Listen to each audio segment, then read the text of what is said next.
It's done. The Nexus is it's dead. over. This is going to be the first best of 5 series the Chiefs have ever lost, and Sin will take on Legacy tomorrow. Cupcake's on top of him. Exhaust has gone down, but Nexus has gone. Shockwave on Ryoba. He's still going to pick up kills. The Nexus, it's so low. They get it. Legacy have done it. They're going into the grand finals against the Direwolves. Legacy put up their last stand, but is it going to be enough? It doesn't seem like it. Direwolves hammer on towards the Nexus. They can taste it. They feel that they are the new champions here in Oceania.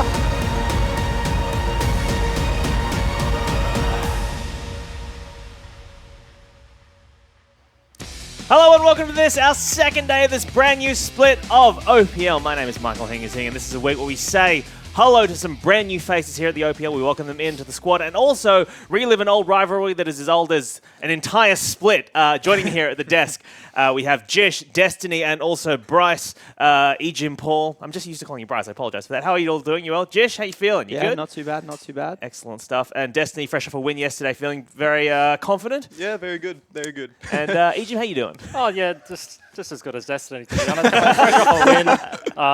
I'm all right. Yeah, you're all right. Yeah, Well, I'm I will say, first of all, I'd like to thank all three of you for putting in some effort in the way you dress. Not that our guest yesterday didn't, but I do appreciate you guys putting effort, and thank you for, thank you all. Let's get to our schedule for today's games, because we have two massive, huge games of League of Legends for you today. We're going to kick things off with Legacy versus Sin, a very interesting match, because last split, Legacy lost twice to Sin during the regular season, then Sin were unable to beat them in the gauntlet. We'll then be seeing AV taking on a brand new look TM squad later on this afternoon. So before we get into these games, I want to kind of remind you guys about some stuff that we've been talking about recently, which is the MVP, the Radier medal for this split. Now, we're going to be doing things a little bit differently this split. Rather than kind of voting every week and showing you guys the tally week to week, what we're going to be doing is voting at the end of every round, and we're going to be allocating points to people from each matchup. And then at the end of the split, those will all be tallied up, and that person will be winning the Radier medal. So we won't be giving out individual medals each week. We'll be giving out one at the end of the split. So I don't know, anyone got any hot picks for who it's going to be? Obviously, Destiny, EGM, you're going to be backing yourselves. Me. Yeah? Shernfire. Oh. Sorry, guys. This is real teamwork. This is an absolute... It's egotistical. I mean, he's just voting a teammate. Jish, do you have any hot picks for who it might be? The split, the MVP of the split? No, I don't really know. I'm going to see how the split plays out, and then I'll just claim that, I actually picked that guy in week 1. I knew he was going to get it. I see. Well, let's get to this first match, which is Legacy versus Sin. And Sin are bringing a new top laner. His name is Dockler. He's replacing Flares. And, this last split, I should say, Sin were able to take it to Legacy. With this new top laner, it's kind of an open question, Jish. Yeah, so I think we don't really know the full story behind the replacement. We don't know exactly why it was replaced, but in my mind, it seems like a downgrade just based on synergy alone. Flares really seem to gel with that team. And maybe Dockler can do the same, but he's definitely an untested talent. I think he's played a few rounds of Open Qualifier. And a couple of my friends from America were just saying that he's really good on maybe Fiora and Jace, but he doesn't have a really solid, strong champion pool, and he sort of lacks a bit of competitive experience. Yeah, and I feel like towards the end of the split, Sin ramping up through the gauntlet, they beat us. They relied on Flares quite a lot. I think he was a real shining light for them during the end of the split. So switching that out for Dockler seems like a risky move. Obviously, we don't know the backstory, but it should be interesting to see how he goes in his first couple of OPL games. But he's also going up against Tally, who's one of the better top laners in the OPL. So Destiny, how do you think this matchup's going to go? I think Legacy definitely have an upper hand. Like, they're Mm. fresh off a boot camp from Korea, and Sin are obviously going to have time to adjust with the new top laner Dockler. Mm. So we're going to have to see if he lives up to Flair's hype like he did last split, and Yeah. hopefully can fill in the spot right. As a bit of a host extra for you guys, I googled Dockler before, and apparently it's a food.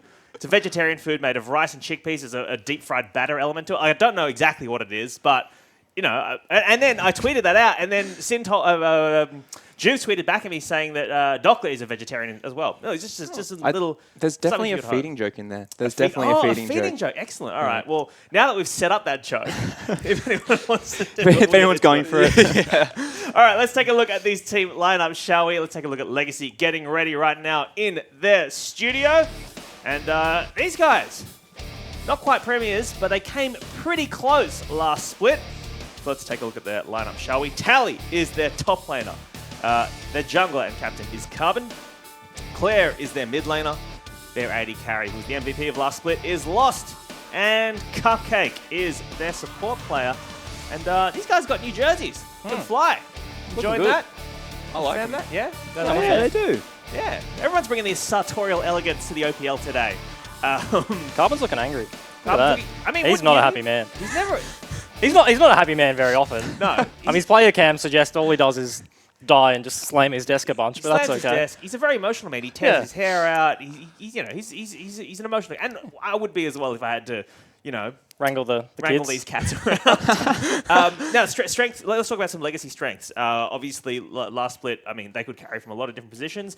But I feel like they started really strong last split, particularly in their bot lane, GG. Yeah, so talking about Legacy versus Sin in this matchup, obviously Legacy, the entire team, has been to Korea recently. Now, they weren't scrimming. We joined them over there, and so did the whole team of Avant.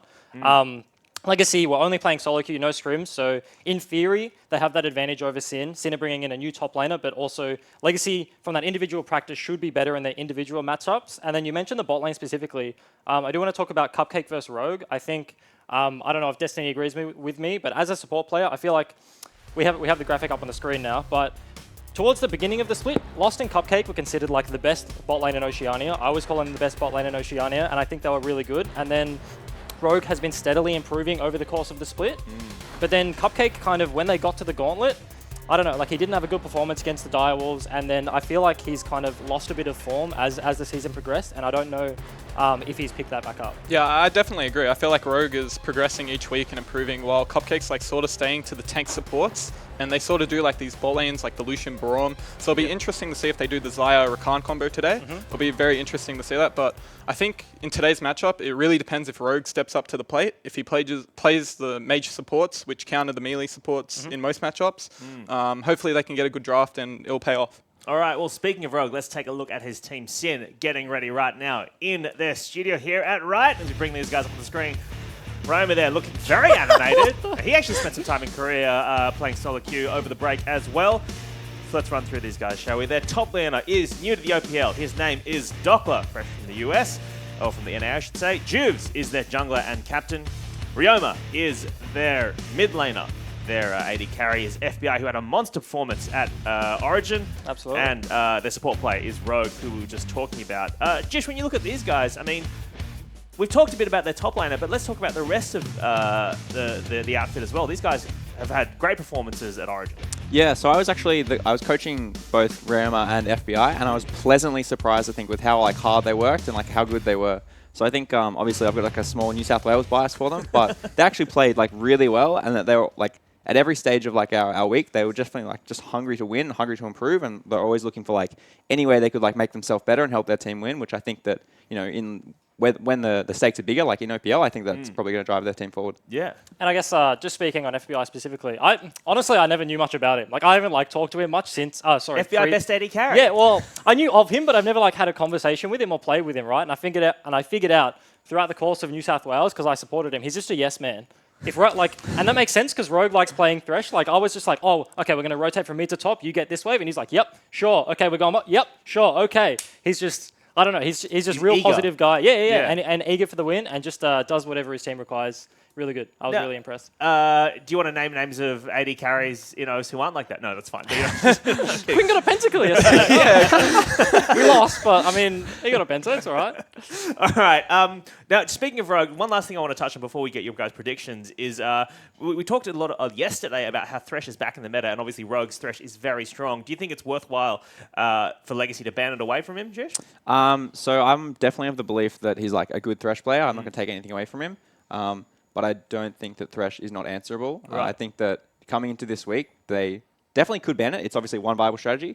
But I also wouldn't be surprised if that they'd been practicing answers and that they bait the bait road into picking it, and then they just take something like Tom Kench maybe into it to try negate the lane. Absolutely. All right. Well, let's get you guys' predictions before we get into this game.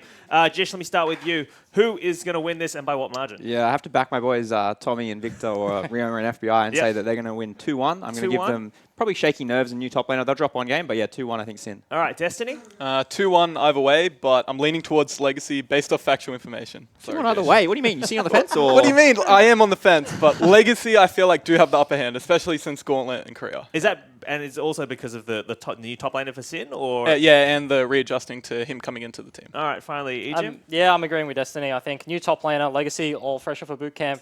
Sin haven't done much. I guess Tommy, Ryoma, went to Korea with Legacy, so maybe he's just stolen a few of the inside strats and he's coming back like, hey boys, like ban this. But yeah, I think 2-1 to Legacy. 2-1 to Legacy. See, I didn't give any predictions yesterday. I think I kind of agree with you. I think Legacy's going to take this. I think Sin will take a game, but I think you're the outlier here, Jish. I think whatever. But then Legacy never beats Sin. Like, well, they didn't but like they just always lose to Sin, and I don't know how. Like so many times I look at the matchup and I'm just like, Legacy should win. And do you think they're inside Carbon's head now? Yeah, a little bit. Yeah. He can't. Too many Jews videos of him like holding the car like, I will win. I will win. Like too many. He went to a tree. Yeah, absolutely.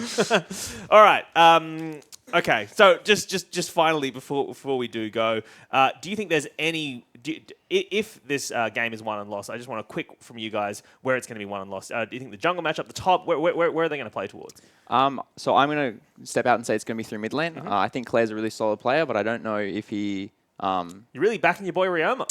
Yeah, obviously. I think he's actually sponsoring me and endorsing me, so I'm getting paid. I mean, every time I mention Ryoma, I'm actually getting paid. But no. I think Ryoma has like that X factor, and I think he's got one split under his belt. He's going to have built confidence. I think Origin as well have done wonders for him. So I think that he's going to have 3 opportunities across 3 games to like really step up and shine, and I think that he'll get the better of 2 of them. I think Tally does have an upper hand with the experience against Dockler, but at the same time, I do agree with Jish. I think Ryuma can like just pop off at any moment. Yeah. So that's why I was like on the fence, because he can just hard carry a game very easily. Right. Okay. But so you think it'll either be one in the top lane for Legacy or mid lane for Sin? Yeah. Interesting. Yeah. Well, you've asked me last 2 times in a row now, so they've stolen all more reasons. But I kind of agree with Destiny. I agree with both of you. I think the mid matchup and the bot matchups will be interesting. They'll be relatively close, but I think Legacy should have the top side of the map. Dockler's new to the scene, new to competitive. I think he should have some nerves in this game. Tally, veteran, very good player. I think he should be able to control top side of the map, and that's where Legacy's See, I think it's interesting. No one's talking about the jungle, because last split all we talked about is basically if Juves or Carbon fed, that was where it was going to happen, right? Yeah, I mean, that was sort of the name of the game, right? I think it's like which one of them is going to not feed. Sure. So, all right. yeah, let's move away from there. All right. Well, that is our analysis before we go into game 1. We're ready. The players are sitting there, so let's throw it to your casters. It's Spawn and Fish.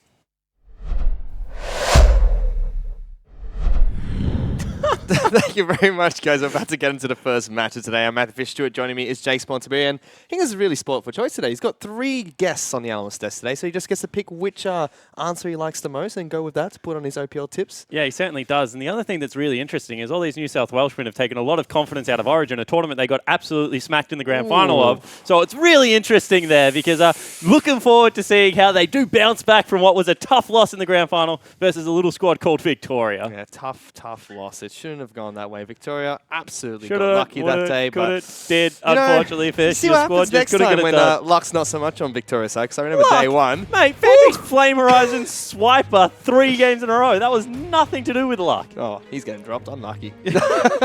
Well, we're getting into this first match of today. It's going to be Legacy taking on Sin. Best of 3 series, and this is a rematch of the Gauntlet run, in which we saw Sin actually drop their first Best of 5 series in the Gauntlet, which they looked to try and take the Cinderella story all the way after taking down the Chiefs. Yeah, they certainly did, and Sin were just stopped short by a miracle play out of Carbon.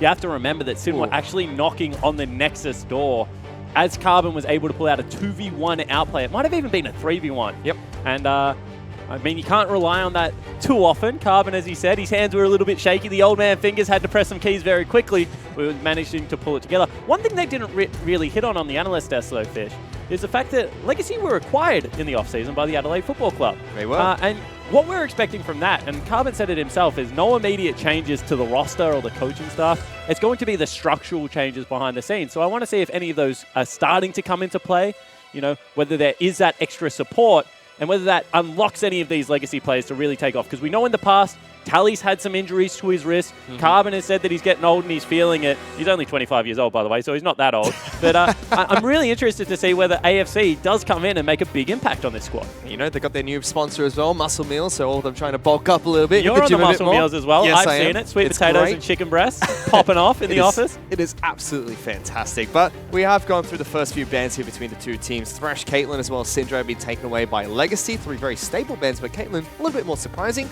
Galio, Zach, and Elise. That is more common bans coming out from Sin. Zaya's the first pick that came out for Lost, who had a great performance on the champion during State of League of Origin. Dockler picking up Gragas, as well as Rakan taken away by Sin. Yeah, and I really like the first 2 picks out of Sin in particular. I like the Rakan because it denies the dynamic duo down in the bottom lane, and I like the Gragas because Dockler, he's more of a carry player, and we know if you go towards tanks, carry players like to play Gragas, but Juice also plays it pretty well in the jungle. So interested to see whether that is the flex. It's going to come out nice and early. Nunu! And Carbon at Origin did not get Nunu once. There's a reason for it. He's a Nunu main. Absolute one trick. We used to call him the Ivan one trick. Well, that champion sucks now, so moving on. Over onto the Nunu. And this sets Lost up to hyper carry again. This is the champion that Carbon played at IWCA in Melbourne to make himself known as the O's Faker after he won a 1v1 game with the champion against a mid laner. The final pick coming up for Legacy is Kami from the Brazilian squad, of course, at that stage, who is known as Brazilian Faker. It's the O's Faker. No, Carbon is O's Faker. But Legacy, they picked up Brom as the spot of choice for Cupcake, who's very comfortable on the champion, and Ryoma locks in Kassadin as his mid lane pick of choice. Yeah, and we saw all the games yesterday. Kassadin was actually being taken off Summoner's Rift, especially in the Chiefs versus Direwolves set. Fantix definitely plays a good Kassadin, and Ryoma no stranger to assassin play either, Fish. Definitely not expecting it to be flexed around. We saw it a little bit at Origin. Fantix was happy to even play it in the top lane into tanks. But you can see with Lucian being banned away, I expect the next one to be a Zed. Definitely expecting it to be a mid lane Kassadin. Just because of the buffs to shield, make him really hard to shove out a lane by mages. You can no longer auto-attack harass well. And that should set Ryoma up for a pretty hard carrying game. Let's see what Claire decides to throw against the Kassadin in the mid lane. See, it is weird though, because Claire's a really good AD carry player and plays a pretty mean Jace as well. The 2 champions that Claire was playing that we thought were very good were his Corki early on in the split and his Jace as the split progresses. So I don't know if they have enough bans to really force him away from AD comfort, although in the past, Kassadin certainly has performed pretty well versus Corki just because Phosphorus Bomb is pure magic damage. So, interestingly enough, they're not taking all the options off the table for an AD mid. Now I'm curious to see what the final ban from Legacy is going to be. It is the Ashe. So FBI, well known for being a good AD carry in the OPL, but has a very small champion pool. Lucian's taken away, Ashe, Varus all gone, Caitlyn taken away. That only leaves up a couple of AD carries you could choose between. Yeah, I mean, Sivir, Twitch, Cog, like the 3 left. He's going to go with the hyper carry, a little bit more movement speed, a little bit more repositioning tools. He does have a couple of tanks to sit behind, as well as the fact in the mid game, Kassadin Twitch in a side lane is really going to cause some disruption to what Legacy bring. They need to have deep vision out to make sure they spot FBI before he's able to join the Kassadin, because otherwise they just have chase for days and the kill threat is very legitimate out of that pair. And their final ban was Orianna, so we'll have to see what the pick-in for Claire's going to be. For now, though, Tally is picking up Fiora heading into the top lane against Dockler. Doesn't really surprise me. I mean, Tally is the original carry player in the top lane. When Swiper was playing tanks, he was playing Graves, Master Yi, a lot of Gangplank. And actually, is that going to be a mid lane Fiora or a mid lane Rumble? Jungle Rumble, top lane Nunu? No, it is not that. Carbon is playing Nunu. You calm down. It would make sense if they put Fiora into the mid lane matchup. I mean, AD champions have historically done well against Kassadin. We see Faker play things like Riven to really try and shut it down. Rumble for a different reason makes a lot of sense because the shove is really good out of Rumble and he may be able to disappear into Fog of War and help other people out. But that is certainly a curveball thrown by Legacy in Game 1. It is. It seems like Claire will be picking up the Rumble, but they still have another 24 seconds before they have to lock in where these two champions will go. For the Son of Sin, Dockler has picked up Jarvan as his top lane pick of choice since they've changed his shield slightly. A lot of top laners have been picking him up slowly. Pabu was one of the first in Oceania to start picking him up. We saw Fantix use it quite a lot of State of Origin. We also saw Chippies picking up the champion much more. And this is interesting because that flex was that ambiguous.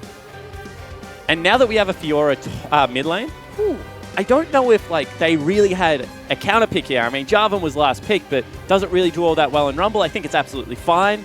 But mid lane, Fiora into Kassadin. Claire has always been the person that I said that if I was going to start a team, Claire would be my top laner because I'm a really big fan of how flexible he is. He plays everything from 80 carry champions to mid lane to top. And I think that he will be reasonably comfortable on this champion. I think so too. It's going to be exciting to watch how Claire uses Fiora in the mid lane. It's a ban that we very commonly see banned out during the second ban rotation.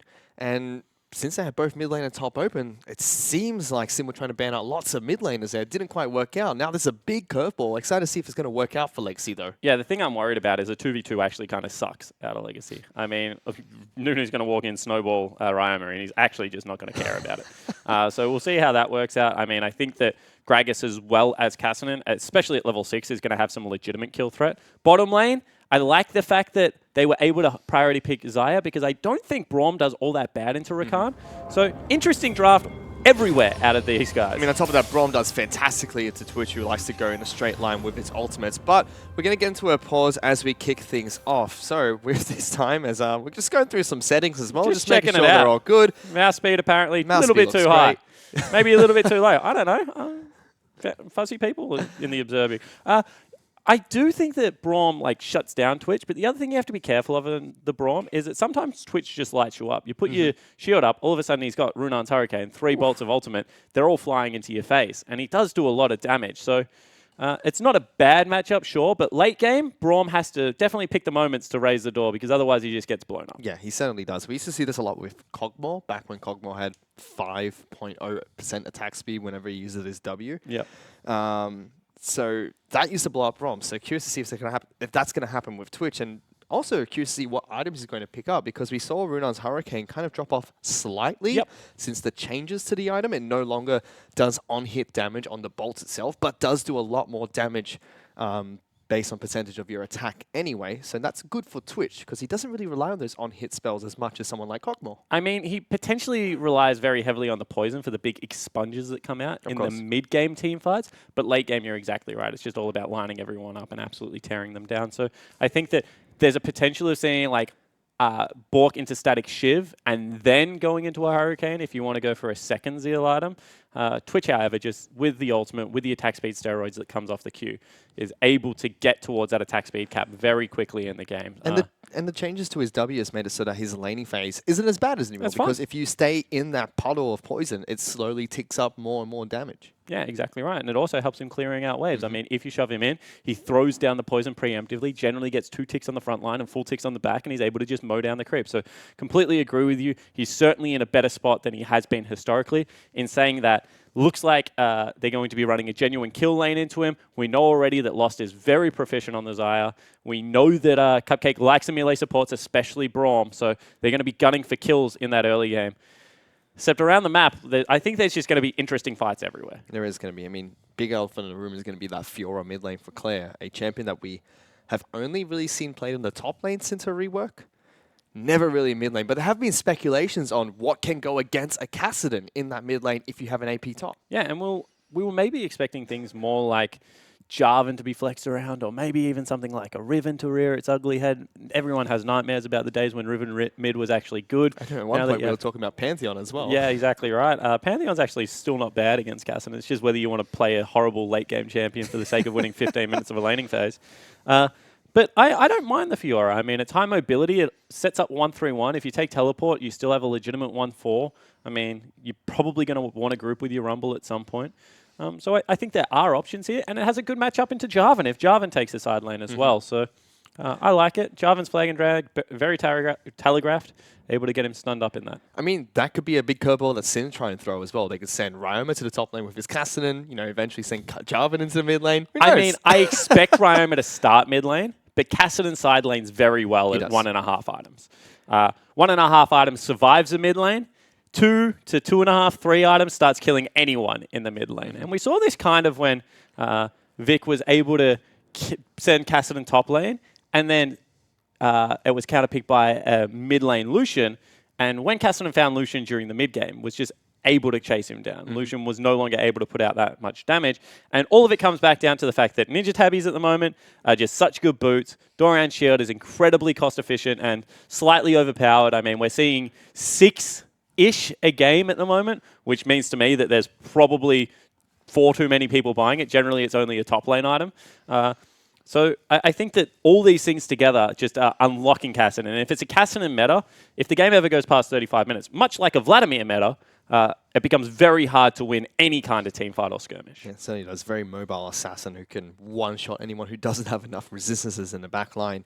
But another point out in this game is the fact that Carbon is on Nunu. What is his job coming into this game? Because he's up against a Gragas. As we mentioned, Juves, he's been able to set up those ganks. In fact, Gragas was a crucial pick for him in Game 5 against the Chiefs, where he was able to enable flares by getting first blood in the top lane. He actually got first blood himself onto Swiper. Swiper took WQ on Renekton for some reason.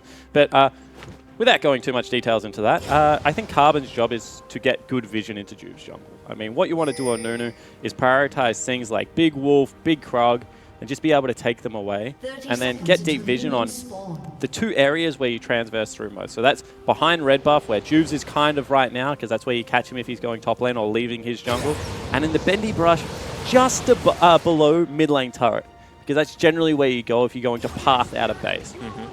So as long as Carbon's able to keep one of those pink warded and, you know, get his tracker's knife nice and early and control vision on both sides of the map, be able to scout out where Juves is, you can tell one side of the map to play safe and then really punish hard through taking away crucial jungle creeps.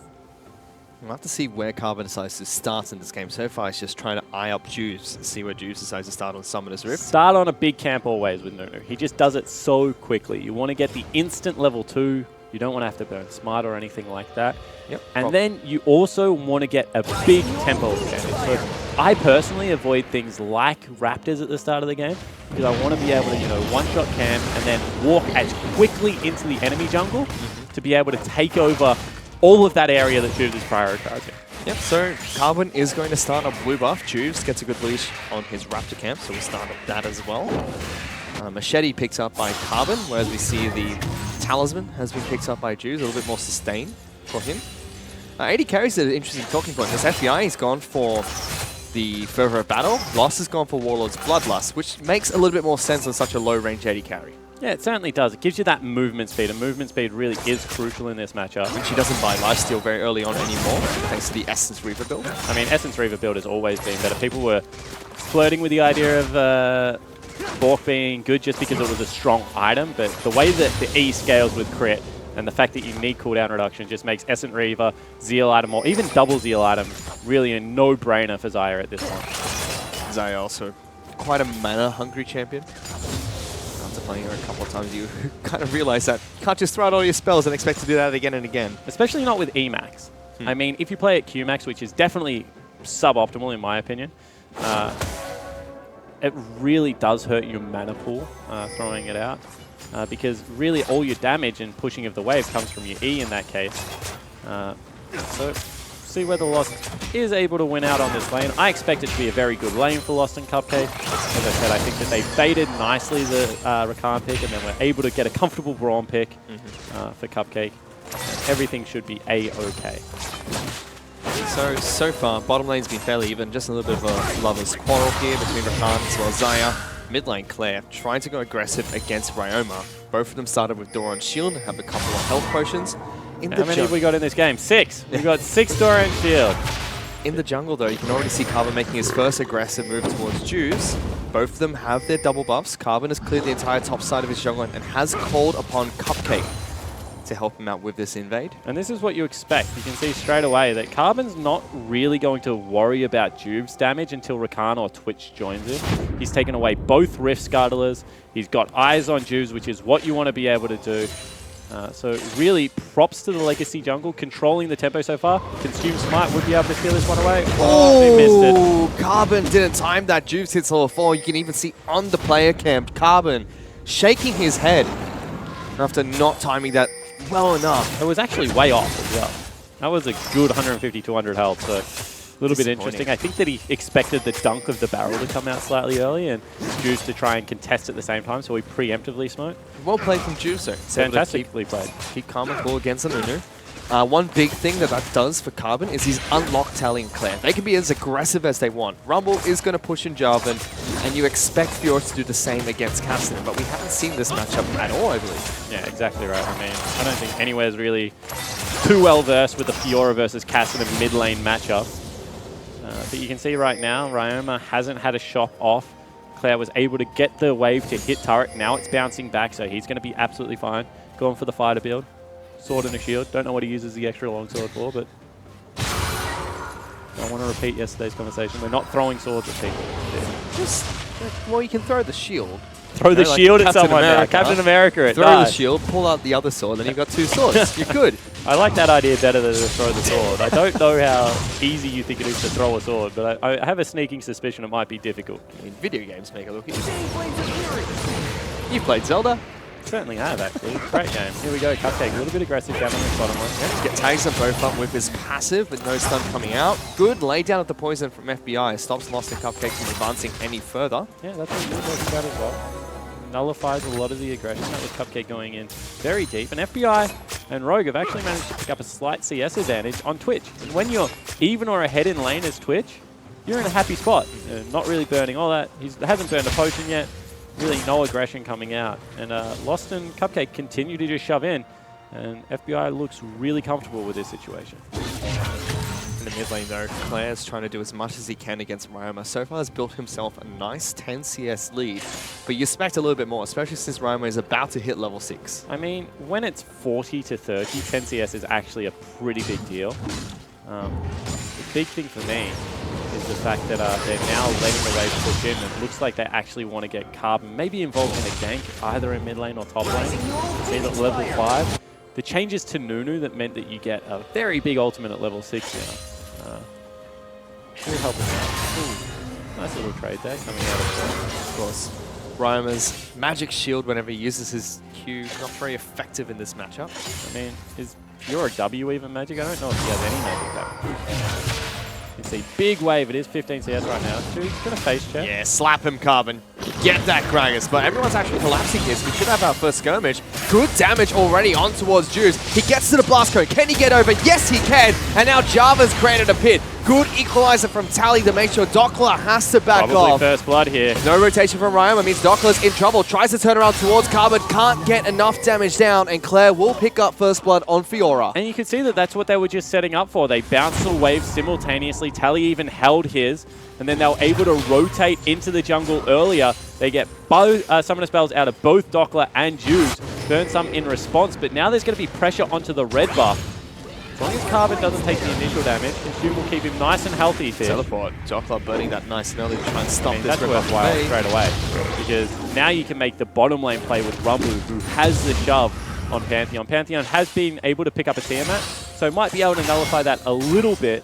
But as we mentioned yesterday, Jarvan lanes just become a war of attrition. Can I get enough damage down before I run out of mana to really stop Rumble shoving into me? He has picked up his Tiamat, which on top lane is very vocal. That's when Jarvan comes online. You see Dockler trying to trade, but that's actually just disgusting. Tally. Oh, if he hit that harpoon, he was dead. Tally has flash. 100% could have all-in'd him there. Double pot used as well. Dockler has both running. Does Tally stay here, though? If he stays, it's a dangerous spot because Juice is just behind Dockler. I mean, the wave hit the turret, so I don't think Tally's all that disturbed by it. He's going to push back in his favor. You can see that he's just holding Legacy's overheat there. Doppler doesn't have ultimate, Tally has flash, so that was a very hard gank for Juice to execute upon. But this is big. He's forced Doppler back to base, so despite the CS discrepancy, Tally can now go back and, like you mentioned, can try and make that play bottom due to the teleport discrepancy between these two teams. In fact, it's double teleport for Legacy to none right now because both Ryoma and Doppler have used their teleports. Yeah, so big plays are available right now. However, not going to happen for the next couple of minutes as Legacy are just going to recall their bottom lane, get the first shot in. It's going to be BF Sword on the way to what looks like that Essence Reaver nice and early. Carbon runs AD on his Nunu. As you can see, he's got 83 AD. The reason for that is because it helps out you clear a little bit. Plus, you get all that additional attack speed from Blood Boil. And you're able to wail on people with red buff. He just thinks it's better at chasing people out of the jungle and doing some meaningful damage. I like it so far. You could see that as he was chasing dudes, he was doing some pretty meaningful damage. He was. People underestimate the auto attacks from champions that you don't expect to have AD from. I remember top lane Alistar was a big one. When he punched you with his ultimate up, you'd be a little bit scared. That was actually just gross though. Meanwhile, Legacy get a good invade going and take away blue buff, which is crucial because now Ryoma does not have blue buff at the moment. Sin have to make a proactive move to try and take blue buff away from Legacy. But this is actually the submarine play they're looking for because FBI's here. Here they go. They lock down Claire first. He uses the riposte to negate some damage. Jumps back in. The equalizer will come down for a rumble. Here comes Sally right in the back lines. On top of Rogue. Can't make up his mind up on who he wants to chase. Ryoma jumps in. Gets a double kill onto the captain of Legacy. Juice body pops back in. Good ultimate from Lost. He'll lock down one. Sin are going to lose their jungler. Suddenly Ryoma and FBI both in trouble. Rakan picks off Brom. Ryoma's trying to run back in. Looking for another ultimate. Rogue's going to jump to his side. Tally slowly burning them alive. They're both going to try and retreat in towards Legacy's jungle. But this has taken so long that it actually looks like potentially they're going to... Oh, they got... Oh, he gets one kill, but it's returned by Rakan. The Lover Pickle is won by Rogue. But still, such a prolonged team fight. Yeah, it certainly was. And in the end, Tally's missed out on like 20 CS in the top lane. He's going to be able to clean up mid because it was Claire that burnt his teleport to save the turret. But across the map, a really sloppy 4v5 out of Legacy. And Sin make them pay by picking up 2 kills onto their Casnet. That's big for Ryoma. Take a look at that fight again. Absolute Zero instantly interrupted. Yeah, really nicely done there. And it's actually the fact that Claire dove back in. I have a feeling if he had have let the equalizer come down, had have let Juve burn a little bit more than look for the execute, the heal would have been crucial in the bite fish. But really, Ryoma being unlocked. Lost showing his mechanics here, able to get a really nice ultimate into his E with multiple feathers out, set up the rest of the team fight. And maybe the saving grace is the fact that Rogue picked up 2 of these kills. Because you feel like if Ryoma got all 4, game nearly would have been over. And they were within reach for it. They certainly were. 2 kills on towards the support. Not great, but Sin should still be able to use that quite effectively. They have swapped back, so again, Rumble's headed back to the top lane. Claire is now in the mid lane. It actually looks like Nunu is trying to sneak Rift Herald at the moment. They've called Juves into Tally's lane. Tally has the equalizer, can just drop it if he sees Juves and walk away. And you can see this is actually really good heads-up play out of Carbon. We said that he has to control vision, that's all his job is. But top side of the map, Tally is in trouble. Juves is going to come up here. There's no flash veil. Tally is dead. Alley-oop from Juves to pick up the kill. So Rift Herald traded for a top lane kill. Yeah, I mean, that makes sense. Juves is able to go in there. He actually picked up the kill himself. And now the all-in coming out of Claire. Claire has to be careful because bottom lane is rotating for Sin. Ryoma's trying to back off to them. Rakan doesn't get the knockout. Claire goes in, still gets the kill. He's now going straight back on towards FBI. It's going to be a tough task for him. Good charm coming out from Rogue. Double buff is a lot. But can he get it? Almost takes down FBI as well. It's a 1-for-1 trade, but that looked great from Claire. And Claire is absolutely popping off. He's 14 CS up now. Was able to get a kill in amongst a 1v3 and nearly took down FBI as well, who you could see just did not want to burn summoner spells for that one. Very close thing. However, the fact that FBI has now been able to early rotate to 2 team fights and is still absolutely fine when it comes to CS is a little bit of a worrying sign for the Legacy bottom lane. Cupcake and Lost try to get an engage going down on towards Rogue. He's currently got 2 kills on his Rakan. Lost has picked up his BF sword, but FBI, he's got his Blade of the Ruin King ready to go. Yeah, I mean, Lost has also gone back and picked up Tabbies. As we said, one of the things about Xayah is the fact that she is so short-ranged. I feel like Tabbies as well as Shield are just a must-purchase at the earlier stages of the game when you have things like a Jarvan that's going to be able to dive on you, as well as a Twitch that can get very close. So not surprised by that. You can see Dockler now building a 30 CS lead. The analyst desk was mentioning that they didn't really have high hopes for the young man that's over from North America. Of course, another import for Sin in the top lane. But has been performing quite well so far. Yes, he's performed very well. He looks comfortable on Jarvan. Seems like he knows the ins and outs of the champion. Hasn't had much impact map-wise so far, just in his lane alone. So curious to see how the late game's going to go for Sin, where they have great teamfight potential against Legacy. Yeah, they certainly do. I mean, Jarvan really just has to lock down the very immobile Rumble as well as Xayah. And then Cassinan should be able to leap in and finish them off. Set up a nice line for FBI as well, who, as we keep mentioning, is doing very well in the current game.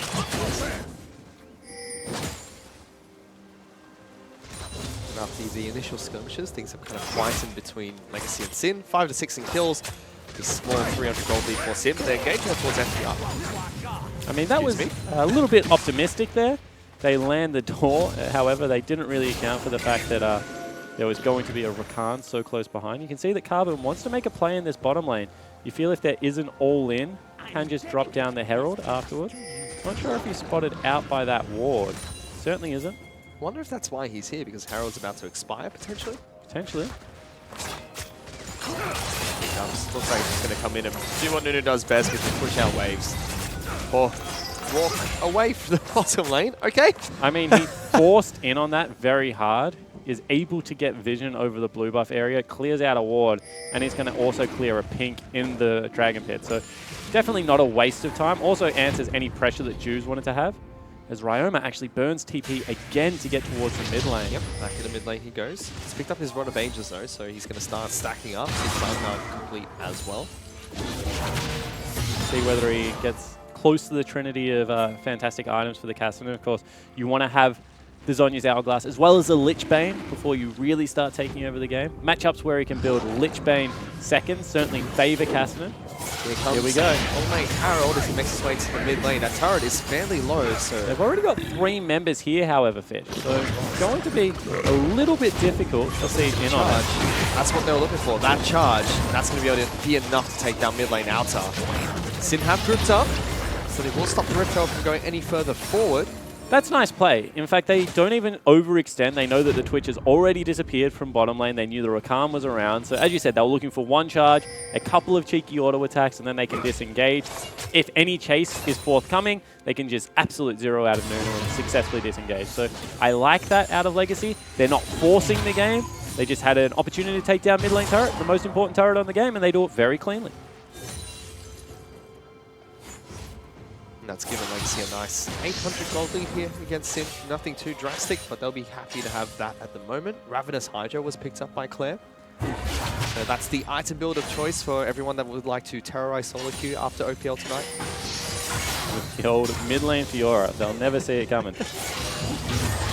I feel like you do have to be good in the matchup though, because if Cassinan in a short lane is ever able to just freeze in CS the way that Ryoma kind of is now, there's a lot of pressure to get ahead, and you can see that the response to that is to bring in the duo lane to the middle side of the map and to swap potentially the Fiora up against Dockler now, where there definitely is 1v1 potential. So Fiora's actually teleported to the top lane. Makes sense. Claire definitely enjoys farm. And it looks like Lost as well as Cupcake will be sitting in the mid lane with Carbon, Rumble, so pushing on the bottom side of the map. So 1-3-1 potentially from Legacy. Yeah, certainly looks to be the case. And the thing is that Cassinan certainly doesn't have the best wave clear in the game for mid laners. So pushing into Cassinan should be relatively easy. Carbon using this time to continually find Juves. And whack him a couple of times. And this is all Nunus want to do. They want to locate where the jungler is, and you can see straight away he's like, Juves is top side of the map. Let's back away top. Let's instead play towards the mid lane. In fact, they're actually bringing more people up, so maybe that's not the call at all. Maybe it's let's just kill both of them. Hey, Juves, I heard you like a Brom. I'm going to send one towards your way. Cupcake makes his way towards the top side. Dockler and Juves trying to defend that top lane turret. Lost. It looked like he was going to rotate up as well, but now it's just going to be a 3-on-2. They're going for a cheeky dive here. Ultimate used by Clay is taking up the turret. Needs to disengage from that. But that was questionable from Legacy. Yeah, a little bit of a wasted ultimate there, and I don't know if it's because they don't have eyes on Rakan at the moment, although he has been drifting around mid lane, or whether they just didn't want to force and Claire didn't get that memo.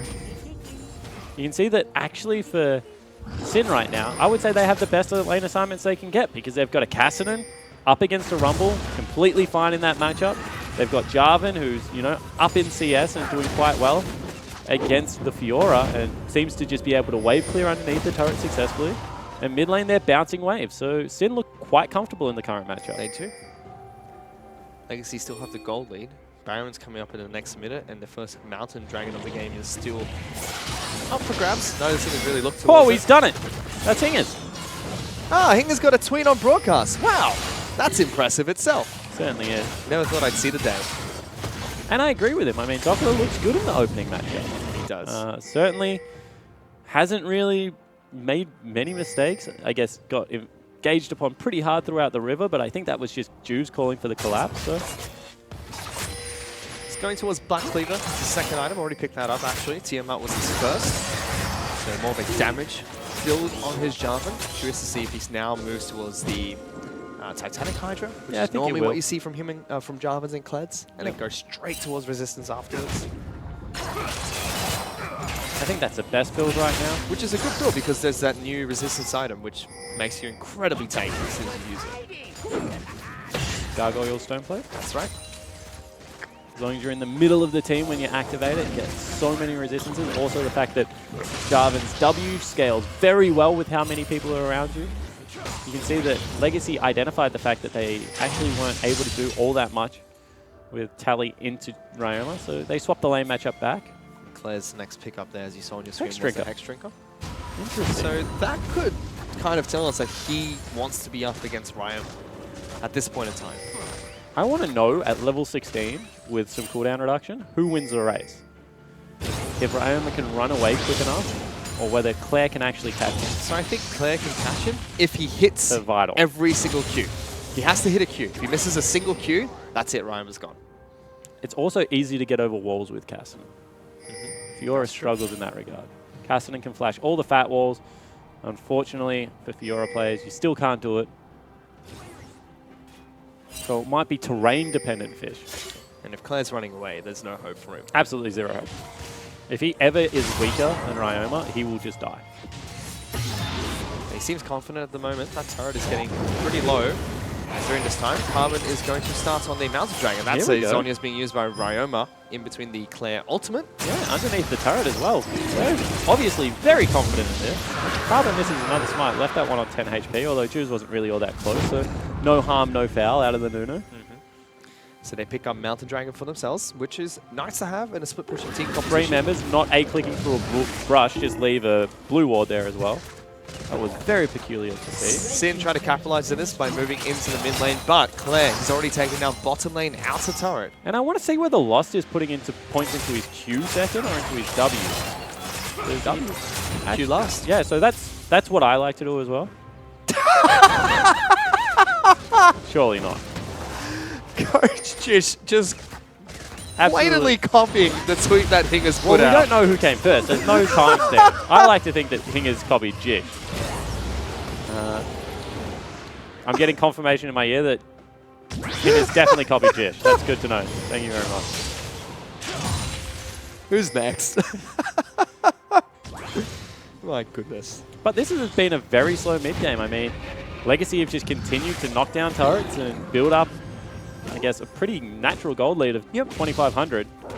And lots of it have just been through good vision control and good pressure around the map. So does this gold lead ever stop for Legacy? And I don't mean in the Yeah, sense when that Cassinan gets 6 items. So 6 items Cassinan is I where mean, gold doesn't not matter. really 6 items, like 3 item Cassinan is when he becomes a terror. He's at 2 Now, now. multiple members behind Doppler, not able to really get much. Rakan also looking to face check. They've got FBI as well as Dupes close by, so Doppler's pretty safe. Yeah, it certainly is. Here we go. They're trying to engage on towards Ryoma. It's behind him. Goes Oh, hit, he changes. pops the vitals. He's going straight towards him. That's a flash being burnt by Ryoma. Well, there we have the answer. At level 14, Claire wins the foot race. He is definitely quicker, but you can see how far he backs away because he's scared until Twitch shows in that mid lane. It is going to be Runan's second still on the Twitch, so even though he doesn't apply the poison. I mean, makes sense, as we said earlier. He relies a lot more on his attack damage, not so much the on-hit effects of items or abilities. And now that Runan's Hurricane does more damage on its bolts based on your attack damage. I'm curious that Lost has gone for Runan's though. Xayah is already a very short-range champion. Before that, they're actually engaging on towards Juice. Will body rock away.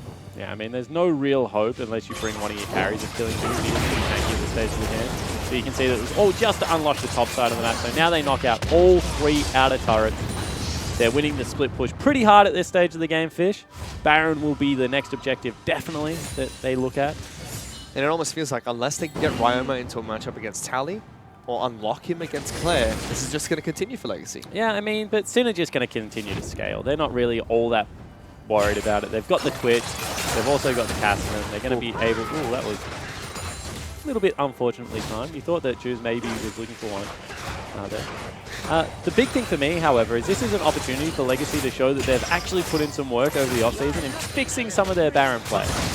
Because during the Gauntlet run, did not have the most promising Barons. I mean, I think we had a couple stolen away from them. Yeah. I think we had a couple of botched attempts where they were trying to bait Baron and they hadn't properly swept out the river and the Baron pit. I'm pretty sure one of the analysts on the analyst has said, if Sin don't go anywhere close to Baron this game, they will win. And they went to Baron and lost. But hopefully they can pick it up quite nicely here. We haven't seen either team really posture towards Baron yet.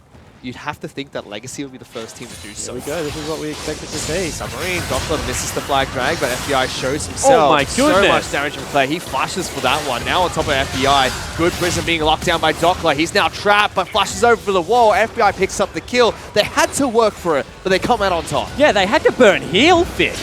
I mean, Heals and Flash coming out in a 2v1, and that means that all of a sudden Nudu as well as the AD carrier on Baron, they're going to teleport in. Oh, big charm coming out from Rogue. He'll knock off everyone there. Ultimate used by Tally, stopping Sin from getting into the pit. Oh, that's a big equalizer. Absolute zero being channeled, and one by one, Sin will fall. Triple kill picked up by the top laner. Big team fight for Legacy. And turns out Legacy has fixed their Baron play. As soon as they see 2 people bottom, they just pull the trigger. They know they have the Nunu. They know that a steal is important because Carbon's a higher level, and he has the consume, and Tally holds the equalizer for the perfect opportunity. Carbon this time waits for the absolute zero as well until all the CC is out, and they just blow Sin to smithereens. It almost looked like it was going to go in Sin's favor. Teleport came in. Rogue has the fantastic charm into knock-up there. They just couldn't execute perfectly enough, and even without Claire, still able to pick up that team fight. I mean, the big thing for me is that FBI just wasn't there. Let's take another look at it. FBI as well as Jarvan are in the bottom lane. So we can see that even though a good engage is here, you know, we're getting good damage out. Really, you're fighting 2v4 right now? Finally, Doppler is able to join in, and look at that equalizer and absolute zero combo.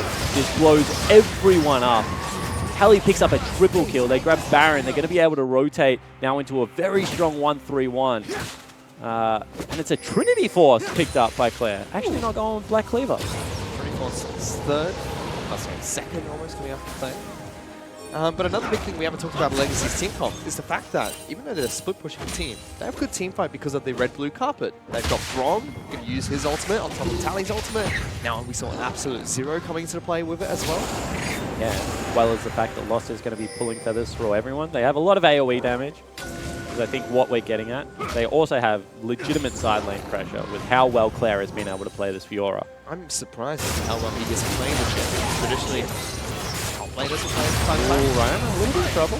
We'll back off here. Rogue is being able to show up with Shoes to make sure they can protect this bottom lane in the turret. This is something that the Chiefs struggled with yesterday, however. The fact that such low range on the AD carry, you can see that's why probably going towards a Hexdrinker or a little bit more of a defensive build. However, with Fire Drake up, there's no reason to force unnecessarily. Just grab that. You've already got Claire scaled nicely into the late game. It's going to help out the Rumble as well. That's great for the Fiora as well as the Rumble. Lost won't benefit as much, but still help him slightly.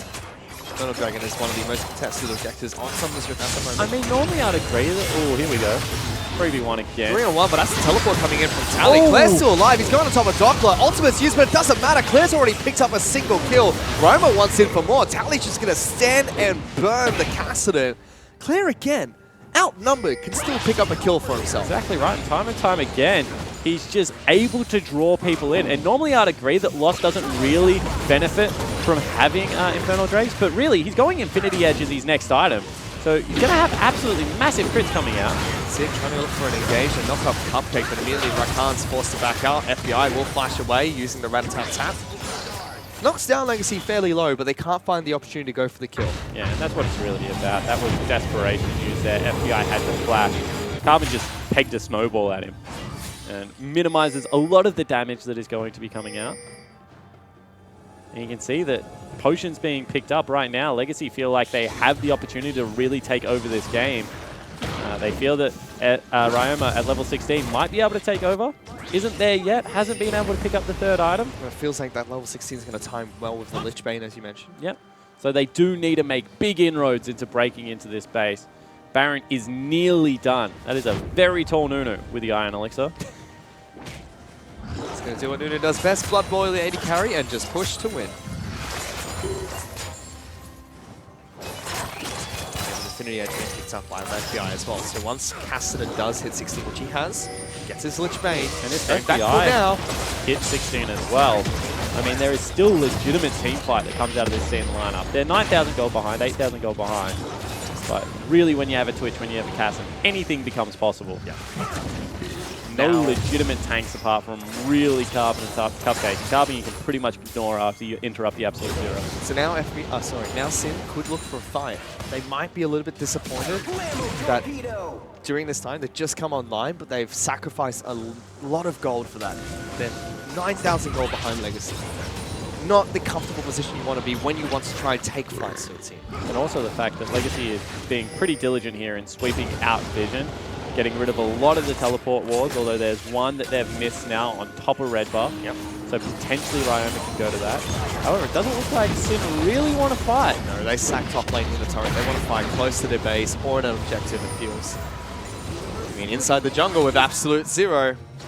Rom ultimate, equalizer, feathers everywhere. Not great.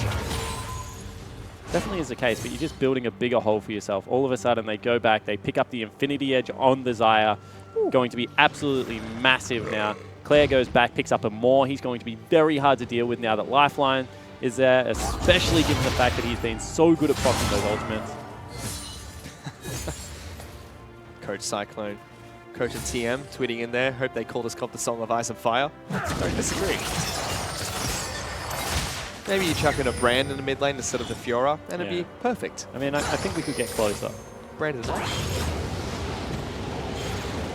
Xayah's in a winter outfit. I mean, it's very blue. Oh, get Annie in there, then we really got fire going. I hate Annie. You're a Big LS fan, aren't you? LS put that Annie on all of these killers. Got 4,000 games on that champion. Don't you dare diss Annie. I liked it when DFG was in the game. When you could flash DFG Tibbers the whole team. That was fun. I used to be a rower, Annie. That was fun. You just get so tanky when you press E. Here comes FBI, actually. Maybe looking for Carbon. I feel like can't unload on Carbon from close range over because he's just going to snowball and he's going to get so much of the damage. Trying to engage on towards Cupcake. Interesting choice. The best idea at the moment. Rogue is trying to dash back out. FBI's being tagged by a snowball.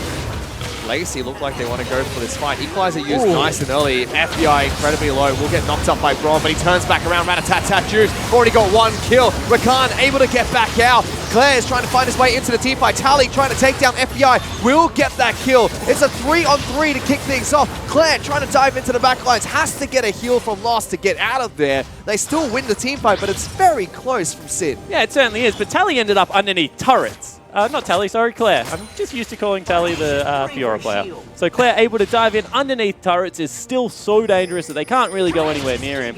And that means that they're going to turn around, start up the Baron. You can see Cassidy wants in. Yeah, they're coming back for it. That's a teleport used by Claire. Teleport Ooh, just the used face by check is here, though. He's got to be careful. We'll have to re-walk away. No, goes straight back in. Kills Tally. Lost now trying to kite back. Looking for the kills. Claire will come back in. Not going to be enough. The feathers are ripped out and Juves can't get close enough to the blast cone. Yeah, and the problem is now the jungler is dead and it opens up the Baron. Dockler can teleport here, so they still need to be careful. Until Carbon comes, they really aren't all that safe. They're going to try. Dockler does have teleport. Rom is making his way down as Someone's moving Oh my back. goodness, wrong Cupcake. Nah, it's going to die before anything really goes wrong. They ripped through this man way too quick. Claire as well as Lost take that down. So really an exciting game so far out of Legacy. They're 13,000 gold up. Sure, Sin do still have a good team fighting comp, but really it just seems that the damage is too high right now. coming out of Claire, coming out of Tally, and lost his positioning relatively well. Once again, it's just so hard to kill the 80 carry of Legacy's lineup. Top of that team fight threw everything in FBI. It looked like he was about to pull off the perfect ultimate on Twitch. Tally was very critical in that fight, flashing on top of the Twitch as soon as he got into the rhythm of using Rat-a-tat-tat, so he can't just focus on spraying and praying. I mean, the other thing is that majority of the time he has a snowball on him at the moment. And the negative attack speed of snowball is just so frustrating to deal with as an 80 carry. With that, Legacy going to look to try and take down another Elemental Dragon for themselves. Mouse Dragon picked up, so now have 2 of those and an Inferno. Elder Dragon's the next dragon to spawn on Summer's Rift. And I think you have to get rid of Carbon's Nunu. I think that he's just so annoying and frustrating to play against on this. You can see that he's just like in the rhythm. He's running around, taking away the whole jungle, chilling, sweeping out wards. And this is where Legacy is at their best. When Carbon's on a big, beefy frontliner, doesn't really have to worry about anything apart from keeping his team safe and getting good vision for Legacy. Sin now forced to defend inside of their own base. I think they'd be pretty happy with trying to defend from this position for now. But Baron buff minions, they're going to be difficult for Sin to deal with. They don't have very much wave clear. But there's also the fact that I just don't think anyone can answer Tally. Claire, damn it. No one can answer Claire. And he's going to be able to push in unharassed if any... Oh, Carbon's in the middle of the team. Carbon in. He's going to eat a minion, try and use Absolute Zero. Doesn't get a full channel off. FBI forced to flash back. This is a 4-on-4 without Claire. And Sin already looked like they're losing a fight. However, they do manage to send them back because Lost also had to get the heck out of Dodge in that fight. So they're going to be able to withdraw. What I was going to say is I think that if they just keep it in 1-4, Claire can legitimately dive Dockler at this point in the game. And there's not really all that much you can do. However, they go for the team fight instead. A little bit of mis-execution there with Carbon getting knocked into the team. Now that he has GA, Claire can definitely turret dive. As long as it's a 1v1. Fiora becomes really annoying in the 1v1. Guardian Angel has been reworked as well. Doesn't give you as much resistances now. I believe it doesn't give you any magic resistance, but it gives you armor and AD. So it's great for champions like Fiora. Good at AD carries as well. Nocturne. Great item on Nocturne. And you can see once again, they're not really making the map big. They've finally got Tally walking in bottom lane, Claire on top side.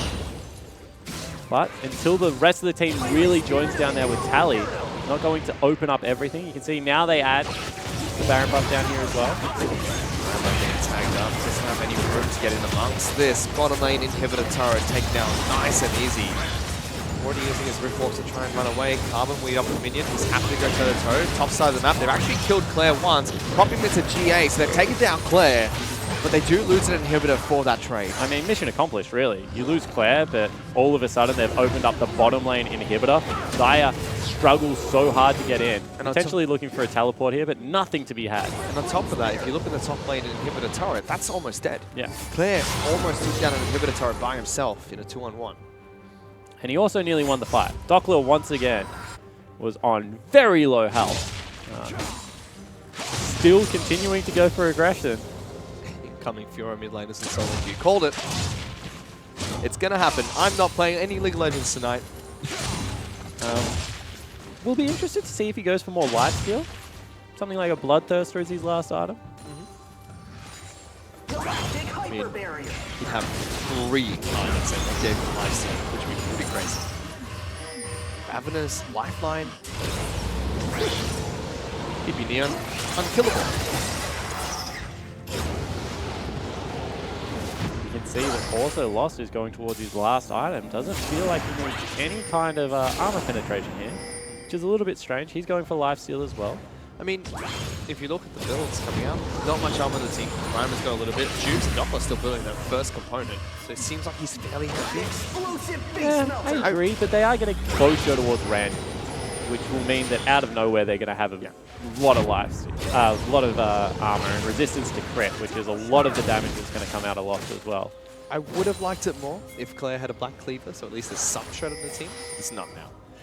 So he's valuing being able to survive much longer, more than actually trying to get down quick. Legacy, though, make quick work of what Claire started up at the top side of the map. They take down the inhibitor turret, but here's a we go. charm into charm. Knockups galore as everyone's going for a big old fight. FBI instantly obliterated the backlines by Tally. A dome has been created by Doppler, but it just keeps the inevitable from happening here as Legacy will mow down Sin one by one. Only the Captain Juice is left alive, and that was over as quick as it started by Legacy. Yeah, it certainly was. I mean, Sin started that fight. Rogue got an engage. However, there's just too much damage left. Claire was able to clean up the fight, and it looks like Legacy is going to take game one. The Hail Mary play from Sin did not work out. Juves is trying to valiantly defend his Nexus. It's not going to be enough. With that ace, Legacy will take down Sin in game number 1. And a really fun game out of Legacy. I mean, they run through with a fighter mid lane in Fiora. Claire did incredibly well the whole game in the split push. And it went to 40 minutes against a Cassidy and against a Twitch, but they just kept composure. They were far enough ahead, and they were able to make the team fights work. Interesting picks. We saw Nunu in the jungle for Carbon. As you mentioned, we get the Fiora mid lane coming out from Claire. And on top of that, Tally, Lost, Cupcake, all still looking good.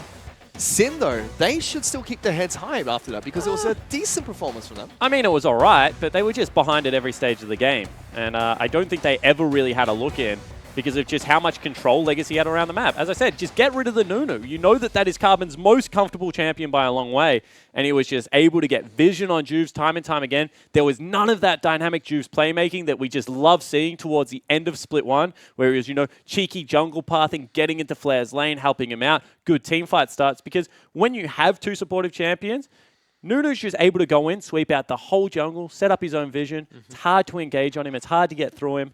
You add a Braum to that mix, it becomes nigh impossible. And unfortunately, they just left themselves too few options. And I mean, Dockler had a good start to the game, but it just seems like he wasn't set up for success in the top lane. I mean, when you're against a Fiora, no one wins a split push. I mean, it's inevitable that she's going to get to the 3-item mark. She's going to start taking over, especially given the fact you add a Trinity Force in there. I mean, it was really going to be hard. They did try the 2v1 with Twitch coming across. The problem was Claire was just too far ahead and was nearly 2v1ing that. So, I mean, Dockler played all right for me. I think the matchup is just not good. Yep, a unique team comp from Legacy helps them pick up the first game victory here over Sins, and are now 1-0 in this best-of-3 series. But to break down that game further, let's send it back to the analyst desk. Thank you, Fish. Thank you, Spawn. Well, there we have it. Legacy taking that first game. And I want to start by talking about how this is kind of a different type of Legacy versus Sin game to what we would have seen last split. In particular, last split what we saw was Sin going hard very early in the games and just kind of really taking to them. Today, seeming a little bit more passive, a little bit more conservative. Do you think this is because of maybe some changes? They're still adjusting to this new team, Ejim?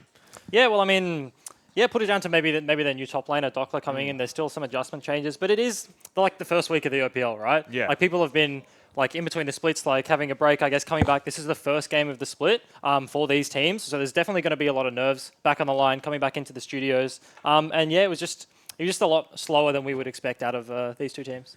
Yeah, I mean, just do you kind of agree with that? Do you feel like, I mean, you would have seen them last split, especially in the...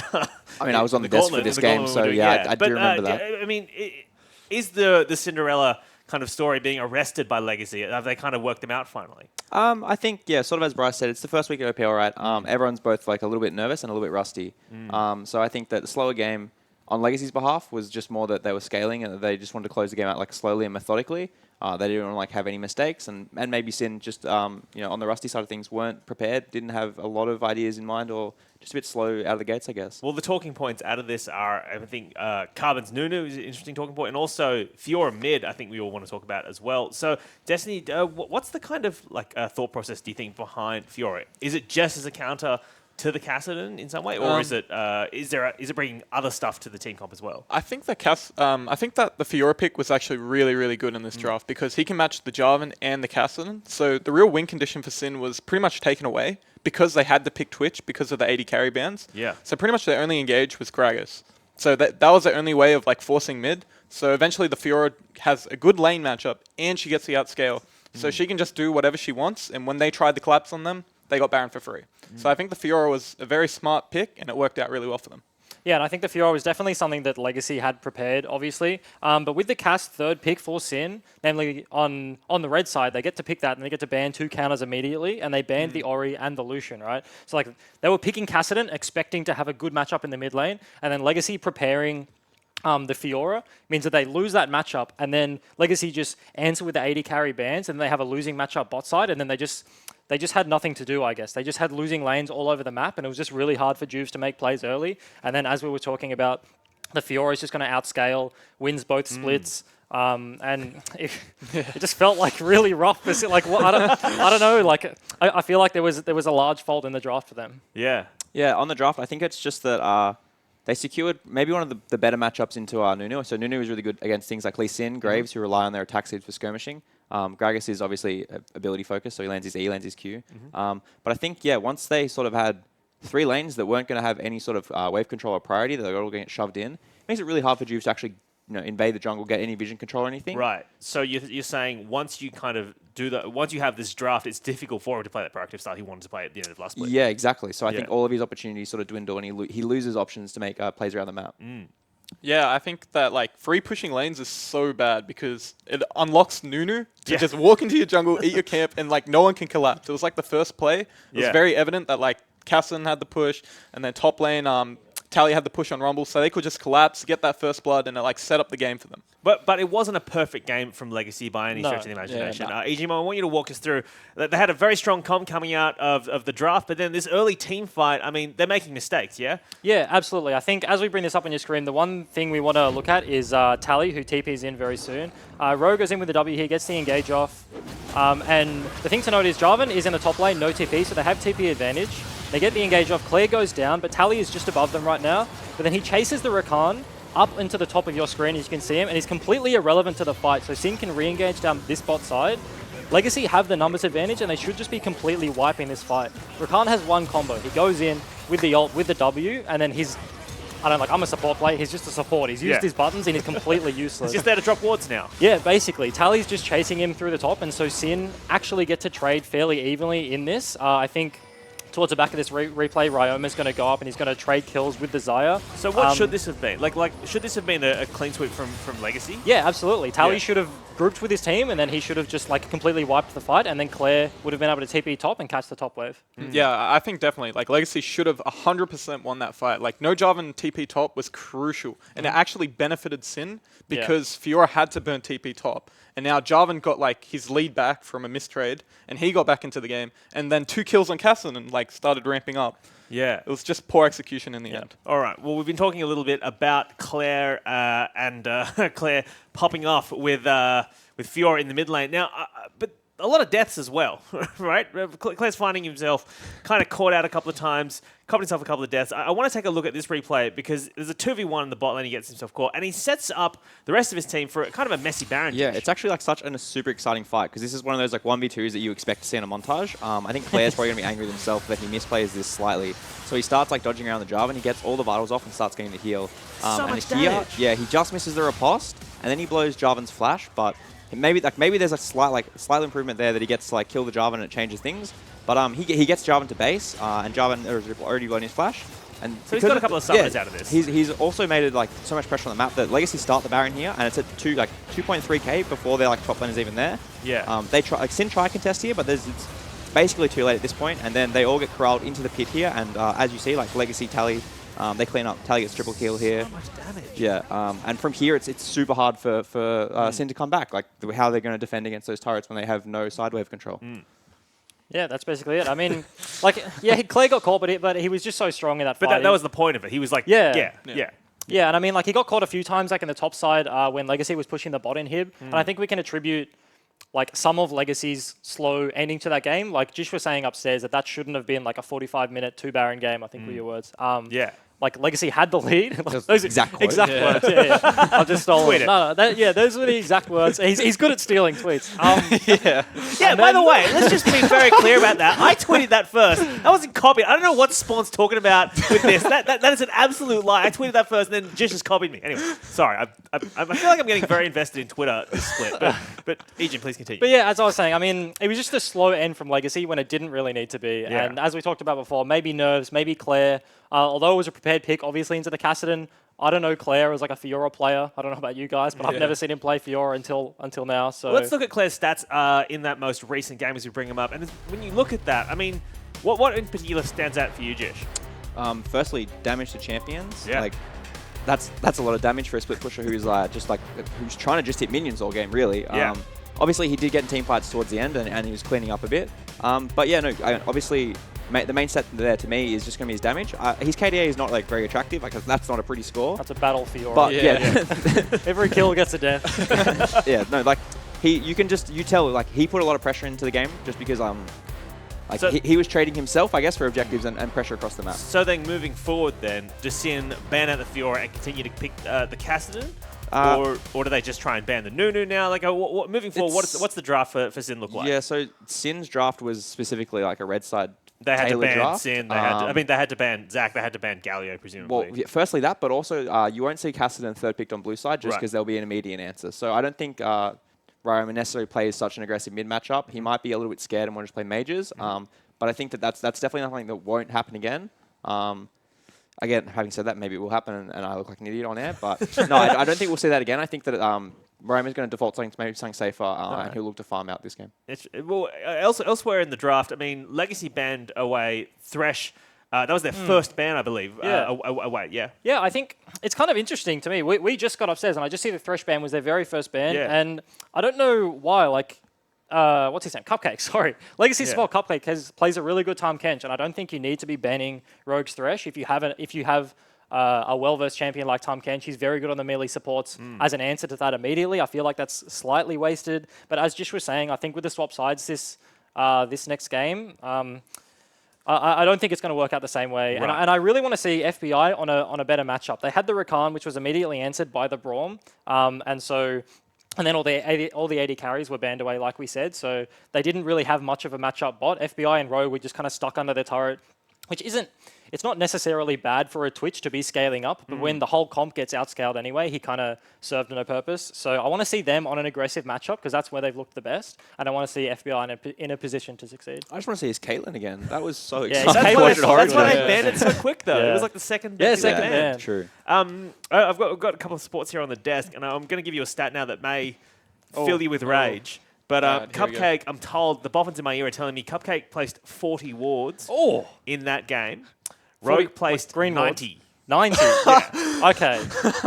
There's two. I have two things. Okay. 40 wards. That's that is a huge improvement from Cupcake last time. Yeah. He was just buying 0 wards, but 90. I feel like It's too many. that's too many. Sidestone wards included. Well. I think it's all wards. Okay. I want to get the It's pink all ward wards. stats. Pink ward Yeah. stats is what really matters. okay, right. Yeah, Well, I'll get the 'cause- boffins working on that for next game. Okay, because Cupcake is the misfortune. Just build Yeah. 30 long swords. Like, damage. sorry, I got no slots for pink wards, guys. Carbon Builder Redemption. Need more damage, come on! Yeah. Destiny, we've talked about the draft. Moving forward, what do you want to... Oh, let's take a look at this graph. Oh, it's a lot of damage coming out of Fiora. A lot of damage coming out of Fiora. Yeah, so obviously I made a comment before on the damage dealt to champions, and Yeah. I wasn't hugely confident without seeing everyone else, but it makes a lot more sense now seeing that obviously champions like Xayah and Rumble are huge team fighters, and yet like Fiora is out damaging them as well. So that really just shows the impact Claire had this game. Absolutely. And Destiny, when you look at this graph, is there anything particular you want to shout out here? Mainly just Fiora and Rumble's damage was just huge. Like, some of the Rumble ults that game were really on point. The equalizers were like in the perfect chokes, especially in that Baron. Yeah. And they just couldn't, like, because of their comp, they had to go in and they just got exploded on. This graph actually does save me. The last, just before you guys, I won't say anymore, but the mid laner and the AD carry of Sin actually had respectable numbers there, and those were the two that I said were going to carry Sin through. So showing signs of life heading into games 2 and 3 are my boys. It's and important to try and vindicate your own points that you've made. Yeah, on the guys, I desk wasn't that earlier. wrong. I was only a little bit wrong. I'm sorry. All right, well, it's time for us to get into game 2. Before we do that, with our casters Spawnfish, let's take a look at some highlights from game number 1. Damage already on towards Juice. He gets to the blast code. Can he get over? Yes, he can. And now Java's granted a pit. Good equalizer from Tally to make sure Dockler has to back off. No rotation from Ryan. That means Dockler's in trouble. Tries to turn around towards Carbon. Can't get enough damage down. And Claire will pick up first blood on Fiora. There they go. They lock down Claire first. He uses the riposte to negate some damage. Jumps back in. The equalizer will come down from Rumble. Here comes Sally right at the back lines. On top of Rogue, can't make up his mind up on who he wants to chase. Ryoma jumps in, gets a double kill onto the captain of Legacy. Juice body pops back in. Good ultimate from Lost. He'll lock down one. Sin are going to lose their jungler. Suddenly Ryoma and FBI both in trouble. Rakan picks off Rob. Ryoma's trying to run back in, looking for another ultimate. Rogue's going to jump to his side. Tally slowly burning them alive. Oh, big charm coming out from Rogue. He'll knock off everyone there. Ultimate used by Tally, stopping Sin from getting into the pit. Oh, that's a big equalizer. Absolute zero being channeled, and one by one, Sin will fall. Triple kill picked up by the top laner. Big team fight for Legacy. Equalizer used nice and early. FBI incredibly low. Will get knocked up by Braun, but he turns back around. Rat-a-tat-tat Juice. Already got one kill. Rakan able to get back out. Claire is trying to find his way into the team fight. Tally trying to take down FBI. Will get that kill. It's a 3-on-3 to kick things off. Claire trying to dive into the back lines. Has to get a heal from Lost to get out of there. He's got to be careful. We'll have to rewind. Wait, no, go straight back in. Kills Tally. Lost now trying to kite back. Looking for the kills. Claire will come back in. Not going to be enough. The feathers are ripped out and Juice can't get close enough to the blast cone. Yeah, Here's a charm, it's a charm. Knockups galore as everyone's going for a big old fight. FBI instantly obliterated the backlines by Tally. A dome has been created by Doppler, but it just keeps the inevitable from happening here as Legacy will mow down Sin one by one. Now Jubes is trying to valiantly defend his Nexus. It's not going to be enough. With that ace, Legacy will take down Sin in game number 1. Welcome back, ladies and gentlemen, once again into the second match of this best-of-3 series between Legacy and Sin. And with that very convincing game 1, Legacy are now up 1-0 with a very unique team composition as well. Yeah, it certainly was. I mean, it had a little bit of 1-3-1 or maybe 1-4 with the 1 being the mid laner. That was a little bit unique, as you said, but I actually like the way it came together. I like the fact that Claire was so confident and so aggressive on what is generally a top lane fighter in Fiora and was able to take it to the Cassinan matchup. Yep. Must have been scrimming it because I agree with the guys on the decks. I have not seen him play that at all, actually. So it was very, I guess, a curveball that was thrown. I think that's like your one trap card that you have. And now we'll go back to more of a standard series. Yeah, so let's see what they're going to pull out in this match. Or potentially, after that, Sin are going to have to try and prioritize more towards that Fiora itself or potentially not play Cassidy. Speaking of which, instantly banned out by Sin, so they don't want Claire to have that champion. But we'll have to see what changes in this pick and ban phase. Yeah, if anything changes at all. I mean, straight away, Sin get rid of the Cassidy themselves. So not wanting to give that over to Claire as the last pick on red side for the first round. And they also get rid of the Rumble, which is interesting because had good teamfight impact, but Dockler looked fine against it in lane. I mean, Jarvan was pulling ahead in CS and could have potentially looked to take over the mid game. It just did not happen because you had to burn teleport a couple of times to get back to lane. Potentially a problem for Sin, but it seemed like they were able to manage that situation quite well. I just think Redemptions and Locket being so strong at the moment means that it's not really all that much of a problem. See, I really like this from teams, and not enough teams do it. We had problems against Rumble. We had problems against Fiora. Could we have fixed it? Yeah, sure, but let's just ban it. Get rid of those champions and try something else. Meanwhile, Caitlyn, Elise, and Thresh banned up by Legacy leaves Zac open, which is picked up by Sin. Yeah, so Jubes has always been a Zac player. So I expect him to be able to play the new and improved Green Blob. However, it does leave Nunu as a response that Carbon's able to pick up. Leave Xayah, Rakan, if they lost Cupcake, want to pick up those two champions. I mean, there is just so much left available when you leave a champion select open like this. Galio's available for Dockler. However, that would be a thrown gauntlet to Tally, saying, please bring any kind of fighter into me that you want to in the top lane. Let's see if they pick it up, because Galio is the next big contested pick. Locked in straight away for Sin. Legacy went for the Lover's Lane bottom. Xayah and Rakan. I mean, it makes sense. Lost and Cupcake play so well together. Having the extra little bit of mechanical prowess on Rakan and Xayah thanks to their interactions could help them propel well in that lane. FBI will be picking up Varaso as his AD carry of choice. And just to go through what the interactions are, Rakan benefits from Xayah's W, gets a little bit more attack speed. Rakan is able to dash further back towards Xayah with the E, and their recall, of course, can be synchronized. However, not going to get another Nunu game. This time, going to go towards Ivan. Yeah, putting another tree in the forest here and making Spawn's life absolutely miserable this game. As Carbon picks up Mr. Ivan. And that's, I mean, interesting. We saw the Chiefs play it yesterday, not to very good effect. Direwolves were able to run over the top of them. It was a very protect the AD carry comp. Wonder if it's going to be coupled here. You see Carbon actually mastering the side of the mouth drink that Pulse and I went through in depth at Origin. It means you don't have to move your microphone. It doesn't disturb your teammates. And you can see right back to talking. That's efficient drinking right there. Goodness sake. Someone save me. Meanwhile, Syndra's been the ban that comes out from Legacy here, so they don't want Ryoma on that champion. Jarvan actually banned out by Sin.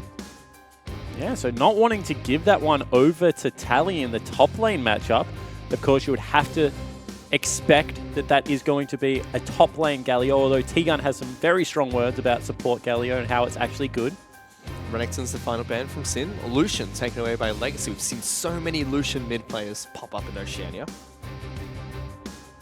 Legacy now deciding what their next few picks are going to be. They're missing their 2 solo laners. So Claire as well as Tally have to pick up their champions. Orianna is the lock-in of choice for Claire. And that makes sense. I mean, Claire's a very good control mage player. Good Victor player, most notably, but, you know, Orianna, very similar vein as Victor. Scales up to the 2.5, 3 item point before really starts taking over games, but has good wave clear and is very difficult to engage upon. And something we saw from Suman from Regicide was maxing E second, which could be beneficial in this team comp with an Ivan, could be that pseudo protection that the AD carry needs. Yeah, I don't really love it though. I mean, I understood why he was going for it, to be able to trade a little bit better, but I like the burst damage that comes out of W next. And it is going to be Kled in the top lane, so it is a fighter. They tried to ban them away, Fish, but not really enough bans in the game to get rid of every fighter and diver. Yeah, let's see if Rogue and, Juves, no, I got him wrong Dockler? twice. Dockler could go up against Tally's Kled here on Galio. Ryoma picks up Talia as his champion of choice, and Rogue picks up Zyra. Zyra Varus, a very potent bottom lane combo. Certainly is. It has a lot of lockdown, is able to keep both members in place if the roots ever hit, able to get them snared up through the Varus ultimate, Zyra plants, as well as the R.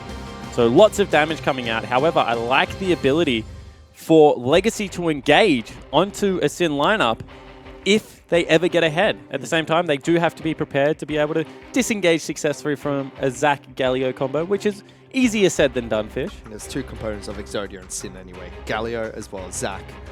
2 champions that barely make it through picks and bans ever, and they've got both of them. That's something scary you have to face off against if you're Legacy. And you know, if you're Seto Kaiba, only having to go up against 2 pieces of Exodia isn't that bad, because Yu Yumoto is a top-decking... Yeah, I don't like him very much. I know what the next string of words are going to be Yeah. from you. They're not Blank, appropriate blank, for this. blank. Not Yes. appropriate for this broadcast, but you could probably fill in the gaps there. Still, it's. I mean, you got 3 Blue Eyes White Dragons. How do you lose a game? I don't know. Apparently, Exodia is the way, but that never happens. But for Sin, they do have a very potent team composition here. Legacy, a little bit more interesting. I mean, going back towards the Ivan, who has had some very heavy nerfs. We have the Talia Rakan bottom lane, which is really interesting to watch, but a lot of people don't rate it very highly. I mean, if you're a good Rakan player, Rakan's good. If you're a bad Rakan player, Rakan looks very lackluster. I think that is just the way it's going to go. So we'll see which one Cupcake is, because we definitely don't have any doubts about Lost Zyra. Yeah. We're about to head into the second match of this best of 3 We've headed series. We are. Sin taking on Legacy here. Currently, Legacy up 1-0. But for now, let's check in with Hingers, who is standing by with Sin's coach, Bensel. Thank you, guys. I'm here with coach of Sin, Bensel, and a difficult draft in game 1. But how are you feeling about this second draft? Yeah, the first one was tricky to handle. A few things probably we weren't expecting and didn't deal with very well, I'd say, in the first game. But the second game, I think, is a bit more standard from them and should be easier for the guys to play out. Yeah, especially picking up Zac and Galio, 2 champions which we've seen almost permanent banned elsewhere in the world. I mean, have you guys had a lot of practice with these champs? Yeah, we have. We've had quite a lot of practice. We were scrimming a while ago when people, were just banning. There were no bans for the scrims, so everyone got to play with everything. So we played this comp a few times. We're pretty confident with it. Excellent stuff. Well, best of luck in the game, and thank you for speaking to us. Thanks. Bensel is always a very confident man in his lineup, has a lot of faith in the Sin players, which rightfully so. They're a bunch of great League of Legends athletes. Oh, I don't think there is any doubt that Sin is turning into one of the premier teams in the OPL. I mean, they've got very young players in the forms of FBI and Ryoma who definitely need to continue to grow, but really, we've seen them already come 3rd this year in 1 split. So close on that 2nd place in their first final. They're also going to head over to Rift Rivals, which will give them even more experience. They played in Origin. I mean, this is a lineup that you can get excited about if you're a Sin. And I mean, talking to Hingers early on in the day, and we both agreed, this is kind of like the derby of the OPL, where two rivals come to face against one another. Not so much in the sense of historical prowess, but more recent history. Sin against Legacy has always been a big match to watch. Yeah, it certainly has. I mean, Sin historically have gone on runs in the OPL, and for some reason they always seem to start against one of the big two, either the Chiefs or Legacy. In very recent memory, it has definitely been more of the Legacy side of that. And we'll see whether that form is able to continue, because Game 1 was pretty convincing, honestly, out of Legacy. It was. So kicking off this game, while we were in the interview, we saw Rogue stepping up, trying to plant as many seeds as possible in the bottom lane. He had to burn his flash due to a rotating team of Legacy moving down there. 5 members. Yeah, they didn't use any summoners, but historically, in this match, Sin against Legacy, they have burnt Rogue's flash a couple of times at level 1 and picked on the bottom lane. In fact, looking to try and engage on towards FBI, trades very well against Cupcake. Yeah, no E there available, so Lost isn't going to be able to keep them in place. And diving on to Varus is always interesting because he just can stand and deliver with so much damage, Fish. You can see that they actually end up winning out on that trade, but Doran Shield 80 carry really makes it hard to engage onto anyone in the bottom lane with much success at the moment. Who the heck decided to make this change? It's an interesting one. Oh, goodness.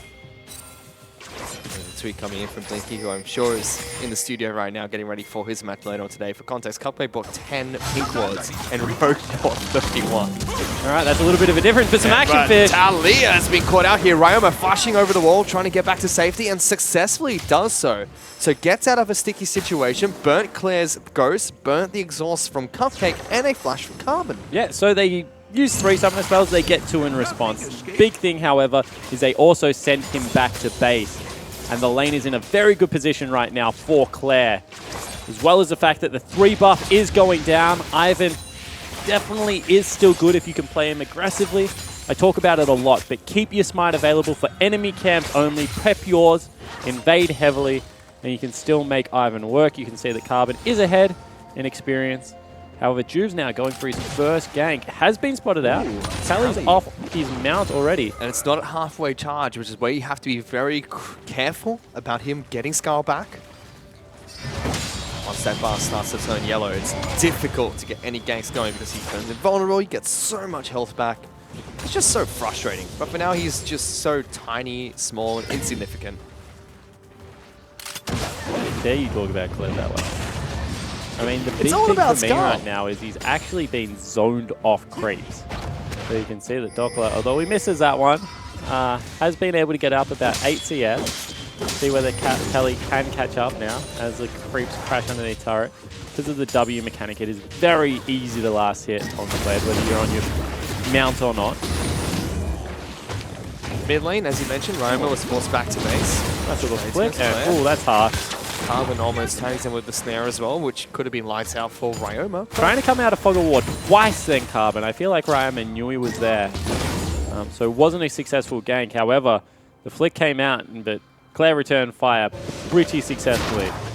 For now, it is fairly even though in that mid lane. The only difference is boots, which Ryoma's gone back to pick up and gets an extra control ward for himself. And CS is fairly even between Claire as well as Ryoma. But the big thing you have to watch for in mid, and we talk about it a lot, is experience. If you are someone like a Talia that doesn't have a damage ultimate, you're not able to get the push, and you lose out on level 6 because of experience, Claire will have genuine kill threat around the map. And especially in that mid lane because no summoner spells available. So see whether Ryoma is able to match that.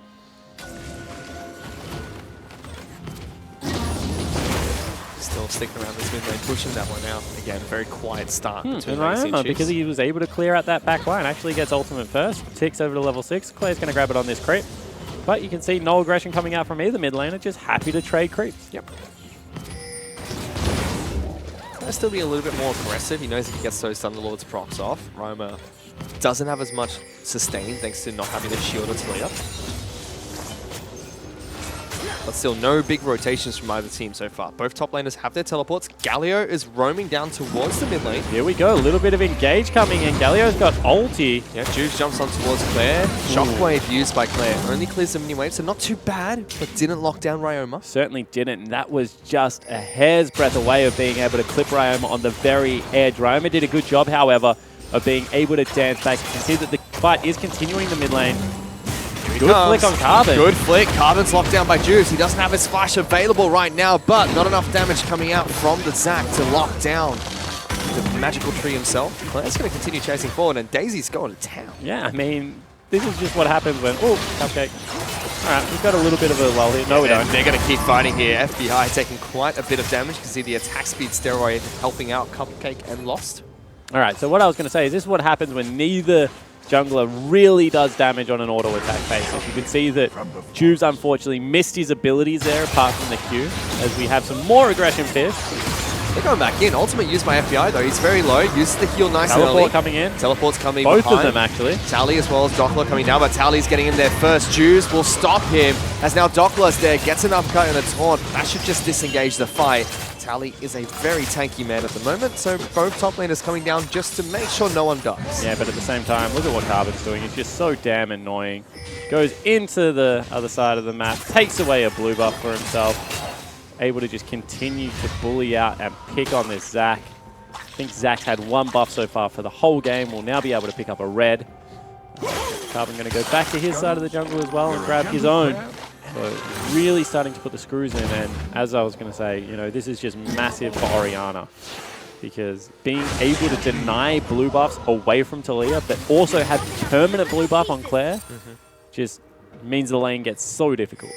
Top of that, the first elemental dragon of the game is the Infernal Dragon. A lot of pros are very outspoken about how that is the best objective to take on the map pre-20 minutes, even more so than Rift Herald, who comes in at a close second. So we should see a lot of fighting once that Rift Herald does eventually spawn. Potentially teams could trade sides of the map with that.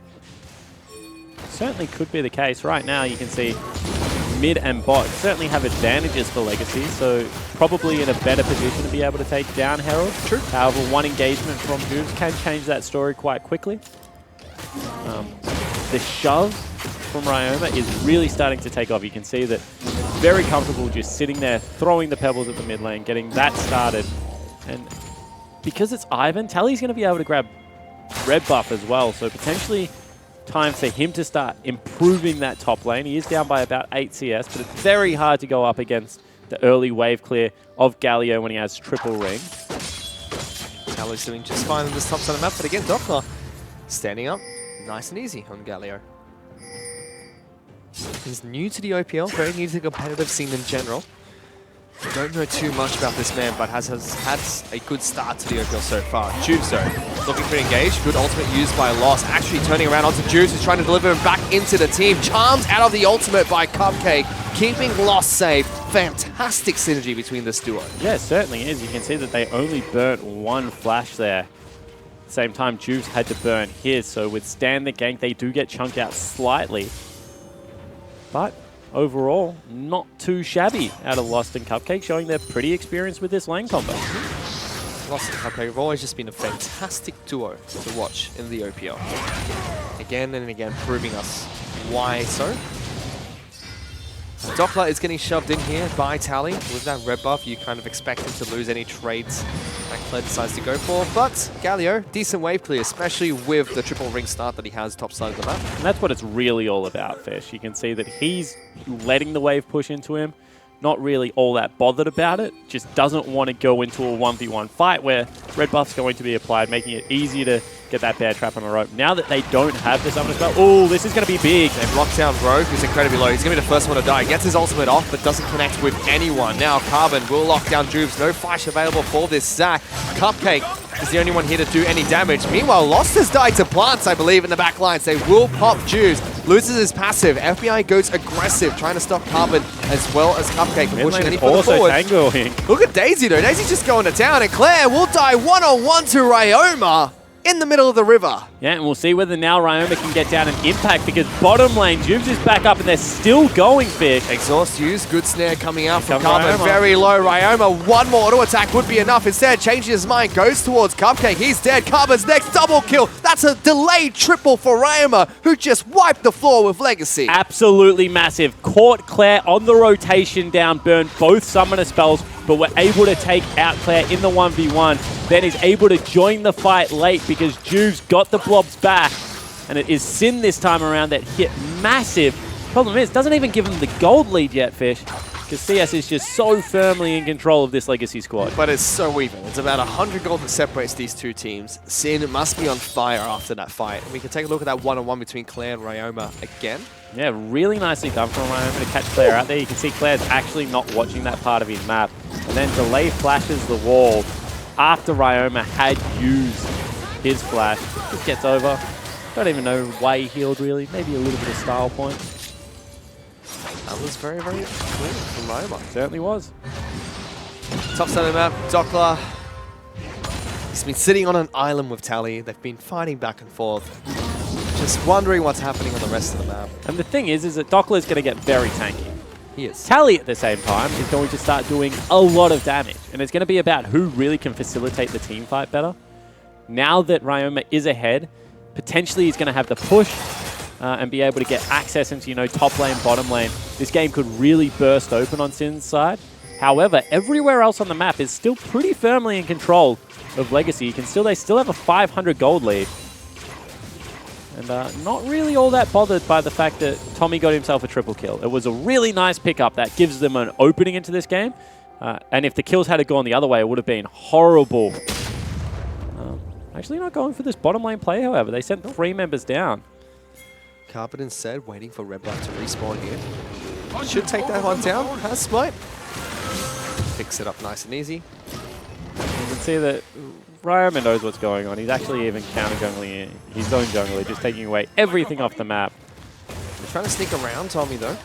He will back off into Fog and Walk close to the river. That's a ghost being used by Claire. Because Tally is coming for the flank. Galio jumping in on top of Ryoma to make sure he's safe. And Claire missing the ultimate from Oriana. That's crucial. Big taunt from Doctor. It's going to be Juice jumping into the back lines. Knockup comes in. They want to get bounced back, but Dockler picks up the first kill. Ryoma's been able to get over the wall and back to safety. Galio taking some damage. Rogue joining the fight. Carbon has to smite a minion to stay alive. And Tally's now the target for Sin. Jubes picks up that kill, and it's a great skirmish from Sin. Really nicely done out of Sin again. This time they are able to pick up a significant gold lead. They're also going to grab Dragon for themselves. It is the Infernal, so best Dragon to be able to take at this stage of the game. That was all just off a whiff shot play. You could see that Claire was really eager to pull the trigger on that one. Probably could have held it. Instead, misses. Sin come out with a huge advantage. They do. Now they have the gold lead, about 1,500 in their favor. They've had the FBI just farming in the bottom lane against Lost, making sure that the Yeti carry stays down there. An Infernal Dragon picked up. Next Dragon's another Infernal as well. Sin starting off this game perfectly. And this is the best feeling when you're already rolling early. You know, your mid lane at 3-0-2. What better thing to get than back-to-back Infernal Drakes? I mean, I think Legacy got 3 Mountains last game, which might have unlocked Baron for them that time, but really didn't give them all that much else because they were already snowballing ahead. However, Sin get the best Drakes in the game and should continue to look to snowball this. Expect the next 6 minutes to still be pretty rapid play. Carbon, though, has been able to pick up his Redemption. That's a crucial item power spike for Ivan. Will assist him in the next few skirmishes or team fights, but Blade of the Ruined King, as you can see on your screen, picked up by FBI. And is actually gone with the Berserker Grave, so no Ninja Tabby coming out. Not really all that worried about lost damage in these fights. Would rather be outputting his own. You can see that Jude looking now to invade Carbon after what has been a pretty back and forward early game between the two junglers at least. A little bit more confidence.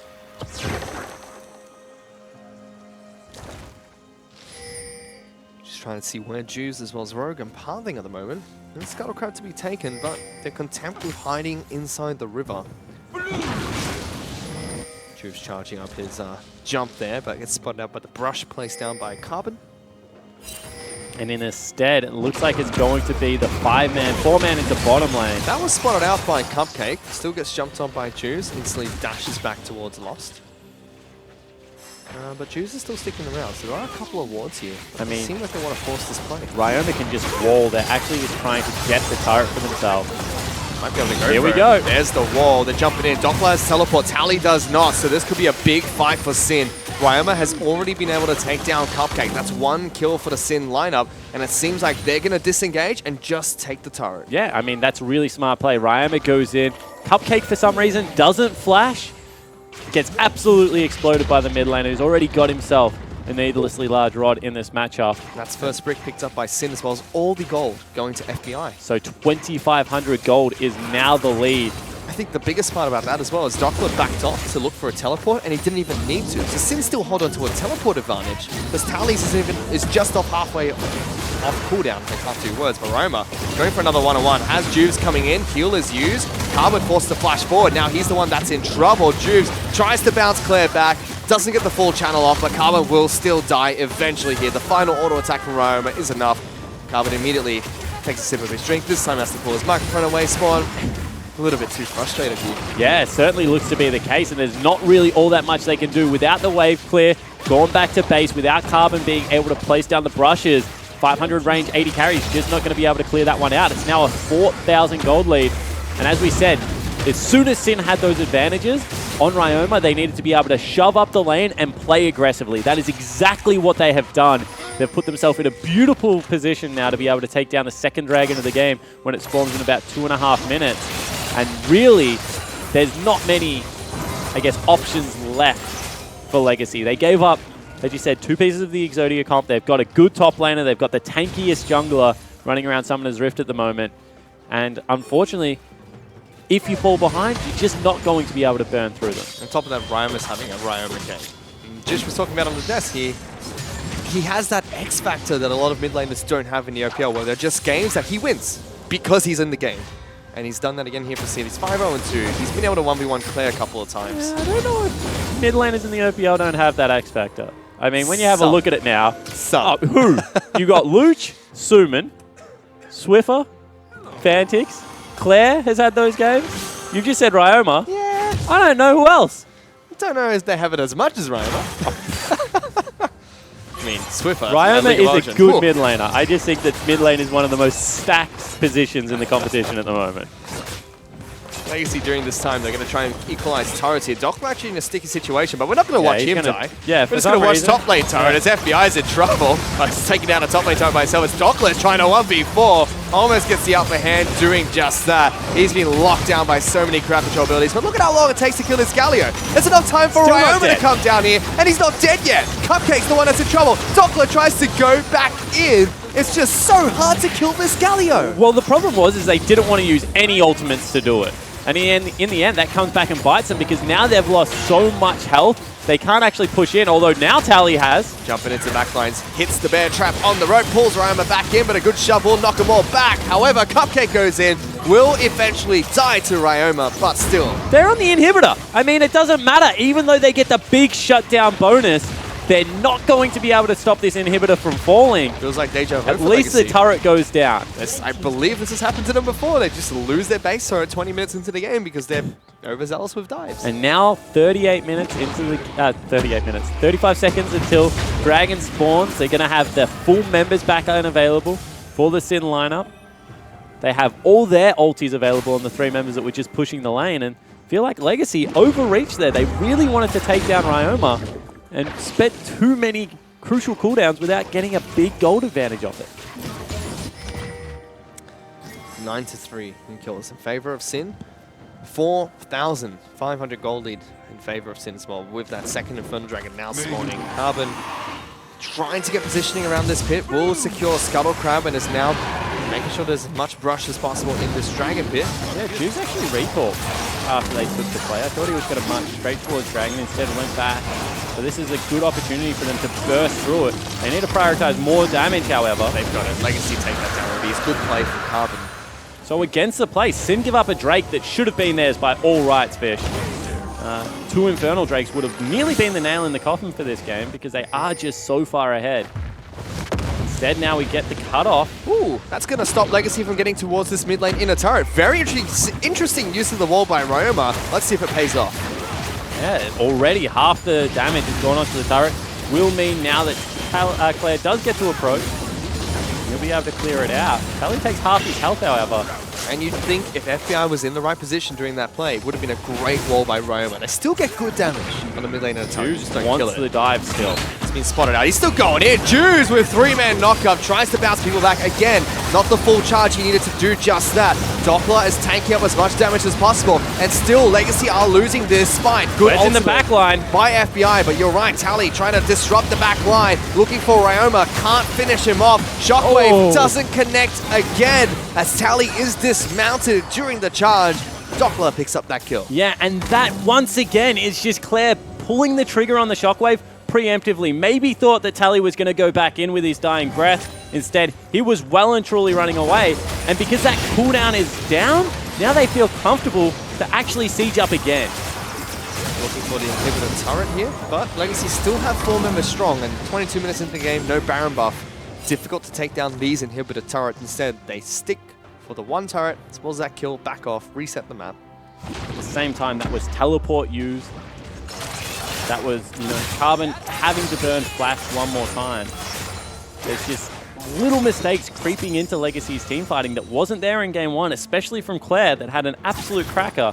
He's already down 2,000 gold, we know that. He needs the Shockwaves to be on point if there is any hope. We see the combined recall there. See ya. FBI is going to continue to farm in this mid lane. Has this Blade of the Ruined King as well as the Hurricane now. He's going towards an IE. He is. Pickaxe, probably. Silencer picked up by Carbon. That's, we have seen it on Ivan, just not really second itemish. Athene's is more common. Yeah, it certainly is. I mean, I feel like so many of their eggs are in the loss basket now.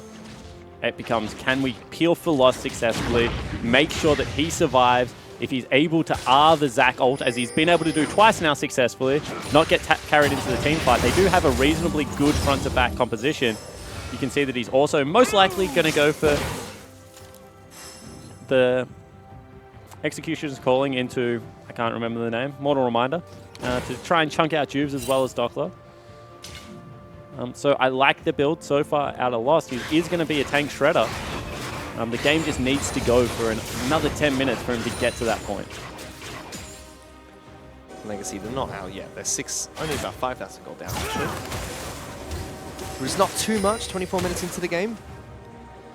They still have a win in their pockets as well. So if Sin pick up a win here, they still only send it to game 3. But remember, every point is crucial in the OPL. Every game you win matters. Even if you drop the set 2-1, at least you still pick up a point. Your opponents only get 2.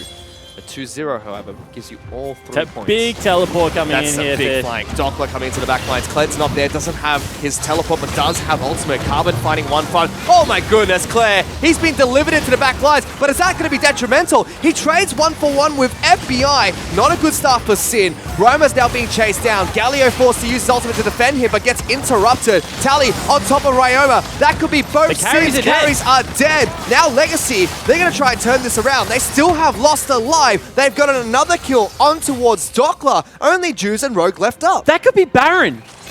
Juice, what are you doing? You just carried the mid laner that has Shockwave available onto your AD carry's head. And FBI doesn't flash the ultimate. Claire's able to trade 1-for-1 crucially. I think that's the first Shockwave he's hit all game.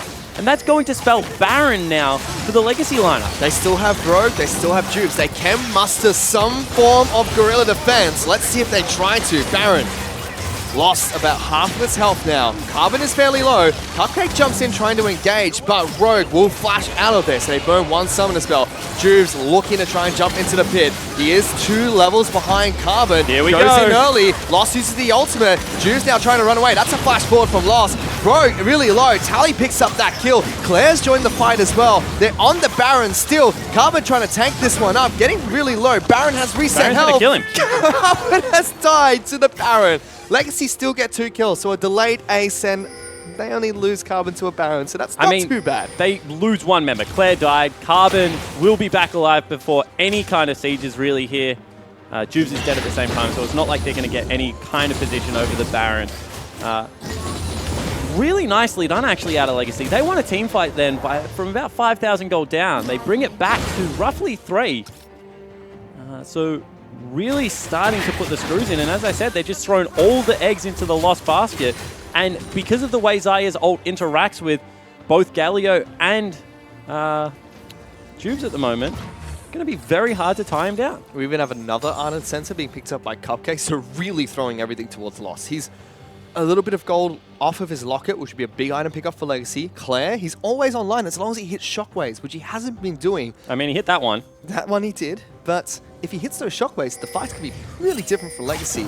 On top of that, we have Last Whisper picked up by Lost, and we are really close to Tally picking up the Gargoyle Stoneplay, which is a big item for Kled now. Here we go, engage on again. Will actually pull them back. Lost used the ultimate early, but Doppler's right behind him, so Will taunt him up. Lost, take it down instantly. That's a much better engage from Sin, deleting the AD carry from Legacy. Tally can't find an opportunity to dive into the back lines. Sin will take that single pick and move towards the Infernal Dragon. And that's what it should be. That should be the Drake pickup. They might even be able to rotate it into a little bit of pressure on the bottom lane turret, because that is an absolutely massive wave right now for the Sin Gaming lineup. Better execution this time, and Lost without summoner spells just looks like he can't avoid all of the CC that comes out. Still return fire a pretty decent amount of damage, however, Fish. He did.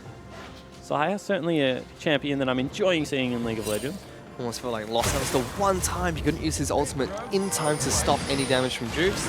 This time he actually got jumped on by these, who knocked up straight. This actually might be the start of the Baron, because Lost is still nowhere near the fight. Tally's going to have to deal with bottom lane. They have a ward, so they know. Tally does have teleport. Does Carbon try for this one? Baron's already so low. Flair gonna have to try and steal it with Shockwave. Does he go for it? Doesn't get it. Very close, so good smite from Jubes. But they do have a flank here. Tally is behind the entire team. He's on top of Rogue. He's taking so much damage, though. He's trying to obliterate the support. Will get the kill. Trades 1-for-1, though. Lost has joined the fight, so they do get a good trade. They delete one Baron buff member, but... I mean, I don't know if that's a good trade. I don't know if calling top laner for support is ever going to be a good trade. Tally is going to be able to pick, I guess, another Megatron cloak up for it, so not the worst. They also get a turret, so will delay the push. However, Sin now with a big advantage. They have the Varus already, who goes back, grabs himself an IE, and they have a relatively good diving comp. If they can get Zac and Galio into the back line, which they were able to do, and take out Lost. Galio's got his Random's Omen, Abyssal's Mask, as well as the components for his Gargoyle Stoneplate. Carbon's been able to pick up his Locket, though, which is a good item for him to have in these big, heavy team fights against Sin. But Lost, past few team fights, hasn't gotten too much from it. Hasn't been able to pick up any more items. He's still stuck on SG, but now we'll go for Lord Dominic's Regard. Yeah, so no Mortal Reminder coming out. So Jubes does have the potential to get a lot of health back in these team fights still. I want to see whether Cupcake goes for another Locket, or whether he actually picks up the flag to send a minion creep. Banner of Command, there we go. To be able to really pressure out Galio, because Galio does not deal with bannered up minions well at all. Everything he does is magic damage, including one of his auto attacks. In fact, neither does Ryoma, neither does Jubes. Only I can really deal with those. Now Sin content with pushing the bottom lane in the turret. Just watch Ryoma in these sieges every single time. He's shoving mid lane wave, but when they approach the turret, he ducks into Fuzzle's wall and he threatens with the wall. Every single time. It means that it becomes incredibly hard if you're Legacy to defend this, because if he lets the wall go across and you get caught on the wrong side, they just absolutely chunk you out. And you can see that he's, at the same time, still pressuring into the Legacy lineup. Peculiar that Sin has actually gone bottom lane with their Baron buff and not pressured the open inhib, which would have been a little bit easier to get done. They've gone for a 1-1-3, so Doppler is walking Baron buff minions in towards that inhibitor. Tally's going to try and fight him. I was going to say, the problem is I think Tally actually wins the one-on-one. Maybe not against Baron buff creeps as well, but certainly if he gets enough auto attacks in with the Titanic Hydra as well as the Black Cleaver, he will start shredding through and really do some damage with that W. It's quite a bit of pressure, though, being placed down by Sin, mid lane, bottom lane, as well as top lane. So far, Legacy happy to deal with this. Player has joined this fight. They actually get a route down towards... Ooh! Get out of my lane. Rogue's almost dead.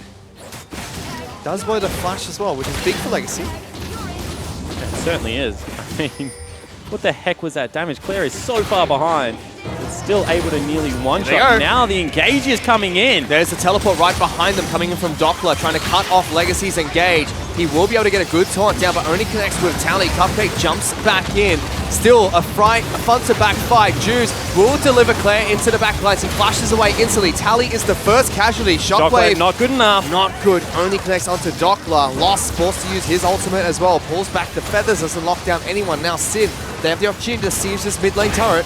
Yeah, and that is going to be the turret falling down. See whether they can take a fight afterwards, however, as Doppler is now very low. No Tally, 35 seconds. They do root up Doppler, no one goes in. Cupcake tries to get some damage as well as a heal back for his team. 3-on-4, blinking health bars.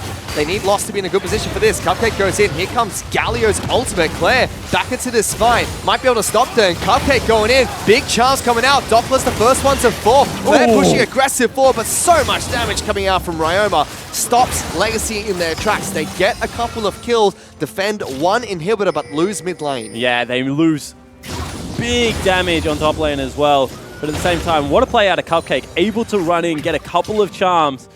If Ryoma had mana in the end of that team fight, would have been able to take down everyone, however, was running You can see Gargoyle's Stoneplate picked up for both top laners now, so both will be much tankier as they're running into these 5-man engages.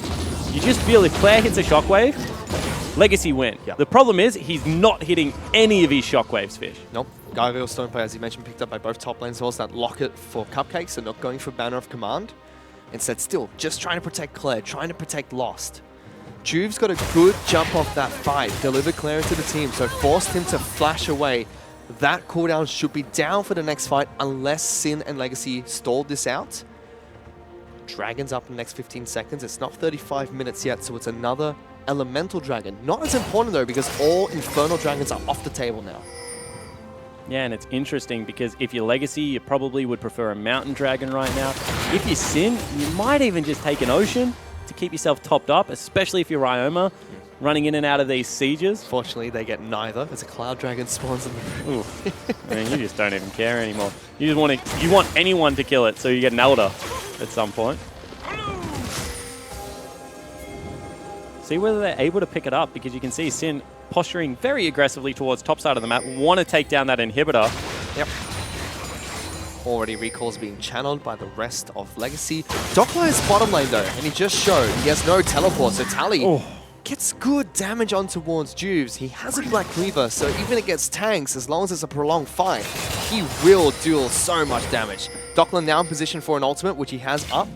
You can see that Ryoma also posturing aggressively onto Tally, although, big play out of Cupcake. And here comes Galio looking to try and lock them down. Juve so charmed up, only going to be able to send Tally into the back lines. He's very low. Tally gets locked down by FBI. Doppler trying to knock them back. Cupcake low, Lost using his ultimate. Doppler with the Gargoyle Stormplate will charge on forward. Ryoma builds a wall, separates Legacy, and Sin starts to move towards top lane inhibitor. Yeah, really nicely done. Ryoma cuts off everyone. That means the inhibitor will most likely fall down because it is only the two supportive members over here. However, now the collapse comes out, and can they get out cleanly? Shockwave connects on towards Ryoma, but only Ryoma. Tally in the back lines, pops Juice passive on top of Ryoma now, gets that first kill, will trade his life for it. Rakan has fallen as well. Claire, only one left up in this spy. Lost only now joining the rest of his team, so he can't defend the base with everyone. Yeah, was being kept busy, it looked like, by Doppler on the bottom side of the fight, so keeping out the most crucial member of Legacy, arguably. You could see Claire finally lands a shockwave. It's on Ryoma. It takes him down, but everyone else just lives by the skin of their teeth. Sin executing very well on these team fights, Fish. But Legacy, you can see Deathcap finished up. IE on its way. They're starting to play themselves back into it. There's no real way that Baron can be taken. Juves is back in base. It's on the table though, and immediately you should know that Sin's next objective is towards that Baron. Big minion wave bottom. Tally can deal with that as he has teleport available. Level 16, so is Doppler. Sin moves straight towards the pit. They find the ward. It's going to be denied by that control ward. Legacy are grouping up. They know they have to try and stop this. Yeah, the big thing is Claire's somehow got no health and no mana still. So you can see that Juves can walk in. He's got no Void Staff either, so all the magic possessions built up by the Sin members, it's going to help them out a lot. And without 2 inhibitors, I mean, it becomes really difficult to contest anything right now in the Baron pit. So you can see that they're just controlling the area. Dockler's zoning them away, and it will be started. Teleport's coming in, they know. Is coming in, but they can't get into the Baron pit in time. The only thing Legacy can hope for is a fight going in their favor right after. They go for it. Ooh, Tally using his ultimate the wrong direction there. It's about 2 steps of an ultimate. Gives him a little bit of movement speed. A little bit. Don't know if it was enough. Then Legacy retreating because look at their base. Already under attack by super and minions. That turret's taking a beating. Yeah, it actually looks like it's going to fall down. I mean, can they actually get there in time? Instead, we're watching Dockler. And it does fall down. So in the end, they're going to manage to pick up the free objective. Mid inhibitor comes back alive, but is immediately going to be under threat. Legacy. As is bottom lane, and with no ulti out of Tally, how do they actually engage? Legacy need to go for a last stand somewhere. They've already lost their inhibitor turret. It's either inhibitor or the Nexus. They have to choose where to fight. Inhibitor is where it's at. Galio goes in. Big 3-man knock-up. FBI goes on a killing spree as he takes down Rakan. Claire is going to have to back off. Tally is in trouble. The wall separates Legacy from their base, but it's actually knocked down by Ryoma. 2 kills picked up by Sin. They're moving towards the final inhibitor. This should be game for them. Yeah, it certainly looks to be the case. Juves again goes for the engage, this time onto Claire. Going to be able to pull him back. And Dockler gets the taunt into the uppercut. Left, right, good night to you, Claire, as now the Nexus is under attack. Sin will be able to tie up this series 1-1 against Legacy and take us to game 3. And much better execution out of Sin. Ryoma able to get a triple kill in the earlier stages of the game. His damage was on point. You can see Juves just saying, let's just calm down. I mean, we played that one slowly. We got the engages we were looking for, and we were able to make it work. But really, big shout out to the mid laner of Sin. His walls were on point. His damage in teamfight and his presence was always there. And Legacy, I mean, I just don't know in a draft if you can afford to give away Zac and Galio if your answer is Kled.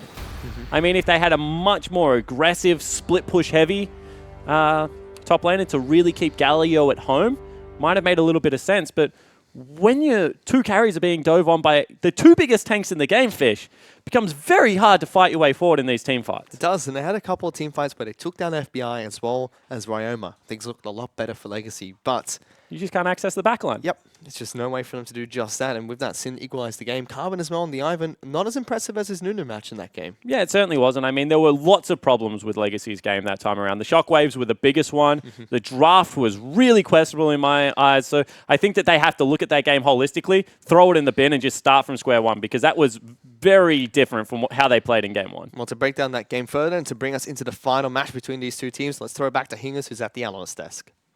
Thank you very much, Fish and Spawn. Well, just your boy Tommy, your boy Ryoma, he's popping off. Is that what happens when you just give Sin a bunch of OP champs and Ryoma can just kind of do what he wants as well? Or? Yeah, that draft was a bit of a head scratcher. Yeah. Sin felt very confident when I was talking to Bensel. He was like, yeah, I think we got this. Yeah, so I think, obviously, like, there's always room to play around the OPs, and you can trade and stuff like that. I think when you're picking... You're giving them Zac, and in response, you're taking Xayah Rakan. I think you've made like a huge mistake. Yeah. Like the bot lane's good. Like both of you can, I'm sure, will agree that that's a good bot lane. But like the key word there is it's good. It's not like overpowered. It's not the best bot lane or anything. So what are you hoping for? If you give them Zac Galio and you take Xayah Rakan, what are you hoping for?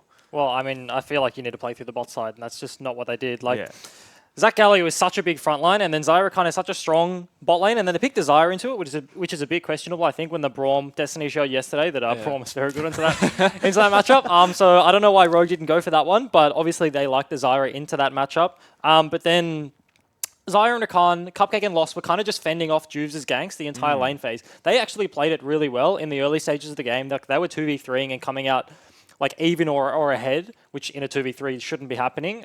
So they were playing it actually very well, given their circumstances, but I think their circumstances should have been different. Legacy should have been putting more pressure in the bot side for them to be able to play through that matchup, because that's obviously what they wanted to trade for the Zac Galio.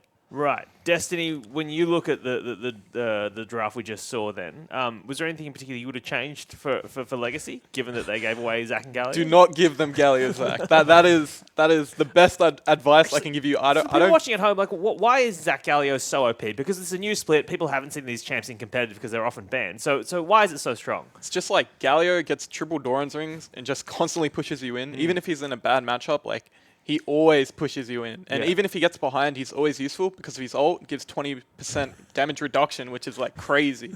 And then just Zach as a champion is just really strong right now. He has decent matchups across the board. He can farm the jungle. He excels at ganking. And both of them together is just boom. You just like can't kill anyone. Yeah, you just can't kill them because Zach's passive, Zach's tanky, the damage reduction. It's really hard to play around, and it wasn't worth what Legacy got in return. And it just gives you, like, the combination, so much access to the backline, where you have an Orianna and you have a Xayah. Xayah can ulti out of CC, but, like, Zach just, he just sits there charging up his slingshot and he's like, I'm coming, and there's nothing you can do about it. He lands, like, Galio ulti over the top, like, you just can't get away. What about the Ivan pick? I mean, we saw Carbon kind of, you know, having fun on Nunu last. Obviously, that champ was open. He picks the fun champs. Why is he picking? Why do you think he picked Nunu rather than Ivan? I mean, obviously we got to ask him. But like, what is he trying to achieve with Ivan? More healing and fun? I don't know. Yeah. I think Zach as a jungler is considered the best jungler in the patch. I think most people will agree with that. But he isn't good at skirmishing, so like, you want to pick a jungler into it that can like bully him around early and get some sort of advantage. Like, he just wants to farm up, wants to get to 6, and wants to like play with the combo with the Galio. And then picking an Ivan who's not going to skirmish either. He doesn't do damage. He just wanders around like friend of the forest, like playing with the gromp, playing with the wolves. Like, he doesn't do damage. Like, he can't. Walking vision wall. Yeah, he can't fight Zach, so he can't bully him around when Zach is weakest. Yeah. So like, you kind of give them the best jungler on the patch and then pick something that isn't even good into the best jungler's weaknesses. It just seems like real. Well, iffy. on the top of that, we've talked a lot about Carbon's items in the past, and Destino upstairs we were talking about this. He's gone double. Well, across the team of Legacy, they've gone double art and sensor. What do you think of?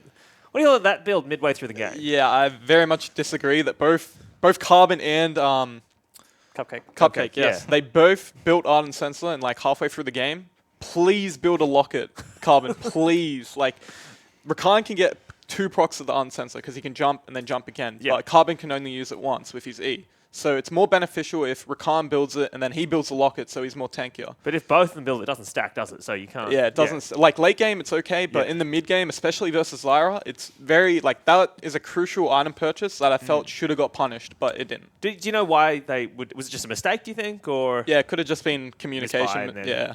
I'm sure Big Brain Lucio will get on them after that, I hope. Big brain. Just your boy Tommy Rama was massive this game. Let's take a look at this fight where he gets a pair of kills. Now, in particular, what is he doing right here? Is he just kind of like running around doing damage? Yeah, this fight's actually like, it's sort of exciting because you think like there's a chance Carbon turns his counter gank around, you know, and they chase back in. Obviously, the first kill goes down to Legacy 2. And then just off your screen, you'll see the 2 mid laners fighting around just behind the dragon. And this is where it sort of becomes kind of exciting because Tommy actually gets the better of him and cuts him off with the wall and ends up... Yeah, here it comes. So he gets the better of him, cuts him off with the wall, goes around the back, and he sort of changes the way this game's played because, as we said, like, they want to play through bottom lane and get their strong duo ahead. Yeah, Legacy want that, yeah. Yeah, so when you have complete control of mid lane, which Tommy is securing, Ryham is securing right now, makes it really hard to make any sort of proactive play because the Weaver's wall is just going to come down and cut you off, and anytime like you sort of try to assert dominance or like aggression in that bottom lane, you know, like the 4-0 Talia is going to be there to punish you for it. Yeah, and eventually I think it ends up like 6-1-2 or something like that, doing quite well, doing a lot of damage. Meanwhile, winning team fights from behind, obviously very, very difficult. We saw that last game. Ejim, this is perhaps the moment where Legacy looked like they might be able to turn it around. They're 5k goal behind. They take this team fight. Can you talk us through what's happening in this second replay as we bring it up? Yeah, as we bring it up. This is actually one of the mid lanes. So Rima, I don't know, just coming in looking for Carbon, but then Juves just brings Orianna straight back onto FBI. The bot lane, they've been winning early, and then I think that was the only shockwave that Claire actually landed that game. And then, like, this is just fighting inside a choke. So is the issue here that Juves, is it the Legacy have done good stuff, or is it just Juves kind of he messed up. Yeah, I feel like they kind of messed up. Juves just basically kills FBI, and then fighting inside the choke, Legacy have the better position, and they just come out ahead, pick up the carries, and then they look towards the Baron, as we're seeing here. Juve's doing a very good job of showing why Carbon and Spooks were picked for Team Victoria in Origin, I'd say, despite being given them the strongest jungle champion on the patch. I want to say, like, when we got in here today for rehearsals, Jish was like, I'm going to say it. I'm going to say it. I'm gonna do it. He's like, been waiting for a moment the entire game to bring it up, and suddenly he's like, yes, I did it, I did it. Yeah, actually, I'm taking my headset off to go home. I think I've done all I need to do here. All I need to do. All right, so looking forward to Game 3 then. These teams are 1 apiece. Does anyone want to change their predictions from earlier in the day? Anyone want to switch up? You still think Sin's going to take it? Yes, the boys have it. They have it in the bag. Tommy's carried 1 game, so now I'm hoping FBI pulls it through and carries the second one. Anyone else want to change their... You're staying strong? I'm good. I'm on the Legacy Legion. All right, well, explain to me then how your team will... or how your backed team takes Game 3 then. Destiny, let me start with you. Honestly, put Claire in a better matchup, please. Yeah. Talia, just completely carried that game. And as you can see, just look at the damage. Talia has 39,000 compared to 19,000. That's 20,000 difference. That's massive. So I think just look at the draft, break it down, hopefully get the first game draft, completely just make it unwinnable. Lucio did a really good draft in the first game, but in this game, I just felt like they didn't have pressure anywhere. They had a bad matchup top, bad matchup in the jungle, and then the bot lane just couldn't unlock like they usually do. Yeah. Yeah, and I think I'm going to stick to the Legacy 2-1. I think that game, their draft was just absolutely abysmal. Don't give Sin Galio, don't give them Zach, especially in combination. Is that a respect issue, do you think? Why are they leaving it open? I don't know. I mean, you'd have to ask Big Brain Lucio on one of the Legacy members. Someone tweeted him. Someone tweeted Lucio. Someone tweeted Soulstrikes. Yeah. But yeah, I think that that was a huge blunder. I think in the first 2 games we've seen so far, both teams make huge blunders. In the first game, we all said that Sin just had 3 losing lanes, and it was as soon as they fell behind, they just had nothing, and then Legacy did the same thing. So are we just going to all make our prediction now? We'll just flip a coin, see who's getting a better draft. And yeah, pretty much. Rock, paper, scissors, Bensel this. Well, then if Sin are going to take this last game, then how do they do it, Jish? So yeah, I think it's obviously back on red side. They have I'm going to say the drafting advantage just because they have a really strong mid laner in Ryoma, and I would like to see them maybe pivot on that third rotation or second rotation pick and third pick on red side and use the double bans. Otherwise, just make it completely safe and use the absolute 5th pick on red side to make sure that as Destiny was saying that if Claire gets a better matchup, maybe this game is easy for Legacy win. But I think Bentel actually can secure the advantageous matchup for Ryoma. So you mean delay the mid lane pick until after you know what Claire's going to pick and then counter pick? Yeah, you could definitely do that, I'd say.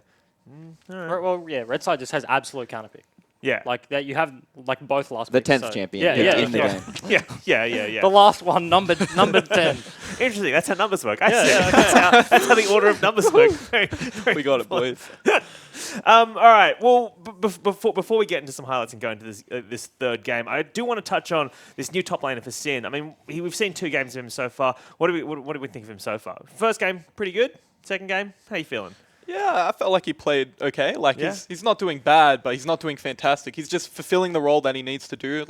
He's probably still finding his feet. Right? Yeah, he's still. We don't know if he's got a lot of LAN experience or a lot of play. He's played in some open leagues and stuff in NA. But I mean, was he around much in that game? Did you I mean, there was a few really good moments for Sin that were centered around Dockler. I think in the bot lane.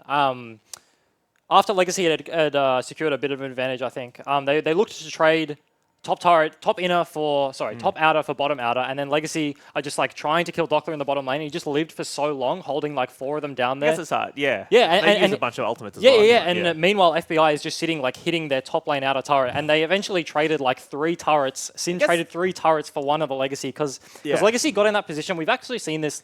Last split happen with these 2 teams. In Legacy, the gauntlet. In the gauntlet. I don't like talking about the gauntlet. We don't mention the G League. But where Legacy get themselves into this situation where they're looking to trade, and then they fall behind in the trade, and they're not willing to just sack it there. Their leg is decrepit, and they don't want to chop it off, so that the body doesn't die. You know what I mean? They just what a macabre. It's the best I got. No. And so they overcommit on this bot dive after not being able to kill Dockler. Then they dive the inner instead of pushing. And meanwhile, Sin have just taken the top outer. They've taken the top inner, and then eventually, as Legacy are basing, they take the top inhib turret. Yeah. And so it's just they're just unwilling to realize, okay, we've messed this one up. We need to sack it now before it accrues like a bigger mistake. But that also speaks to respect and pride, doesn't it? Because if they're willing to let OP chance through and let them... Oh, oh my goodness. Yeah. I mean, is this tilting your Destiny? How do you feel about that? Yeah, I think both me and Ejim right now are tilted. That's triple. Claire bought more wards than Cupcake. I mean, I guess Claire was a bit of a support that game, but... Soul Strikes, please talk to your support. Please. I don't know. Nah, I don't know about compliments to Rogue though. That is a lot of wards in comparison to everyone else. So why didn't Legacy have vision that game? Like, what's going on? Is it hard to have vision when you're getting pushed in? Like you can take this one. All right, well, like they picked this bot lane like first and second rotation, and he's not getting down wards. Like he has a double dash escape. Yeah. Even the W, like he can dash over walls, drop a ward, and get out. Like Ejim was doing that to me yesterday, and I couldn't do anything. So like I don't understand how he has 7 wards. Like maybe he just doesn't know the limits on the champion yet. That's, Well, I feel like it's not champion specific though. Like I've sat in this exact position with the same player for like 2 splits now. But I don't know. He's like obviously there's like a difference in opinion. Yes. Because I mean they've probably watched the VODs back. They've probably like people have talked to them about it. Someone's mentioned it. You've mentioned it. I've mentioned it. Like whether they like get it from me, get it from someone, like they know about this. So like surely they think. They have a differing opinion, right? Yes. Surely they don't think that like it's That- bad, yes. otherwise they would have fixed it. Absolutely, So, yeah. They're not being like, no, this is a bad play. Let's keep doing it. Yeah, but we have the microphone, so I just get to sit here complaining. All right, well, we're about to get into our third and deciding match in this, our first game of the day. Before we do, let's see some highlights from Game 2. Incredibly low. He's going to be the first one to die. Gets his ultimate off, but doesn't connect with anyone. Good snare coming out from Carbon. Very low. Ryoma, one more auto attack would be enough. Instead, changing his mind, goes towards Cupcake. He's dead. Carbon's next double kill. That's a delayed triple for Ryoma, who just wiped the floor with Legacy. He's been locked down by so many crap control abilities, but look at how long it takes to kill this Galio. There's enough time for Ryoma to come down here, and he's not dead yet. Cupcake's the one that's in trouble. Doppler tries to go back in. It's just so hard to kill this Galio. Ultimate Carbon fighting 1-5. Oh my goodness, Claire. He's been delivered into the back lines, but is that going to be detrimental? He trades 1-for-1 with FBI. Not a good start for Sin. Roma's now being chased down. Galio forced to use his ultimate to defend him, but gets interrupted. Tally on top of Ryoma. That could be both Sin's carries are dead. Now Legacy, they're going to try and turn this around. They still have Lost alive. They've got another kill on towards Doppler. Only Juice and Rogue left up. That could be Baron. Here comes Galio looking to try and lock them down. Juso charmed up, only going to be able to send Tally into the back lines. He's very low. Tally gets locked down by FBI. Doppler trying to knock them back. Cupcake low, Lost using his ultimate. Doppler with the Gargoyle Stormplate will charge on forward. Roma builds a wall, separates Legacy, and Sin starts to move towards top lane inhibitor. Shockwave connects on towards Ryoma, but only Ryoma. Tally in the back lines, pops Juice passive on top of Ryoma now, gets that first kill. Will trade his life for it. Rakan has fallen as well. Claire, only one left up in this fight. Lost only now joining the rest of his team, so he can't defend the base with everyone. And Doppler gets the taunt into the uppercut. Left, right, good night to you, Claire, as now the Nexus is under attack. Sin will be able to tie up this series 1-1 against Legacy and take us to Game 3. Welcome back, ladies and gentlemen. About to get into the final match between Sin taking on Legacy and day 2 of the first week of 2017 Split 2 of the OPL. Yeah, exactly right. And it just looks like no one can close out series in 2 games so far, Fish. No. All of them have gone the distance. We're going for 12 games this week, Spawn. I'm ready for it. I took my glasses off because I was like, when I wear this headset for too long, it starts giving me a headache with my glasses. So I was just like, you know what? I've given up on the hope that we're getting home at a reasonable hour. I'm here with you guys. I don't want another headache. So I just get rid of the glasses. Now I'm ready to cast all 6 games. That makes me happy. I thought you were going to say that casting of me gave you a headache, then I was going to go cry, but thankfully it's just the glasses. No, it is 100% the glasses. Unfortunately, at the same time, I know, Jish, that I've lost all credibility behind my analysis now. What? That's what he says. Like, when you take off your glasses, you lose all credibility. 100% credibility loss. Those glasses are magical items.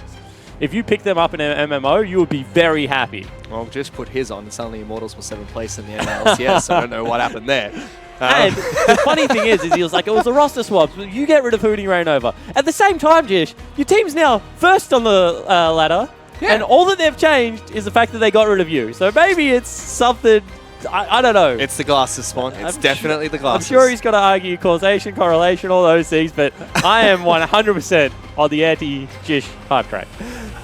Well, he's on our desk today, if you guys are just tuning in. With Michael Hingersing, Destiny and Ejim. You know, two supports who just played against each other yesterday. Interesting dynamic going on there. But in this match, we have all 6 bans, or the first 6 bans between Legacy and Sin complete. Thresh, Caitlyn, and Elise taken away again by Legacy. They don't want FBI to play Caitlyn. Rumble, Galio, and Zac, very standard red side bans from Sin. That does give Xayah as the first pick to the Lost. And Sin will take Varus again, surprisingly, because FBI is a little bit well known for his Ashe over Varus. Yeah, it certainly is. However, the Varus in game 2 looked very good. Only once was he caught out position by a shockwave, and that was kind of when Juice landed it on his head. It seems like every Zac jungle we see just playing for the wrong team at certain times. It's kind of like when Poppy was first released, you just knock back the wrong targets and go, whoops, that's an accident. Yep. However, this time, they're going to have an aggressive jungler. Taking in the Kha'Zix, a little bit more damage. Can invade a little bit earlier on the Kha'Zix as well, because you have kill threat depending on what the jungle is. Something we haven't seen recently. I know it's being played in the LPL right now. So Kha'Zix not very popular as a jungler at the moment, but still decent in its own right. Jarvan has been locked in for Legacy though, so it seems like Tally will play that champion, but who knows? Maybe Claire will take it to the mid lane. Yeah, potentially. I mean, jungle Jarvan's absolutely awful right now, but maybe give it over to Carbon, see whether he can make it work. Does pick it away from Dockler.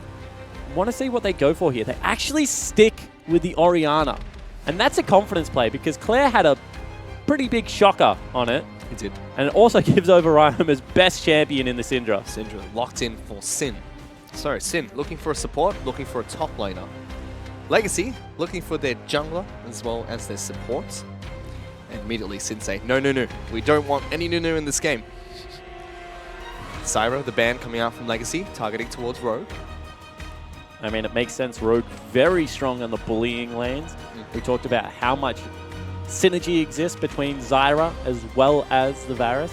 Also kind of denies the melee supports that Cupcake likes to play so much because it gives them a little bit of a hard time during team fights. And Ivan is the ban from Sin. I mean, it makes sense. Carbon's just comfortable on those two champions, right? So if there's nothing else you want to hit, if you're comfortable giving Cupcake any support in the game, take away the jungles you don't want to play against. Does that mean he picks Lee Sin here? It seems like one of the few junglers left for him to play. Yeah, potentially.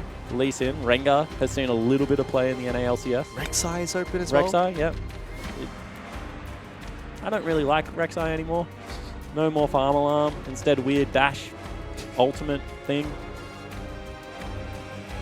Sin picking up a top laner we haven't seen Gragas in some time. also available. Yeah, you could Gragas play the is up. Gragas. But Shen is locked in for Sin. I mean, Gragas, Orianna, Jarvan actually makes a lot of sense in the current composition. So I would not be surprised to see a Gragas locked in here. Rakan can also very easily take a ball into the back line. In fact, Flash ultimate is nearly impossible to dodge. I haven't seen anyone dodge it yet. But instead, Lee Sin is locked in for Carbon. One of his comfort champions. And the final pick for Sin is going to be Lulu. They've got a very damage-oriented team comp with lots of utility from their top laner support. Yeah, they certainly do. And I mean, that's not bad initiation. You're going to have Juves flying into the back line with a Shen ult, a little bit of submarine there. Also, the fact that then once he is in there, Juves will be a little bit more survivable with the wild growth. And then you just have so much damage output coming from Ryoma and FBI. Really a traditional two-carry comp coming out of Sin Gaming's lineup, as well as a little bit of assassination potential. At the same time, Legacy are just a genuine press R, blow everyone to the sky composition. Which has worked quite well so far in the OPL. We saw Regicide run it. Regicide's press R comp was just something else, Fish. Had some problems with that. Direwolves did it as well against the Chiefs. I'm curious to see how this one's going to pan out. In the last match, yes, Legacy were taken down by Sin, but there were a couple of times where they took away the AD carry as well as the support from Sin. Sorry, AD carry and mid laner from Sin straight away. So again, running this type of team comp where you have a tank top and a utility-based support, if you do kill them right off the bat, that could be good night to their team comp. Yeah, it certainly could, but at the same time, it's very hard to kill people through a Shen ultimate, through the Lulu ultimate as well. And Ryoma historically has just been so well practiced on the I hate that pin. Has just been so well practiced on the Syndra, so I'm not really expecting him to be caught out. It's hard to get on top of Syndra. She's able to knock you backwards with the Scatter of the Week. And I think that if the engage is perfect, sure, you can blow up the 2 carries nearly instantaneous with the Cataclysm as well as the Shockwave. But unfortunately for Legacy fans, Claire just hasn't shown that proficiency on Orianna last game. And Claire was up and down last split as well. He had a very poor start to the season when he first got back into the OPL, but stepped up a lot moving towards the Gauntlet. So hopefully it's just the same thing again, jitters as he comes into the OPL. We are back on the Summer's Rift for the decisive match between Legacy Esports and Sin Gaming. But for now, let's check in with Solstrice, who is standing by with Michael Hingers-Hing. Thanks, guys. I'm here with Big Brain Lucio Solstrikes, and I want to start by asking you, we've been talking about on the desk, what's up with Legacy's vision? Because it feels like Cupcake doesn't buy many wards at all. So talk us through your kind of thought process behind that. So obviously, yeah, everyone knows Andy doesn't buy a lot of pink wards, but we have Tim, who plays a lot more supportive junglers these days, and they both coordinate each other to buy like Redemption, Locket, and like even pink wards. I believe Tim covers that for Andy, I believe. Yeah, sure. All right. Well, in game 2 as well, I want to ask you about the draft because you guys left open Zach, you left open Galio, and then was the theory that the Kled would be the counter to both of those, or what was the thought behind that? Yeah, just Kled is something that James has been playing a lot, and for scrim during scrims, a lot of the teams are banning Galio and Zach, and I know Juve's played Zach before, but even last game, I don't think the Zach was the problem. I think the Galio, Dockler just played really well, Galio. So, all right. Yeah. Well, yeah, showing respect there to Dockler with the Galio. Yeah. All right. Well, thank you so much for taking us, and best of luck in the game. All right, thank you. And I kind of agree with Solstrikes there. Juves was all right on the Zach, but the one ultimate where he carried someone back into his team killed his AD carry. So, a little bit questionable. I mean, not even that. The Zach missed a lot of jumps, had a couple of good Qs, but the ultimates really weren't that impactful. It was the fact that it just gave Dockler access to the backline that was really putting in so much work. Ooh. Wow! Roma's almost dead. As is Carbon. Yeah. He just went for the cheesy level 2 game. Yep, no summoner spells burnt, so must be a lot of turret shots on towards Carbon. Gives Claire a lot of advantage. Carbon might get invaded upon by Juice now. That's scary. Is going to be invaded on by Juves. See whether Juves can actually get a kill here. Come here. He's looking for him. He's scouting it out. He's standing on the blast cone. Juves, go. Get him. I mean, you kind of know where he's going to be if you're Juves. He's either at Wolves or the blue buff, because right now there is like 0% chance that he's going to be Raptor Camp as we take a look at what happened mid lane. Actually, this is just a really nice gank from Carbon. Yeah, good opportunity game. Oof. Almost falls down there, but felt like Claire could have been a little bit further forward. Thank you. Meanwhile, we saw during that time, Tally moved into Fog of War when Carbon was moving towards blue buff. That is why Juice backed off. So smart play from him. Would have loved to see a little bit of a brawl, but wasn't going to happen. I mean, I think Tally was a little bit slow on the rotation still.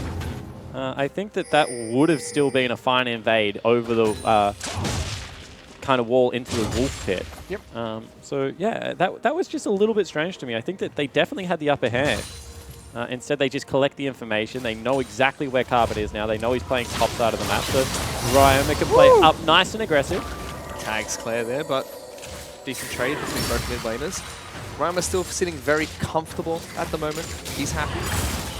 Yeah, and Ryoma, even though he had to burn 2 pots early, still is able to get the shove out. This is what Cinder is so well known for, although now all in is play down in the bottom lane. Lost misses the pullback of Feather, so doesn't knock down FBI.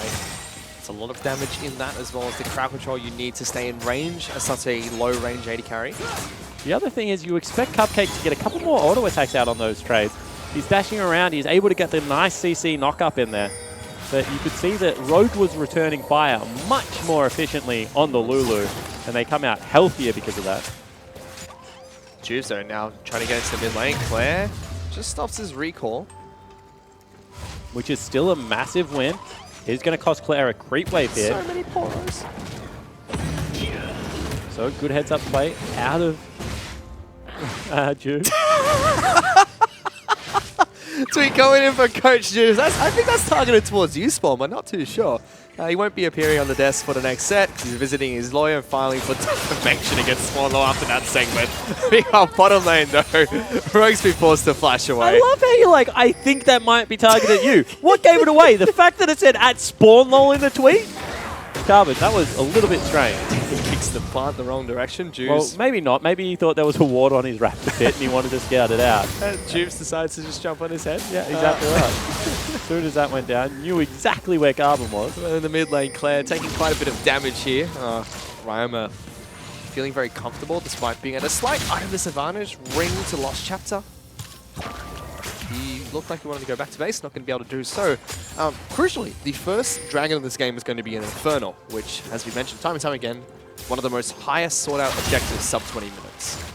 So potential for very early fights to take place between the two teams, and both of them have good comps for early game Oh, junglers are going to crash. Carbon is not looking at his screen. Finds him though, gets a good tag on the Juice, executes damage, there goes he, kicks him in the face. First blood picked up by Carbon. Really nicely done from Carbon. You could see it looked like he actually wasn't looking at where he was. Cupcake goes on to the Lulu. Rogue going to take quite a bit of damage, no flash available from him, but FBI moving forward. Big double root from Lost, forces the heal out of FBI.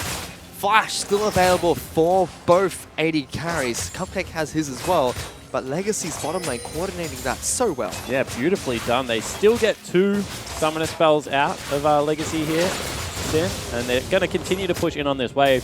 Problem is Lost right now is just getting solo experience. He's so comfortable playing up in this wave, going to be able to praise it as well. Tally in a little bit of trouble here. Dockler doing well. He's level 6. He's gone back to base, picked up 2 long swords for himself, so Dockler, he's going to be going towards the Tiamat build.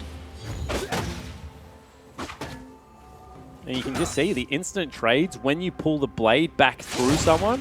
It's so beneficial. Kelly smacks the Scuttle Crab. Please says, get away from my honey fruit. He'll heal up slightly, head back towards top lane. Still has 2 charges of Corrupting Potion. No pots available for Dockler, but he has the Rejuvenation Bead. As well as that Doran Shield, it's going to be so annoying to go up against this Shen. As well as Grasp. I mean, Grasp for Shen just gives you big windows where you can trade very effectively. I'm surprised that he has the confidence to just go straight Tiamat rough in a Jarvan lane. Generally, you would see like armor pickup, at least in the form of boots or something like that. As Jarvan's all-in potential is quite high, especially given the fact that he has a Lee Sin on his side. Carbon, they will look to catch out Juves again. He's already taken him down once in a one-on-one situation. Second time wouldn't be great for Juves. Certainly wouldn't. Has walked over a ward a couple of times, however, now Carbon, so going to be difficult to get access into this mid lane. About to walk over it just a 3rd time for good measure. They definitely know where Carbon is. However, maybe not now, because he's timed this well. Same time Juves' buff is coming up. Actually looked like he was going for a solo of the Infernal. Instead, now finds Rogue. Good damage coming out from Rogue, forces Carbon out of the jungle. Yeah, I like the fact that he withdraws because all of a sudden Ryoma is heading over, as well as the fact that Dockler was in top lane by himself and can just ult down on the Shen. So definitely is no play to have there. I think the right call would have just been to try and solo out the Infernal Dragon. So he backs off, takes quite a bit of damage, resets the lanes. Dockler's back in the top lane with a small experience advantage over Tally. Both of them have teleport, but as you mentioned, crucially, Stand United is available for the Shen. We haven't seen Shen in a while. He does pop up from time to time. Very solid staple tank in the top lane. I mean, ever since this build came in, I feel like he's actually not so bad, although ulti now coming out of FPR. A lockdown Cupcake. TP's teleport. coming in. Does he cancel here, or does he just commit to the play? Flashes are available, but not for Rogue. That's still down for a short while. Rogue will get Stand United, but is it going to be enough time? It's not. Tally will get that first kill. FBI taking some damage. Now Dockler's going to complete his teleport, getting down into the bottom lane. Also, looks like a slight misplay here. Could have cancelled that, stayed top lane, but instead comes back down. Yeah, definitely could have cancelled and looked to push in with a Tiamat instead. Now he's down here. Ooh, flash forward. Flashing forward, gets FBI's flash. But that's it. I mean, so as long as he doesn't die against Ryoma, that's fine. If he all of a sudden gives away a kill to the Syndra, you're not going to be all that happy about it. They have waited for they've gone back in. FBI's dead. Lost, picks up that kill easy. Good knock-up from Tally. Show me your Infernal Pit all of a sudden. They're still fighting. They actually do pull away. So that's going to be Infernal Drake picked up as well for Legacy. A massive gold advantage. Yeah, 2 kills as well as Infernal Dragon Sin, making a lot of misplays there. I mean, Ryoma came down, then went back. You could tell he wanted to push the lane out. Wasn't able to get into the dragon fight either. Juves just had absolutely nothing left, so he had gone back into his jungle. Just split communication across the board from Sin. And that meant that the re-engage was possible in the bottom lane. Turns out Claire burning FBI's flash was a big deal because Lost flashed on his head and killed it. Did. Easy pickup by Lost. As you mentioned, Legacy, they have a slight gold lead for themselves, but crucially, they have the Infernal Dragon very early into this game. And when you have Jarvan, when you have Orianna, we talk about this a lot, the champions that double dip with offensive and defensive stats is going to be very important to be able to pick up Infernal Drakes. And we've had a lot so far in the OPL fish. We have. Legacy off to a good start, looking a lot more comfortable. Carbon on Lee Sin doesn't look rusty at all. He was playing it at Origin. Looked absolutely fine. Bottom side of the map for Sin. They're now down a kill apiece. Still up slightly in CS. That actually might negate the single kill lead that Lost has in goal. But again, FBI building towards his Blade of the Ruined King. Lost going towards Essence Reaver, which is quite staple for these 280 carries. I mean, this is what we've seen every game now, and it means that, you know, start of the game, FBI a lot more self-reliant, able to heal back up in the laning phase.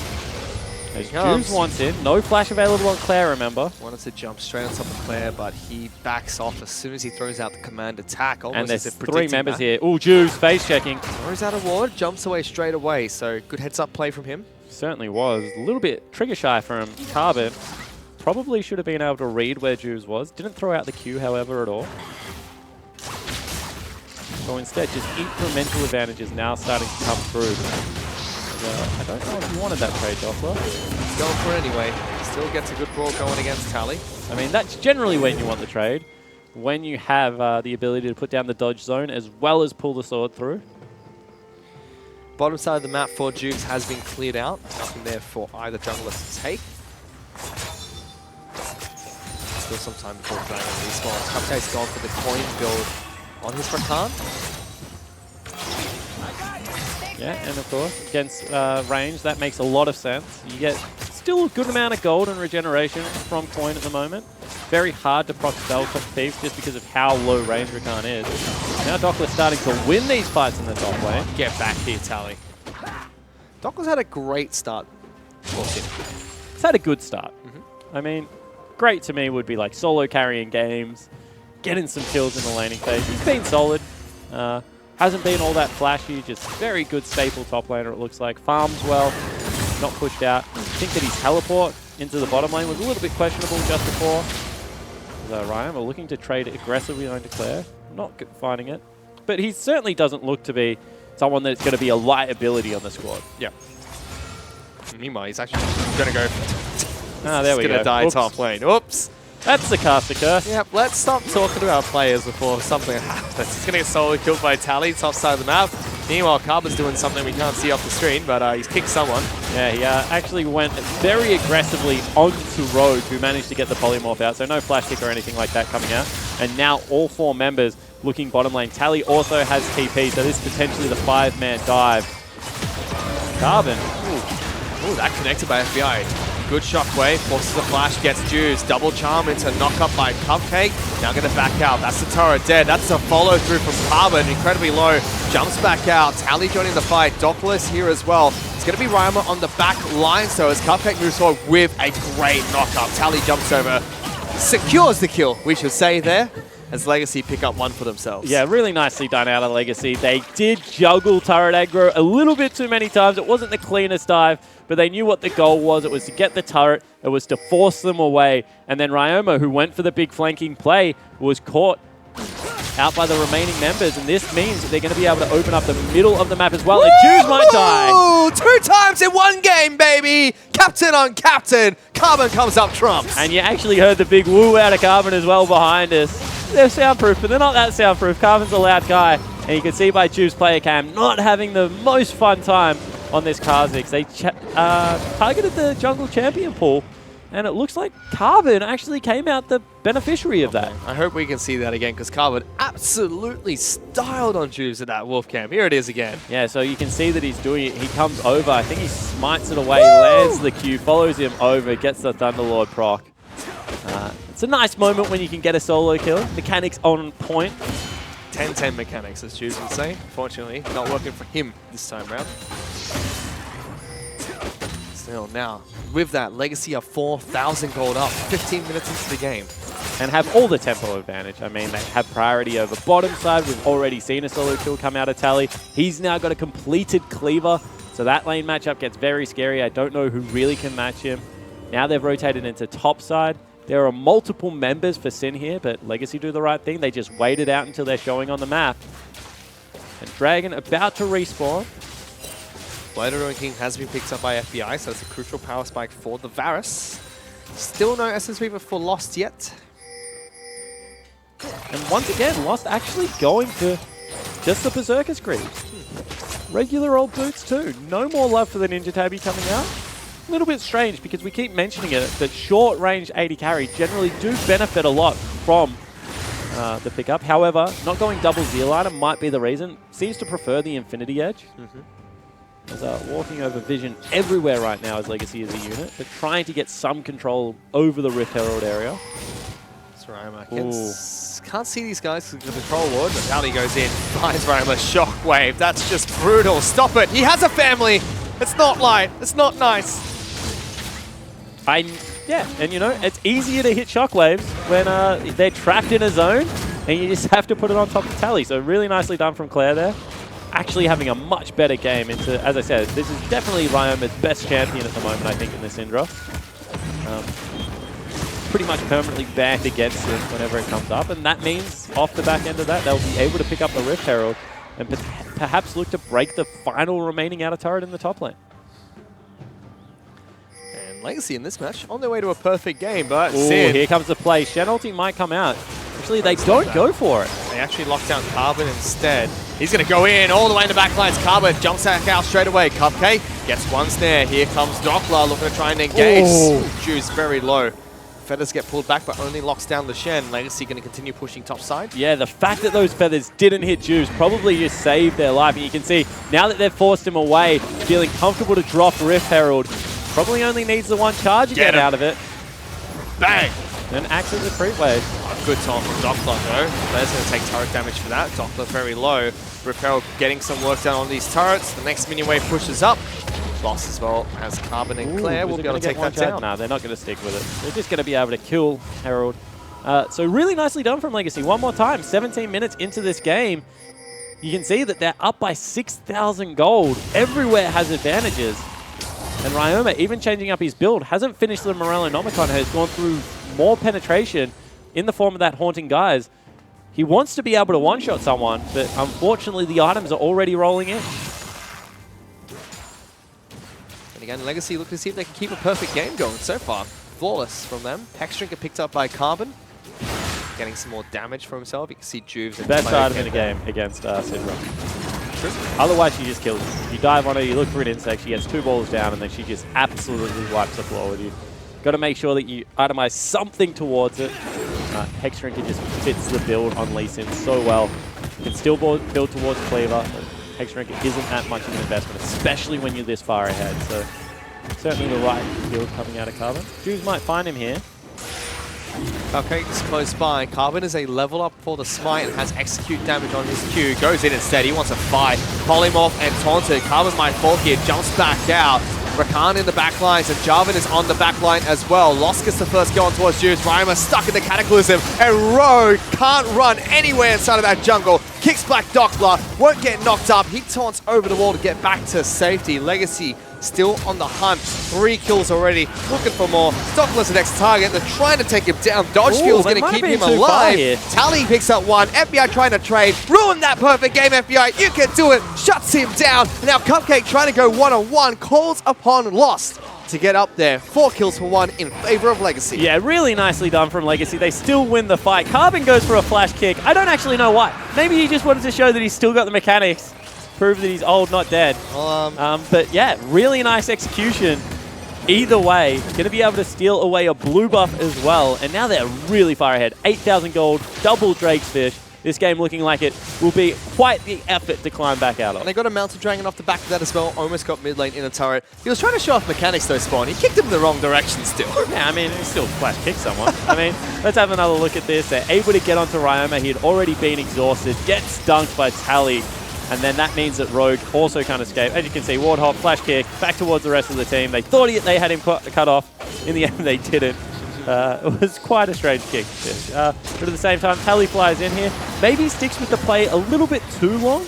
As you can see, Dockler with that dodge zone is able to survive for a pretty long time. And Tally, unfortunately, did fall down. FBI had to burn flash at the end of it. But really, that is all the good news story that they have. They got a kill. It's not going to be a perfect game, but it's certainly going to be difficult to come back. And you can see the player cam for Tally as well. He was not happy that he got taken down by FBI there. Legacy definitely looked like they were running for that perfect game. Tally now top side of the map. Titanic, Hydra as well as Black Cleaver has been built for Jarvan. The rest of the team, mid lane, looking to continue sieging. This turret has taken a beating. A couple of attacks are all they need. In fact, one's enough for Lost.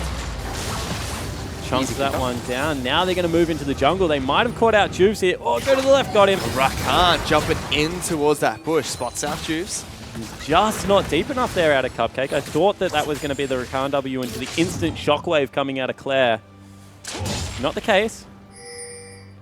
So Juves lives to fight another day, but 0-3-0 in this game. Certainly hasn't been able to get access to the backline. We've seen two kinds of Kha'Zix, really, when he's been played professionally. The ones that go into the backline are very disruptive with Lulu, with Shen, set up for success.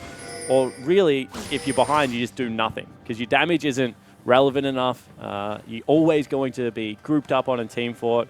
And unfortunately for Juves, this is the second kind of game. And I don't necessarily think it's even the Kha'Zix's fault, although he did get first blooded by Carbon. Really, it's just sometimes when your team falls this far behind, it's difficult to come back with an attack. Sin in fact spotted this out. Not sure why they're bringing down the control boards there because there is a ward that wasn't swept away. Baron, half health. Juves is close by, a level behind, so might advantage cover. Juves jumps in so early, he gets knocked back and forth. Carbon even takes the Baron under his nose. Doppler actually completes the ultimate. So two members of Sin fall. Legacy have Baron, they can just run this down mid now. Yeah, exactly right. All of a sudden, they've wiped the floor once again with the jungler, with the top laner. Dockler and Juves not having a good opening week now in Game 3. And you can see that Legacy very confident. They didn't use any of the ultimates apart from the Rakan and Lee Sin kick. So Shockwave still available. Lost ultimate is still available, as well as a Cataclysm. They can just group up and force. Going for this mid lane inhibitor turret. Lost, getting good damage down. Carbon leading the charge. FBI uses his ultimate on towards Claire. Questionable, but there is that Cataclysm. Ryoma is stuck, knocked up. Cupcake gets that kill. Exactly right. Cupcake able to dive in amongst all the damage dealers. Picks one up for himself. They'll retreat away, having taken down Ryoma as well as a mid lane inhibitor. Top lane already being pushed up. Carbon just wants to heal off a camp. And you can see that there's not really all that much that Sin can do right now. Legacy's going to brute force their way through top lane in a turret. That's going down so quick. Here goes Tally. Knocks up Dockler. He's been turned into a little critter. Gets to him, but it's not close enough. Shockwave brings both of them back in. That's much better from Claire. Double kill for Legacy. This might just be game. Certainly looks to be the case. They're going to continue the chase onto FBI Fish. He's locked down, but gets away. Doesn't die there. Sin only have Dockler and Juves down. They just got Ryoma back up. Cupcake still looking to try and engage. Lost following shortly behind him. Ryoma trying to find an opportunity to attack. Legacy don't go for the risky play of ending this match. Instead, back off. Yeah, and at 23 minutes in, having a 15,000 gold lead is definitely more than enough. You can see they've also spotted out Rogue. Gonna get charmed up. It's a little bit unnecessary. Really use Flash Exhaust Ult on the support. That tastes the purple. Hey, that's what you want to do. That's what you got to do. Not quite sure what Rogue was doing there. Didn't feel like there was any reason for him to be pushing out so far. But for Sin, they only have bottom lane left to defend. FBI is going to clear up this massive minion wave. That inner turret is definitely going to fall. I don't see any way that Sin can defend that. And again, just like Legacy last game, they have to put up a final stand somewhere. It's either going to be that turret, the inhibitor turret, or they can just pull back to Nexus. Yeah, but unlike Legacy last game, I mean, 15k? Sin just have no item. you look down the line, they have a Morellonomicon and a Boar to their name. Third item, Guardian Angel picks up by Lost as well. I mean, it's actually a really good snowball item now because it still gives you AD, gives you a little bit of defensive stats, as well as the ability to dive into the back line as the AD carry. So I don't hate the pickup, to be honest. Used to see Genjo do it quite frequently on his AD carries. It was before the rework as well, but... It was like 5 years before the rework. Here we go, in one more time. Tally doesn't care. It's half his health gone. Cupcake's going to jump in. Good knocker. Big Cataclysm. Shockwave only connects on Ryoma a little bit too soon, but Legacy are just so far ahead. They will barrel down on towards the remaining members of Sin. Double kill picked up by Oriana. They do lose their top laner, but suddenly 4 members of Sin have fallen as Lost picks up 2 in the back lines as well. They're just going to push for the win here. I don't see anything Sin can do to actually defend their base. Yeah, exactly right. You can see they're just pushing in. They might take down the turret for good measure. Carbon is pretty close to dying as well, but really 2 waves of super creep probably would have been enough. You add the Baron buff on top of it, and there is absolutely nothing Sin can do. Yep, the first 2 games were quite close between these 2 teams. Legacy always looked like they were in them, but this final game was nearly a perfect game for Legacy as they take down Sin 2-1. And I think that that's what they would have been coming in hoping to do, play very controlled League of Legends. Both of those ganks that came out of Carbon that really set the tempo of the game were pretty high percentage plays, honestly. Catching Juves out in the mid lane, looking for a counter gank. And you can see that Tally has a big grin on his face. He knows he's the one that stuffed up the perfect game, not once, but twice. Of course, won't talk about that because a 25-minute victory is still terrific for the Legacy lineup. It is. And good news for all the OPL fans. I just saw Jish walk past me, so he has returned to the desk. Oh. Definitely not a man of his word. But what can you say? threats, I mean, really. 2 very close games between Legacy and Sin, Yep. and then an absolute blowout to end that. Which was much better from Legacy, seeing them come into this game. I mean, they want to try and secure themselves as the best team in Oceania. Taking down Sin is not an easy task to do, but it's a good step for them to climb up the ranks. Certainly is, but you have to say 3 matches so far, Fish. 3 games going the full distance. Woo! No one really picking up all the points. Legacy would have loved to start this season with the 2-0, being able to secure themselves top of the ladder, especially after the AFC acquisition. Would have been a good way to kick off Split too. But really, a win's a win. And they joined Direwolves as well as... help me out here. Who beat... Regicide yesterday? Abyss. Abyss. Direwolves and Abyss on top of the table. I didn't know where you were taking this. What do you mean? Who else won? Come Well, on. we still have one final match for this week of the OPL, and the potential to bring us to 12 games in total for this weekend. But for now, to break down that game and to get us into the next one, let's send it back to the analyst desk. Thank you, Fish. Thank you, Spawn. Well, indeed, Legacy have taken that match 2-1 over their rivals, Sin. And I feel like the Sin train has been halted at the station, but these were close games, Jish. Well, the first 2 were. Yeah, the first 2 actually, they were like kind of, I guess, slower and a bit closer, and there was definitely give and take, and at times you think maybe either team can come back and win this one, and then game 3 it was sort of over before it started, and yep, that's disappointing for me. Nice predictions, dude. Yeah, thanks. Nice. Yeah. See you later. Well, no, you stuck to your guns. I gave you the opportunity to switch out and you didn't, and I think people will, Spawn's over there saying you're not a man of your word. You are. You obviously are. You've stuck to your... All right, let's talk about this third game. In particular, I want to talk about Juves v Carbon. I feel like Carbon's really stepped up in that last game, Destiny. In particular, I thought it was weird as well, Juves picking Kha'Zix when Lee Sin was open, yeah? Yeah, I think Juves is like more comfortable in Lee Sin as well. So it's pretty questionable why he didn't take Lee Sin when he could have. Instead, he chose the Kha'Zix, so that was sort of strange to me. But I have to give props to Carbon. Yeah. He did kill Juves twice that game, like solo by himself. Yeah. So I have to give credit where credit's due. And it was disappointing that Juves didn't punish Carbon for that level 2 gank mid. That was a pretty big turning point for Ryoma. He couldn't pressure the lane. Yeah. And following on from that, like you said, the mid matchup, it was a bit strange. Legacy picking on blue side 3rd pick Oriana when Tommy Ryoma's Syndra. He's very known for his Syndra. Very good Syndra player. Very good matchup for him in the mid lane. And then Carbon level 2 cheese ganks in mid and gets super low after taking 2 turret shots, and then goes and does his wolves. Juice walks in the top jungle. How do you get away with that? He walks in places of ward. I think he thought he was doing Gromp because he's sitting there on the blast plant just I'm so sneaky. He's going to start the blue, I'm going to pop over the wall, and he's going to die. But instead, Carbon's 2 feet away from him in fog of war, just doing the wolves and just gets away scot-free. That was really disappointing. So is that mind games, or is that just you pick you think he's at the wrong place? Well, yeah? He's like, you saw him get so low. Yeah. Juve should just like check his camps. I guess like Jarvan had the push top, but I feel like when Carbon's that low, like he's absolutely fine. Yeah. You can just Kha'Zix jump away from the Jarvan EQ. But then that means that like the Ryoma, the Syndra versus Orianna matchup didn't go as planned. And I feel like there was there's nothing Ryoma can do about getting level 2 ganked like that. Like I mean, just happens. Yeah, I guess so. Like he was probably hovering the wrong side of the lane. Yeah, but I mean, like, I was going to say, if you're not standing on the wrong side of the map. but yeah, I guess level- I don't level know. 2, He gets hella chunked, and then like his lane is kind of abysmal from that point.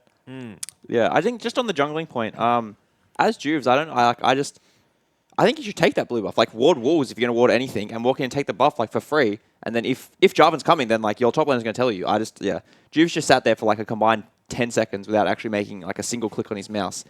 If you're not going to like take a buff or take your camp, then just go back to your own jungle and actually get your own lead. Juves actually disappointed me there. So. Yeah, I think that was definitely a huge opportunity that they missed out on, and then it came back to it bit them in the arse later when Carbon's making plays around the map. We also saw Soulstrike saying, look, when we talk about the itemization of the wards and stuff, he said, look, you know, this is Carbon. He's buying a lot of wards, so Cupcake doesn't have to. I mean, what did you guys think of that when you look at this draft? I mean, because we were saying with Ivan, with Nunu. Cop out answer. Yeah. With Ivan and Nunu, that's okay because you don't need a lot of items. Yeah. But with Lee Sin, is it different? Lee Sin needs to build longswords and only longswords. Obviously, like he wants to get Warrior really fast. When you get Warrior Spike, your QRQ and things like that are doing way more damage. And then even after that, like I think a lot of Lee Sins are still going towards like Black Cleaver and things like that. And he just doesn't have the vision to place. And thankfully, Rakan bought more wards, so I guess we can't complain too much. But he got doubled by Rogue. I mean, yeah, he still got doubled by Lost Rogue. the game. Hey, So. Claire's the true support here, guys. Come on. Claire's popping. Yeah. That's 7. True support. Actually, I guess that is one thing to note. Like looking at this graph, like Cupcake does buy less, but the rest of Legacy do buy more on average. I guess Carbon bought 3, but like top laner Tally is ahead by 5. Dockler obviously doesn't like Vision, only bought the 1, but Imagine how good their vision would be as a team if their support also bought wards. yeah, I guess so.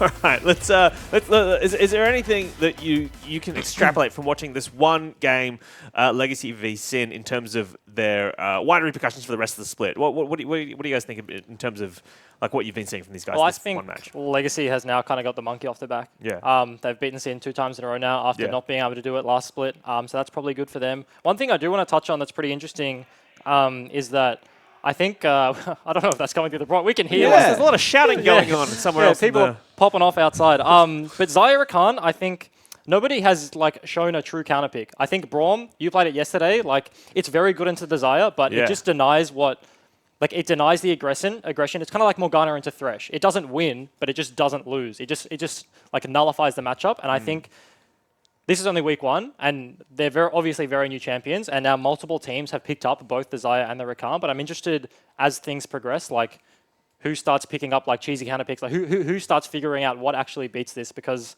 I feel like it hasn't lost to anything yet, or like it shouldn't have lost to anything yet. Give us a sneaky preview. What do you reckon it could be? I'm not telling you. Oh, okay. I'll tell you. All right, is it Braum? All right, Braum, and then my next champion, Trundle. Oh! Cupcake Trundle. I want to see it. Cupcake back on Trundle. Yeah, yep. Just you shaking your head. You're I nodding don't around. know. I think Trundle sucks, but let's see it in action. Like either of you go for it.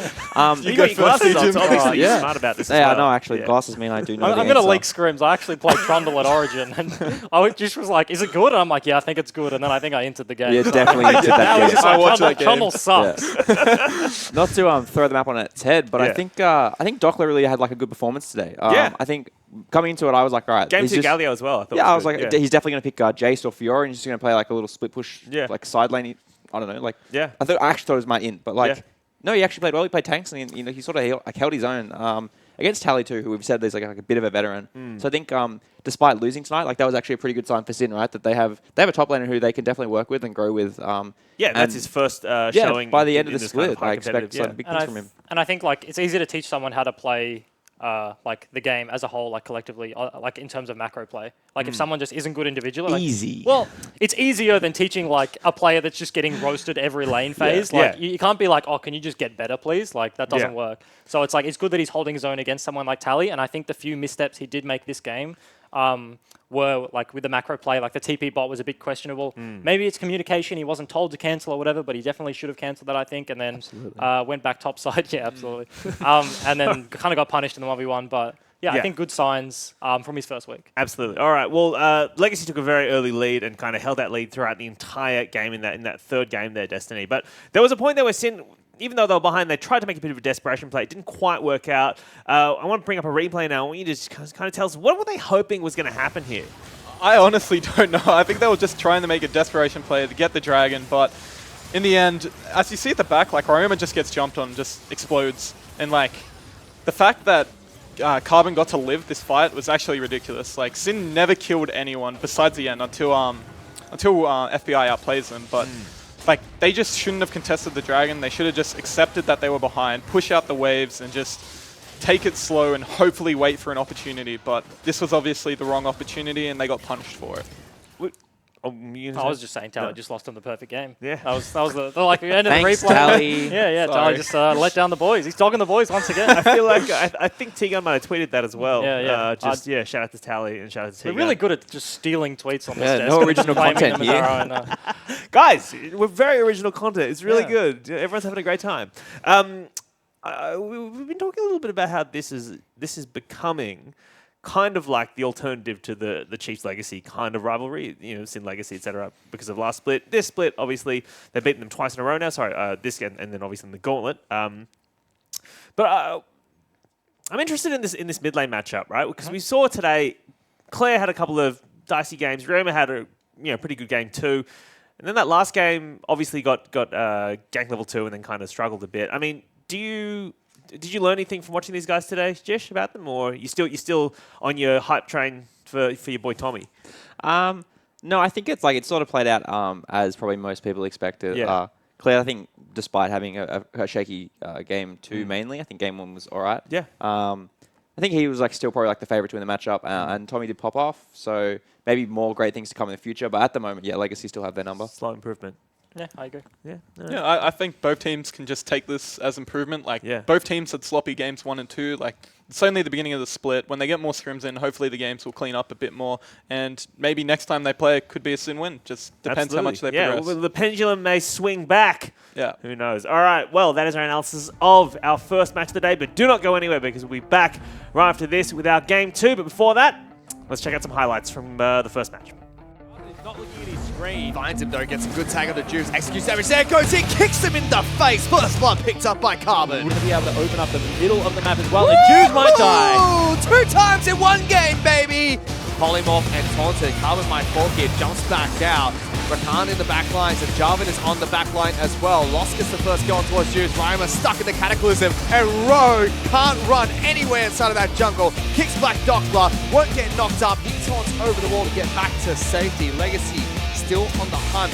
3 kills already, looking for more. Doppler's the next target. They're trying to take him down. Dodge Field's going to keep him alive. Tally picks up 1. FBI trying to trade. Ruin that perfect game, FBI. You can do it. Shuts him down. Now Cupcake trying to go 1-on-1. Calls upon loss. Main Baron, half health. Juice close by, a level behind. Smite advantage covered. Juice jumps in so early. He gets knocked back and forth. Carbon even takes the Baron under his nose.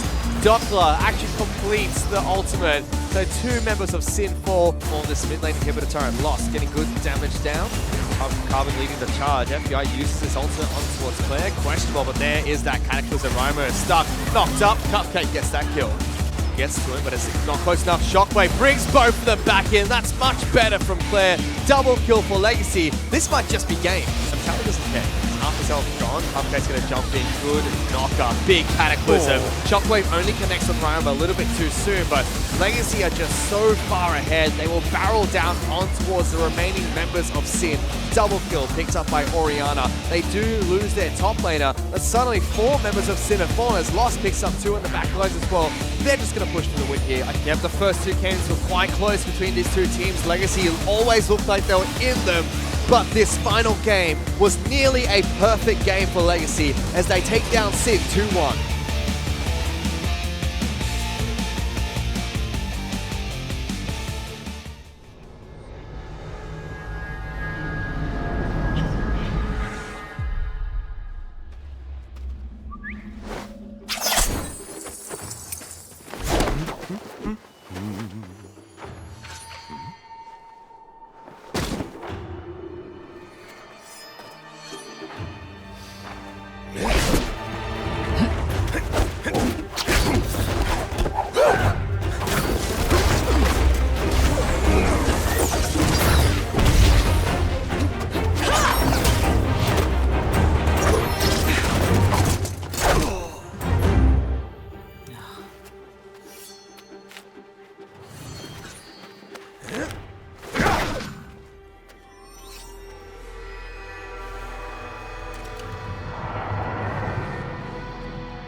Hello and welcome back to the OPL for this, our second day of our second split of 2017.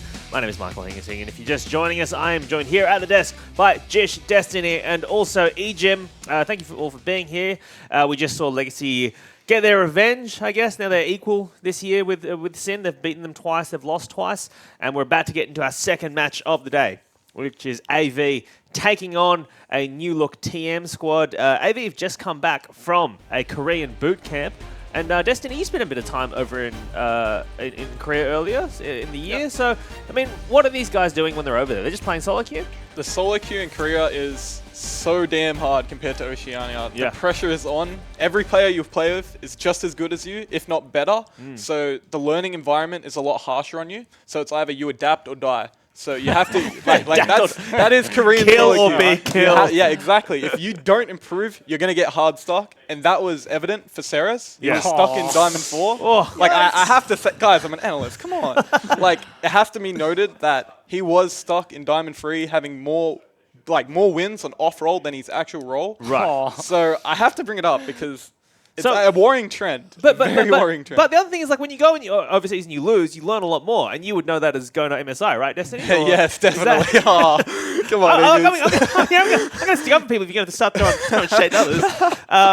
Ejim, you spent a bit of time in Korea as well over there. Did you run into these guys much when you were there? Or is it just the pool of people playing is so big that Yeah, the pool of people playing is really big. The Korean server, obviously in Oceania, our server is quite small. Korea is notably the best and one of the largest regions. There's a lot of, there's all the Koreans, and then there's obviously a lot of Chinese players and a lot of people like us who would go over there just for the practice sort of thing. So I didn't run into them too much. I played with Sybil a few times. I think he was one of the guys.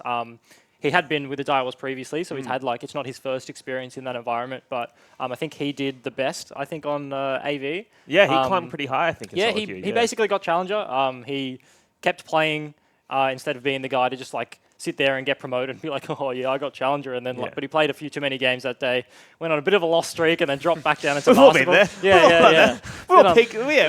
Life is about peaks and troughs.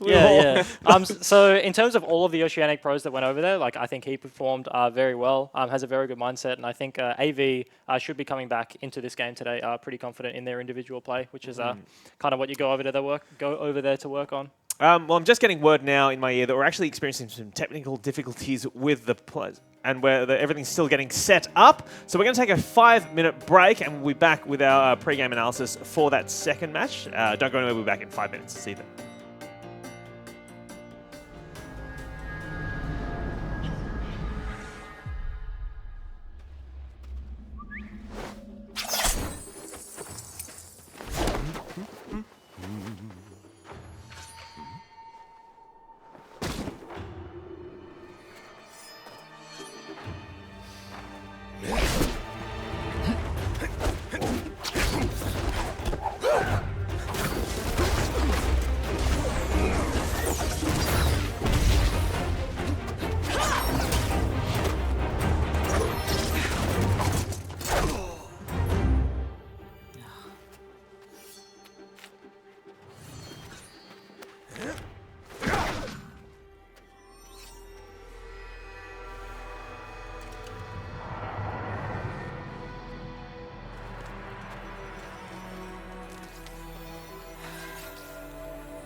Hello and welcome back from the break. We're sorry, we apologise about that small delay, but we are about to get into our second match of the day, AV versus TM. I'm joined here at the desk by Jish, Destiny, and Ejin. We talked a little bit about AV before we had to go away to that break, but let's talk a little bit about TM now. This is a bit of a new look squad for them, a bit of a rebrand, and also some new players they've brought on. They've replaced Wizard in the mid lane. They've brought on a guy called Shock. What do you guys know about him? Destiny, thoughts? He's played in NZGC. He played a bit at OOL, came 5th place, I'm pretty sure. He's only young, he's only 17, but now he's on a roster with their new support T-Gun, who's a veteran in the scene. Even with low skill player, another new player on the roster. So hopefully T-Gun can herd the troops and lead them with his leadership qualities, be the father figure in the team. The Goon. The Goon. But yeah, Daddy definitely. Goon. This team's got a bunch of rookies, and hopefully Daddy Goon can pull them through. I'm making that nickname stick. It's gonna. It's so upsetting. I feel like that's just vetoed. Like, On camera, I said no one say Daddy Goon. It's such a funny series of sounds. Daddy Goon. The way you just described him, we should just call him Baby Carbon. He's just like, oh yeah, all his leadership qualities, like herding the kids. Like, speaking of which, I mean, T-Gun is getting he's getting paired with another kind of new AD carry in low skill play. He was with Crazy last split on X5. I mean, Ejim, you've played with supports. How important is it for? I mean, who should be leading that? Should it be the support or the AD carry leading in the bot lane? Yeah. Oh, I don't think it really matters. I guess it can come from either. They just need to gel well together. But I think T-Gun has a chronic problem of getting paired with asteroid 80 carries, as Fantix coined the term back in the day. There's actually 2 asteroids in this game. We got the top laner for AV series, and now we got low skill player. Obviously, he doesn't have too high hopes for himself, as he's called himself low skill player. But yeah, T-Gun had crazy last split, didn't do too well.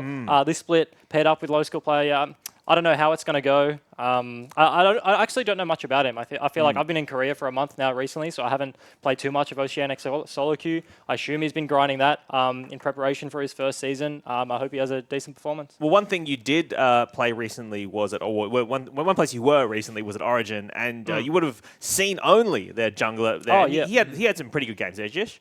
He actually sort of quietly impressed me. Quietly impressed you. Yeah, I mean, I don't think he had one standout in Italy game, I think, that I was just like, whoa, this guy is good. But otherwise, I think he was sort of like this follow mentality where he sort of like takes all the information that's been given and he'll make decisions based off that. And he makes a lot of like really intelligent calls about like the enemy jungler's pathing.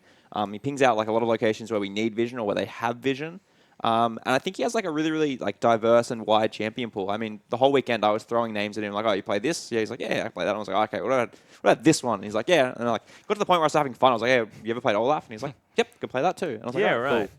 So you're saying only has probably quite a deep jungle pool of champions, yeah? I mean, he literally never said no to me when I said, can you play this? So I'm going to say, yeah, pretty deep. Yeah. Yeah, I think obviously like I was on the team. I just think he is a player that, in my eyes at least, he's quite new to the scene. I played on TM last split, on the roster again now. But I think with time, he will get very better. Very better. That was a... yeah, all right. Very better. Okay. Very good. I think he has a lot of potential. I think if he gains a lot more confidence in himself, because I feel like he is a very smart player and he did play very well, but he was a bit hesitant to kind of be like, yo, I'm the jungler, like bot lane, I need you to do this. Like, okay, top lane, you do this sort of thing. I feel like if he becomes a bit more demanding and like... starts to get that confidence in him, I think over the course of time, he'll be a very good jungler. Destiny, how do you think Only stacks up against Sybil? Because you've obviously spent a lot of time playing with Sybil. You would have seen Only playing at Origin. You would have seen last split as well, playing on TM. What are your thoughts there? I think Only is very similar to Sybil. They're very aggressive junglers, and they always like to trade sides of the map and just get in each other's faces and just pressure them as hard as they can. I do think Only showed very good signs at League of Origins, and I agree with Ejim and Jish that he needs the leadership qualities to back it up, and hopefully he can gain that with T-Gun on the roster. Yeah. And I do think that he can push it to Sybil today. It just depends if he can or he can't. Yeah. All right. Well, let's take a look at one of our teams getting ready right now in the studio, AV right now. And looking pretty relaxed. Jake's pulling a bit of a headset guy there. What's Jake doing? Hysterics. It's just a race to the meme, isn't it? All right, let's go through their lineup, shall we? Series is their top laner. Their jungler is Sybil, as we said, climbed quite high in Korean solo queue while they were over there. Their mid laner is Triple. Blinky is their AD carry, having a sip of this coffee, and Jake there in support. And speaking of Origin, Jake had a bit of a monster, I was going to say monster mash. He had a pretty good series at Origin, and just you were telling me before you were very impressed by his champion pool. Yeah, I think he actually... He exhibited like he could play a few different champions. I still am pretty sure that the Tariq pick was an accidental lock-in. I don't think they meant to do that. Right. But he still played it. It was alright. Yeah. I think he definitely had an alright performance. By no means do I think he was the best best support player at League of Origins. Definitely not the best Egypt was the jungler. best support player at Origin. Definitely not. Destiny's the best support player. Didn't touch a jungle cam. What a melon. As one caster was suggesting. No, I think he had a respectable performance, but I think he definitely got carried by some of the other lanes. I just want to flag something in the bot lane that could happen, speaking of Jake, but his opponent, T-Gun, we know he's a big fan of playing your boy Blitz, and Blitz has seen some play globally recently with Xayah. I mean, does anyone have any thoughts on? I mean, what it's just chain CC, right? Yes, That's please. Is my request? Yes, please. That's all I have. Yeah. I think a lot of people are excited to see the goon on Blitzcrank. He's a Blitzcrank connoisseur. He's the guy that when he's recalling he uses like, I don't know what the skin called, Piltover Customs, and he's like, he's got the wind up fist when he's just like recalling. No, it's so funny. But I think Jake rather, I think in Korea I saw him play a lot of Thresh, and I think Thresh is very good in the meta. But if he's not on Thresh, he's going to be going towards the Lulu, the Karma, the Zyra, all of these champions that the goon's just going to look at and be like licking his lips and just like, give me Blitzcrank, I'm going to hook him and he's going to die. So I feel like it's certainly possible, and something exciting to look forward to. Well, let's take a look at the Goons team, shall we, in TM as they're getting ready right here in the Riot Studios. And some new jerseys for these dudes. There's the Goon himself. Hey. Let's Heard you. have a run down their lineup, shall we? They're, I guess, veteran now. Top laner is Praetor. He's one of the oldest members on this team in terms of games played. He's been around for a while in terms of being on TM. Only is their jungle, we just talked about him. Their mid laner is Shock. Plays a lot of Zillion. Their AD carry is Low. And their support player is the Goon. Have we renamed AKA him? T-Gun, he's actually Have we name. renamed him or? No, I think the other night he was referring to himself as the Goon. It was fine. It's fine. If we've reached that evolution of the nickname, then I think it's fine to just... It's stuck. We're there. good, yeah. It's the end. You've succeeded, EJ. Yeah. You've succeeded. Graphics wrong. It says the T-gun. Yeah, I don't know. We'll get it changed later. We'll get it changed later. So where are you guys thinking this... aside from the jungle, I mean, do we think this is going to be decided in the jungle? This is the only Sybil matchup? This is where it's going to be decided? Or what are you guys' thoughts? Yeah, I mean, go ahead. Oh, thank you. I think Triple will actually dumpster shock. I'm going to straight out say this. I think this is going to be a 2-0 for AV. Yep. Triple actually got pretty high in Korean solo queue. Being on his team previously in AV, I think he's one of the upcoming rookies who's just hasn't found his feet yet. Yep. And hopefully Korea brings it out in him and shows it today. Yeah, that was what I was going to add. It's not necessarily the jungle matchup. It's definitely going to be like that 2v2 around mid. And I think what's going to let TM down is that Only often plays for himself, and he'll play for, as you said, trading sides of the map and try path maybe a little bit greedy and get his own CS advantage.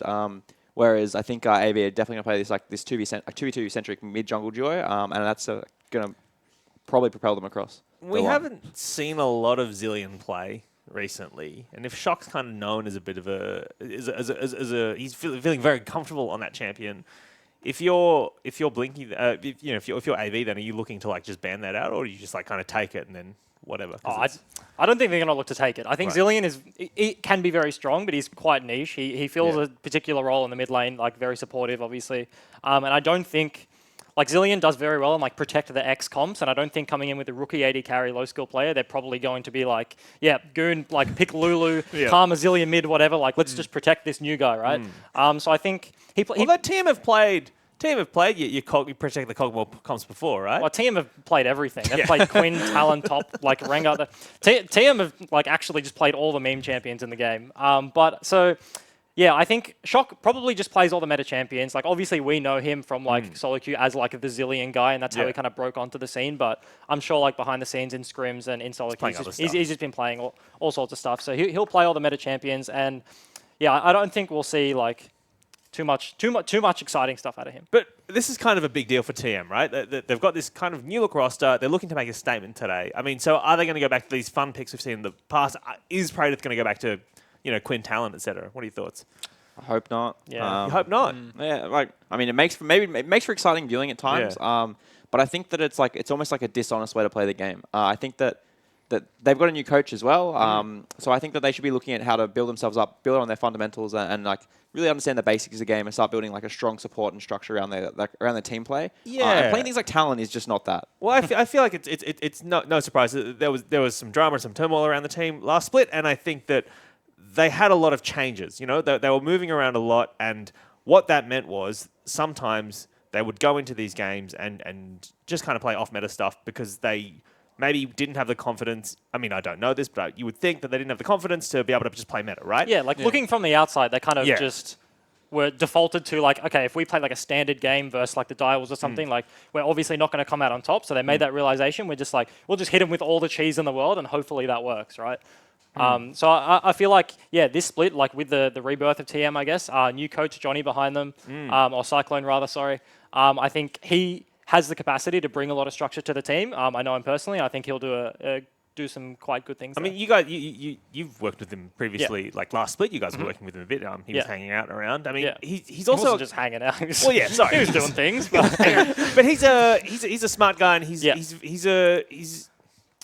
it's not just on the riff stuff. He's very good at talking through relationshipy kind of stuff as well, right? In terms of team dynamics, right? Yeah, he's got a psych degree, and he's done a bunch of coaching courses. I think he went to Indonesia for a very specific esports coaching course. The name is lacking on me now, but I think basically you said the word structure and that just like triggered in my head. I think this is a team that requires structure, and they've brought in someone like T-Gun who's like Big Daddy Goon or whatever, and now we've got someone and a coach like Cyclone backing them up. I think will do good things. But these players are a lot of them are very new on TM, and they're going to be up against a squad from AV that have been together for a while now. A lot of the players have been playing together, if not for an entire split with Sybil, certainly for a number of months now.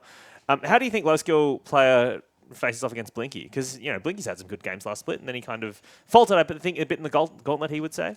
Yeah, I think Blinky just didn't, he just played Varus pretty much the entire gauntlet and didn't really adapt to the changing drafts. And I guess he just wasn't comfortable playing different AD carries at the time. But obviously now he's gone to the Korean boot camp. He's got the confidence and playing a bit longer with Jake now, adjusting to Sybil on the roster. It would have been hard at the time, to be completely honest, to adjust to a new jungler and a different structure. But they've had time to... That's the other thing. If they're changing people on their teams, they're changing their roster, going away, a boot camp would be great for Synergy because they're going to improve, very quickly over there. Yeah, definitely. I think this game... low skill player really has to show what's he about. Is he good? Is he bad? Is he low skilled? we're gonna have to find out today. So it's he's versing Blinky. Blinky's got a split under his belt now. Yeah. So we'll see how truly good these players are today. Well, let's talk about predictions then. Destiny, let me start with you. Who do you reckon is going to take this one? 2A AV. 2-0 AV. Right. Is there any way TM takes a game? No. Sorry. Jish, what are your thoughts?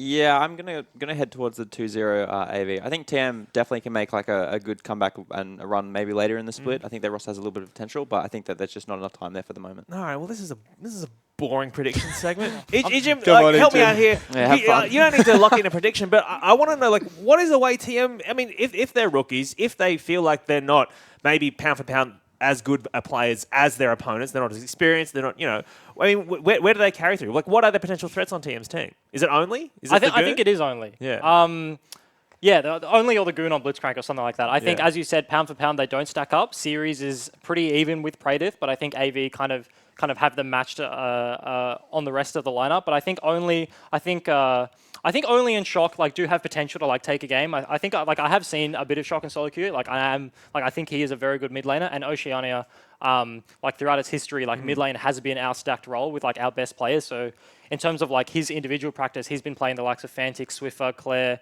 Everyone else is lacking. Luch, can't think of anyone else, but you know what I mean. So he should, in theory, be very good at his role, and I think mid lane is our best role. So potentially, the jungle 2v2. All right. So, but otherwise, you think... Otherwise, I think 2-0 AV. I think they're not going to lose the game. But if TM win, then that's how it's going to be, I reckon. See, but everyone here sees potential for improvement for TM later on in the split. I mean, if they, potential. So, shouldn't every team improve over 10 Yeah, but weeks, I mean, yes. Yeah, no, definitely. Fundamentally, yes. But I mean, in comparison to other teams, right? Because team are coming to this split, new lineup, a lot of new players and stuff. So are they? They're obviously looking to improve, obviously. But I want to know if you think they can improve. Yeah. If they would currently probably sit around, probably in that 7th, 8th spot, I would guess right now in a lot of people's minds. So I mean, how high can they climb? 6th, 5th? Can they get out of the relegation battle? Am I putting a number to it? Or Yeah, sure. God, okay, on the spot. As a guess. No, this is not a concrete number because it's when you haven't even seen this team play yet. Piggybacking off, I guess, Ejim's point about structure and cohesion, things like that, I think that towards the later end of the split, I think that they could possibly be that team that's pushing into the last place of Gauntlet. Otherwise, I think they'll just sit just outside of that. Meanwhile, AV finished 5th last split. I mean, how high can they climb? I mean, they've always been kind of the middle of the pack team, right? They've never been bad, but they've never broken the top echelon of Oceanic League of Legends. 2, 3, 4, yeah. Yeah. So they, in terms of where you place a team, they have that bounds, the upper and lower bound. They could make the top 3 of playoffs if they have a good run, but they could also just as easily slump sort of thing. And as we're talking about AV, Sybil has just been meditating for the past 2 minutes of this pause. I think his mental's going to be absolutely zen as we get into this game. I think AV have a lot of work that they can do.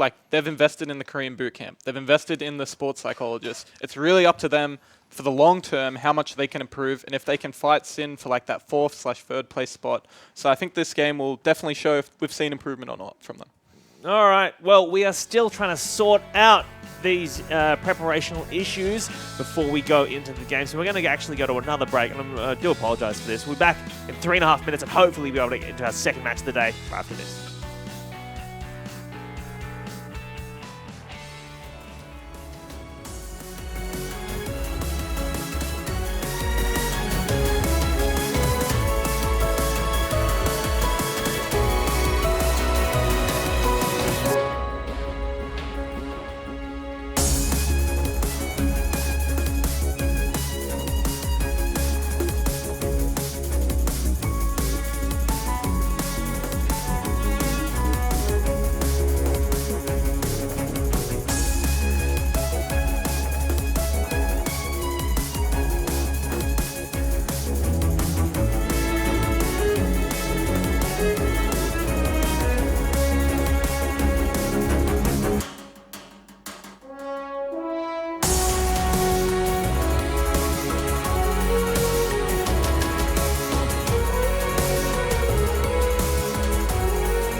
Welcome back from the break. My name is Michael Hingising, and if you're just joining us, we are in the midst of a delay here at the OPL before we get into our second game of the day. I'm joined here at the desk by Jish, Ejim, and also Destiny in the middle there. And also, bringing us in, we're going to be expanding the desk to involve both Spawn and Fish. Why don't we get a desk? This is bullshit, we gotta Fish. stand. We're sitting over here standing up like peasants. It's a disaster. Sitting over here, standing up. No, that's a That's thing. why you don't get a That's desk. a thing. Yeah. The reason we're doing this is because we thought it might be a good opportunity for, while we're waiting for this delay, we thought it might be a good opportunity for people to get in touch with any questions they have for the casters or the analysts. It is open slather, hashtag IMOPL. Let us know. We'll try and get some of your questions answered while we do this. But before we get into viewer questions, I want to start by asking you all here, who do you think so far is the best player we've seen, or the best plays we've seen in the OPL from the 3 matches we've seen? Because we've seen 12 matches in the 12 games in those 3 matches, and a lot of plays, and I need to know who to vote for in this rating battle. So Have we seen 12 games so far? 12 games, haven't we? 9. No, I think we've seen 9. 9. I apologize. My maths is bad. Look. I'm not a native maths speaker.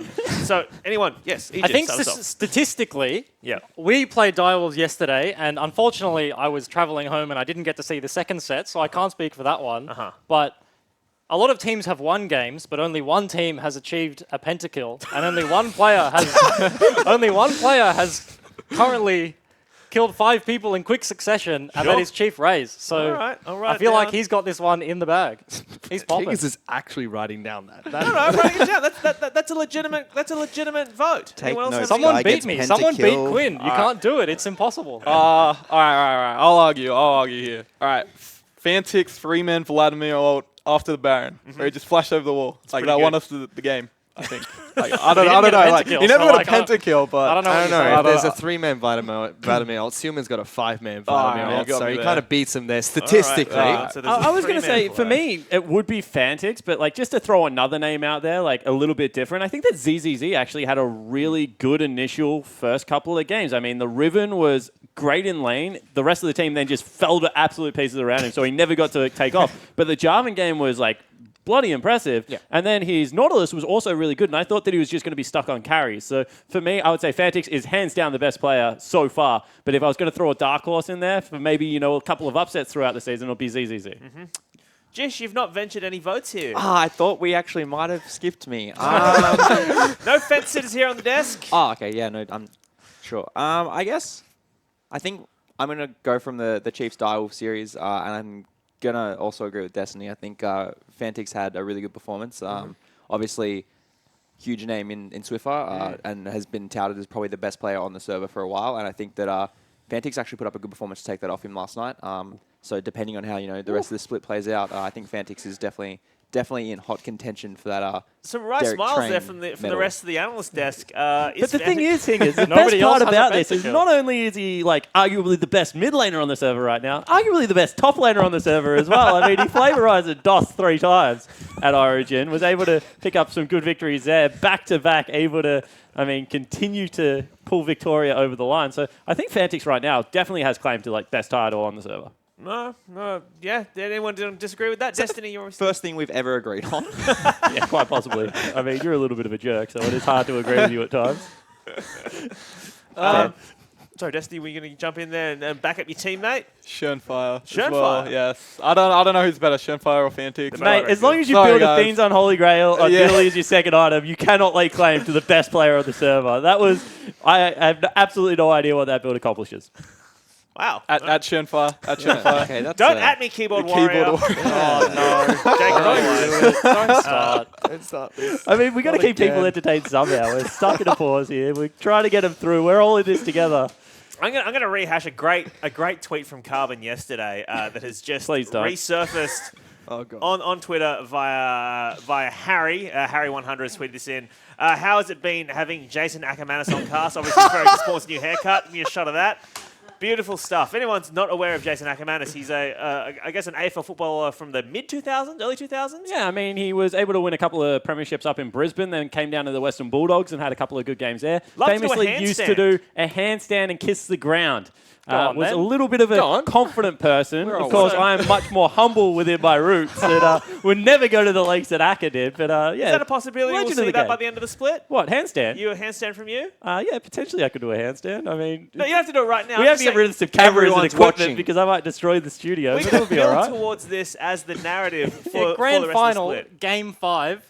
Direwolves versus Chiefs, and he's just casting upside down. Just Just hanging stick from the on, rafters just like a stick bat. on your headset so it doesn't fall off, and you can just give it a crack. Yeah, all right. So that's that. Okay, so we've got those plans set in motion. I see a tweet up on screen right now from Vicarus Ose, and it says currently blue side 9-0 right now. Now, do you think AV or TM can break this trend? Anyone thoughts on that? The really weird thing about this is that every single person I've talked to has talked about how you get double counter picks, how when Cassidy's priority, how hard it makes drafts on blue side, and that red side at the moment does have a little bit of priority. I guess the counter argument to that is Zach and Galio are really busted at the moment, so blue side first pick is worth something. But I think that this game will prove the difference. Like, Obviously, I'm going to cast it, so I'll try and be as unbiased as possible. But AV should take this 2-0 quite comfortably if they're going to have any chance of really pushing into that gauntlet run. So I think that this game will dispel that myth. And it really is quite interesting, given where the priority in the draft currently sits. Because if I was a team, I would arguably take red side right now. I mean, Jish, you're no stranger to doing a fair few drafts. Maybe he is. I don't know if you watched the Origin, but New South Wales were certainly up a creek a little bit in that final. But do you agree with Spawn that you would give red side a bit of priority right now? I think like his arguments definitely have merit. I think that like there are definitely advantages, especially for some teams like Sin who rely on like counter picks maybe more than other teams, or just who have like interesting champion pools and cool counter picks. But I don't think that is necessarily better. Right. Just for the aforementioned reasoning, there is like I think Blues 9-0. Well, I mean that's good reasoning, but also I think the one we missed was I think Elise is actually super strong in this patch, and in most series it's gotten unnoticed, but it's actually been banned. I think all 3 Chiefs games it was banned on red side. It was banned earlier today as well. Hey Josh, if you're at home and you want to learn how to play Elise, what are the first 2 items that you go on to? Okay, I roasted Jews last time I was here in person, and then again on broadcast about this.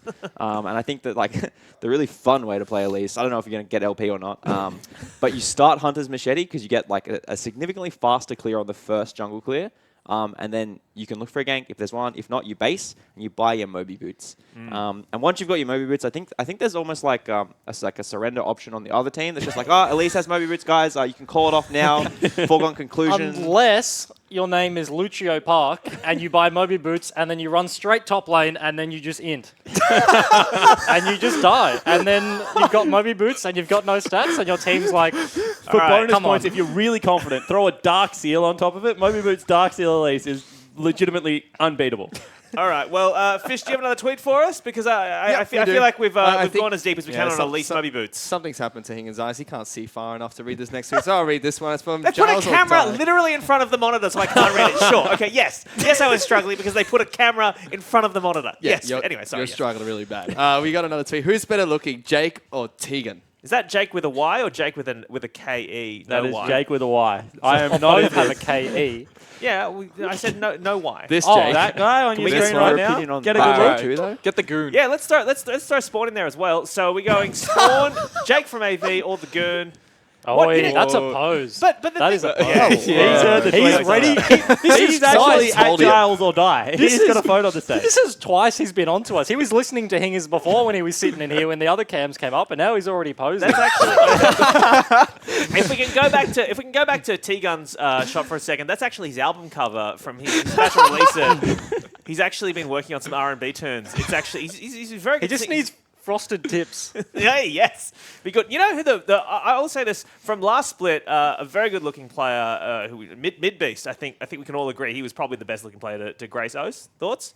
Don't know. No one else agrees. Yeah, I thought that was like a hands down favorite. I'm not really into objectifying our players. You're right. I haven't met them. I haven't sat down and had a conversation with them. I don't know what's on the inside, so I don't know if I'm qualified to answer this question. All right. No other player has like a copy pasta about being really, really good looking, right? So I think Mid-Beast just takes the cake. At the same time as well, the reason that I'm very hesitant to answer this question is both Jake and T-Gun are much bigger than me. They're both over 6 foot tall, and T-Gun probably deadlifts more than all of us put together. So I am not really confident in answering this question. Well, given that we have now descended into rating these players on their looks, I believe we have really scraped the bottom of the barrel. But I think maybe we've also scraped our way to the time when we are ready to get into Champ Select. So let's do this. To get us into Game 1, let's throw to your casters, Spawn and Fish. Where's the wipe? There was the cool wipe that we normally use. This is an absolute disaster. Hello, everyone. I am Jake Spawn Tiberi. Joining me is the lovely Matthew Fish Stewart. We're ready to get into our second match of the night. It is going to be AV taking on TM Gaming. That's right, TM. Recently rebranded, were Tainted Minds last split. Now have a very solid roster coming into this one. Avant Gaming, have not changed anything coming into Split 2. Yeah, I mean, they made their change during Split 1 when they were... they benched Shelby, brought in Sybil. There's no other way to really say it. That was exactly what happened. At the same time, Praedyth only stayed for TM Gaming. However, Shock, Low, as well as T-Gun come onto the lineup. And this just seems to be the way of the mercenary life. I mean, you get 2 rookies, you bring in T-Gun, you hope that you can make something of a season. It has not worked yet, Fish. odds are against the man, but hopefully this time TM Gaming can bring it together. But first you don't succeed, you try and you try and you Tegan again. Hope that it finally works out, this time for TM. But we have a couple of bans coming through. Wow, 2 very specific target bans from Avant Gaming. Zillion banned out towards Shock. We have a Cannon ban and a Blitzcrank ban out towards Tegan. Elise, Zach, as well as Zyra hit the bench for TM. And that's interesting. I mean, all of a sudden, you're getting rid of 2 very specific champions, but as we've been saying on the desk, blue side is got a little bit more flexibility of being able to pick up one of the stronger picks. What are you giggling at? Blinky giving the heart to the camera. Is that what that is? Yes. Ah, makes sense. It started from Korea. Put your 2 fingers together like this, it shapes like a heart. There you go. Looks like a cross to me. Oh! That's even And better. that is why I legitimately didn't talk about him. Because he's a monster. Absolute monster. I can still Thresh bench more than him. and Lee Sin have been locked in. Come on, do your job. Let's go. Thresh and Lee Sin locked in for TM. Tegan will pick up that champion only, taking Lee Sin into the jungle. AV going to lock in Ashe as their AD carry of choice. They should pick up a jungler here. And this is what happened a lot in the Promo Rallo tournament. Teams were taking T-Gun off Blitzcrank, and he was locking in the Thresh, and actually had quite a couple of good games on it. Was able to get multi-man flays during the laning phase. Only's a very good mechanical player, so Lee Sin is definitely in his wheelhouse. As Jish said, does play everything. But a lot of initiation so far coming out of the AV lineup. And the thing about Only as well is the fact that he does play a lot of champions, but he also knows what he wants to play these champions into. He knows what champions he's comfortable blind picking. If he can see the opposition's jungler, he knows what he's comfortable playing into that. This time around, though, Sybil's gone for the Kha'Zix pick, which is what we saw Juice play last match for Sin, and Shock will pick up Syndra for TM. And it's just such a safe red side third pick in Syndra. She has a lot of priority over lane. There's very few things that do good against her. One of the things is going to be Zed, as well as probably Echo you would ban away here, away from Triple. Given the fact that that probably is going to be a top lane Galio, although I know supports are dying to get their hands on it. And it's actually going to be LeBlanc. Don't necessarily agree with that, Fish. So 2 assassin bans. Yeah, but Shock. I just think Fizz, Echo have much better lanes. And we haven't seen too much of Fizz since MSI. He was thrown around in the mid lane quite a bit. Yeah, Banshee Veil coming in as a second item really did shut down a lot of what Fizz is doing. And arguably, if they do lock in Fizz, you can just go for your lost chapters into Banshees. So, it's interesting. And the 2 bans from Avant Gaming were Varus as well as Caitlyn. So you still have Zarya left up, which is probably going to be what Low picks up here.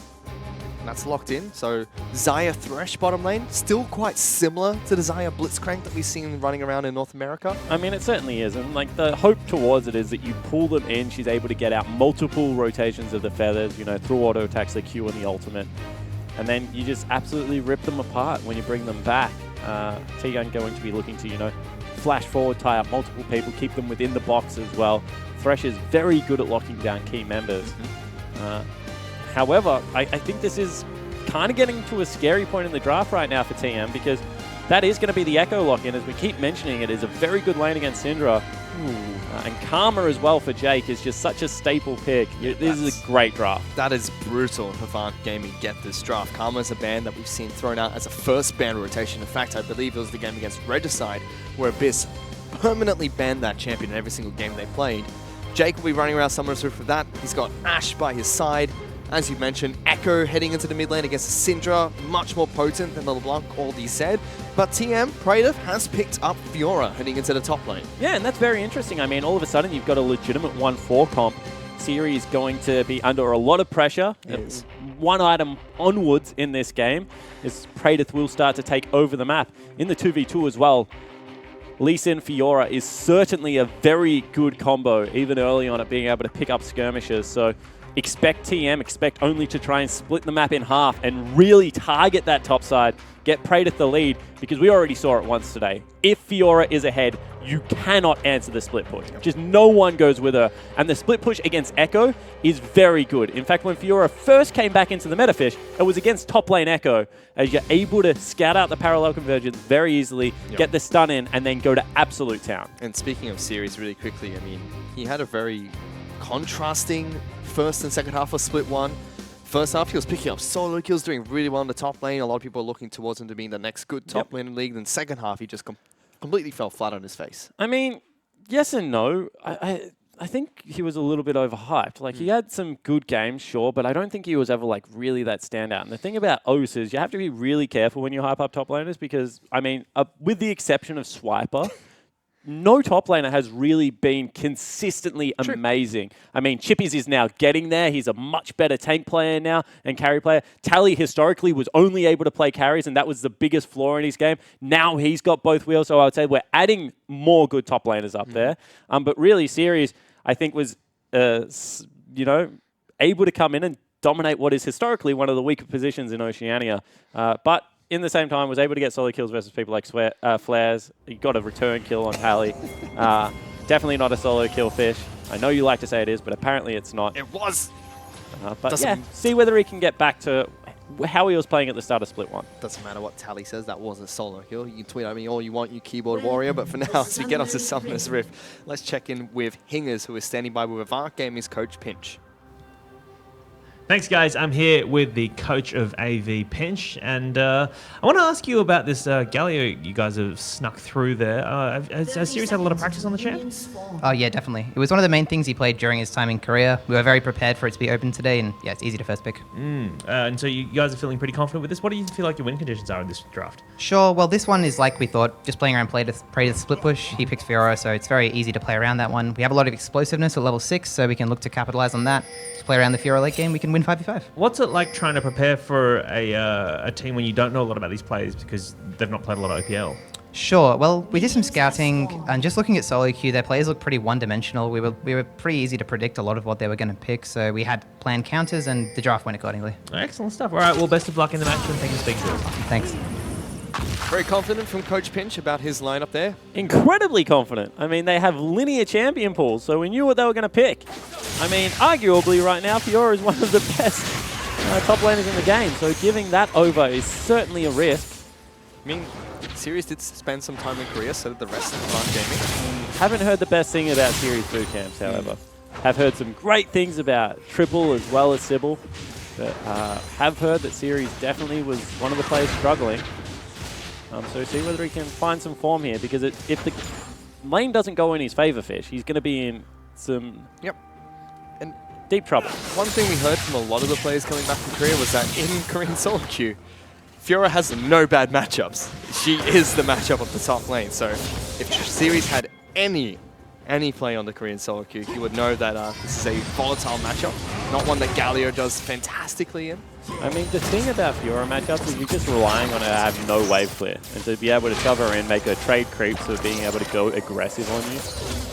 At the same time, the problem with that is that you can't really deny her farm either. You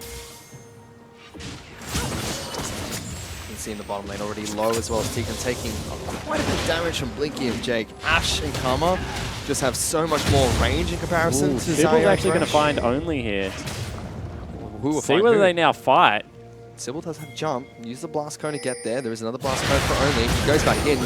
Tags him with the Q. Decides not to go back in. Good damage from Sybil. Repels only away. Yeah, it certainly was. A lot of that also come out of Jake with an early rotation. You can see that they had the early shove, and that's why Only was really hesitant to go in. Still sitting on top of a ward right now is Only, so Sybil could have looked for some more plays. Good damage from Triple there. Jumps straight on top of the Syndra. Good return though. Shock. Not afraid to dish out some damage of his own. I mean, fantastic turnaround, actually. He, in the end, won that trade Fish. You can see that Triple now on no health, as well as health potions. So you can see that instead, he's going to go back, use the teleport to get back into lane, and this is generally where Echo start taking over. Shock's going to continue chugging through potions. There's the teleport coming in from Triple, as you mentioned. Double ring, has a refillable, picked up an extra control ward as well. He's going to be very happy in this mid lane. Shock has no potions, so he has a window to try and force a back. And then continue to fight this man on the top lane. Praetor's gone for an early back to base. He's picked up an extra Doran's blade for himself, so he's going to be throwing one, holding the other. Series now heading back to base. He actually gets another back off here. Probably doesn't have enough gold for a longsword. Generally, when you see someone shove that hard, means that they want to maybe get back again. But he does get inside of their jungle. Hang on, Triple going for an aggressive play against Shock. Almost kills him. Now Only is in amongst it. Doesn't tag him with the resonating strike. Yeah, so a little bit of a misstep there from Only. Probably could have chunked Triple out. Instead, it is going to be a summoner spell advantage now over to Triple, as well as a lane pushing into him.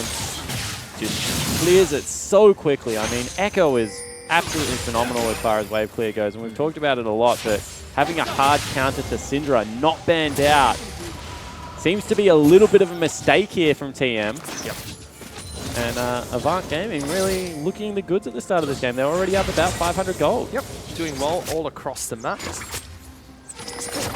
Bottom lane, Low and Tegan just getting shoved in by Blinky and Jake. No opportunity for the Thresh to find any form of engage at the moment. I mean, it's just too low when you're at this stage of the game and you are at that kind of health level. There's always the risk that if you do engage too early, you're just going to get killed. You can see he's running courage of Colossus, so he is also a little bit tankier than you maybe would have thought. Yep, he's going in now. Does have Only right behind him. Flashes forward, misses the play, splits the wickets, doesn't connect with the hook either. Avant Gaming just turned this around, lay down the pain onto Low, taking so much damage for that trade. We'll get a route down on towards Jake, but that was a disaster. Certainly was, and just anything had to hit there, Fish. He had to hit the flay or the hook, and it probably would have guaranteed a kill for Only, who was in behind them. However, it does not happen. Now Sybil looking at mid lane. You can see that a little bit suspect, given the fact that the lane is going to push back into Shock, so he doesn't really have to overextend here, although Triple has level 6 and they can dive. Yep, they can tower dive if Triple takes the turret aggro, but it's going to be Sybil that jumps in first. Let's see if the ultimate comes out from Syndra. Galio gets in, flashes away, good taunt. A little bit questionable turret aggro, but still they pick up first blood. Taintermine's Only though, back in the bottom lane. Blinky doesn't have flash. Tagged up, played back, locked down by Low. TM picks up the first kill in the bottom lane. And now Jake's in trouble. Hook's still available, it looks like. Actually, everyone's running down. Here they come, the rest of the team. Kha'Zix's the first one in. Tegan, no flash. Jumps on by Sybil. Good damage. Last auto attack from Jake's going to be enough to pick that up. And still Triple has ulti, so he's going to look for another play here. Low's going to have to be careful. Paralock Convergence does get popped.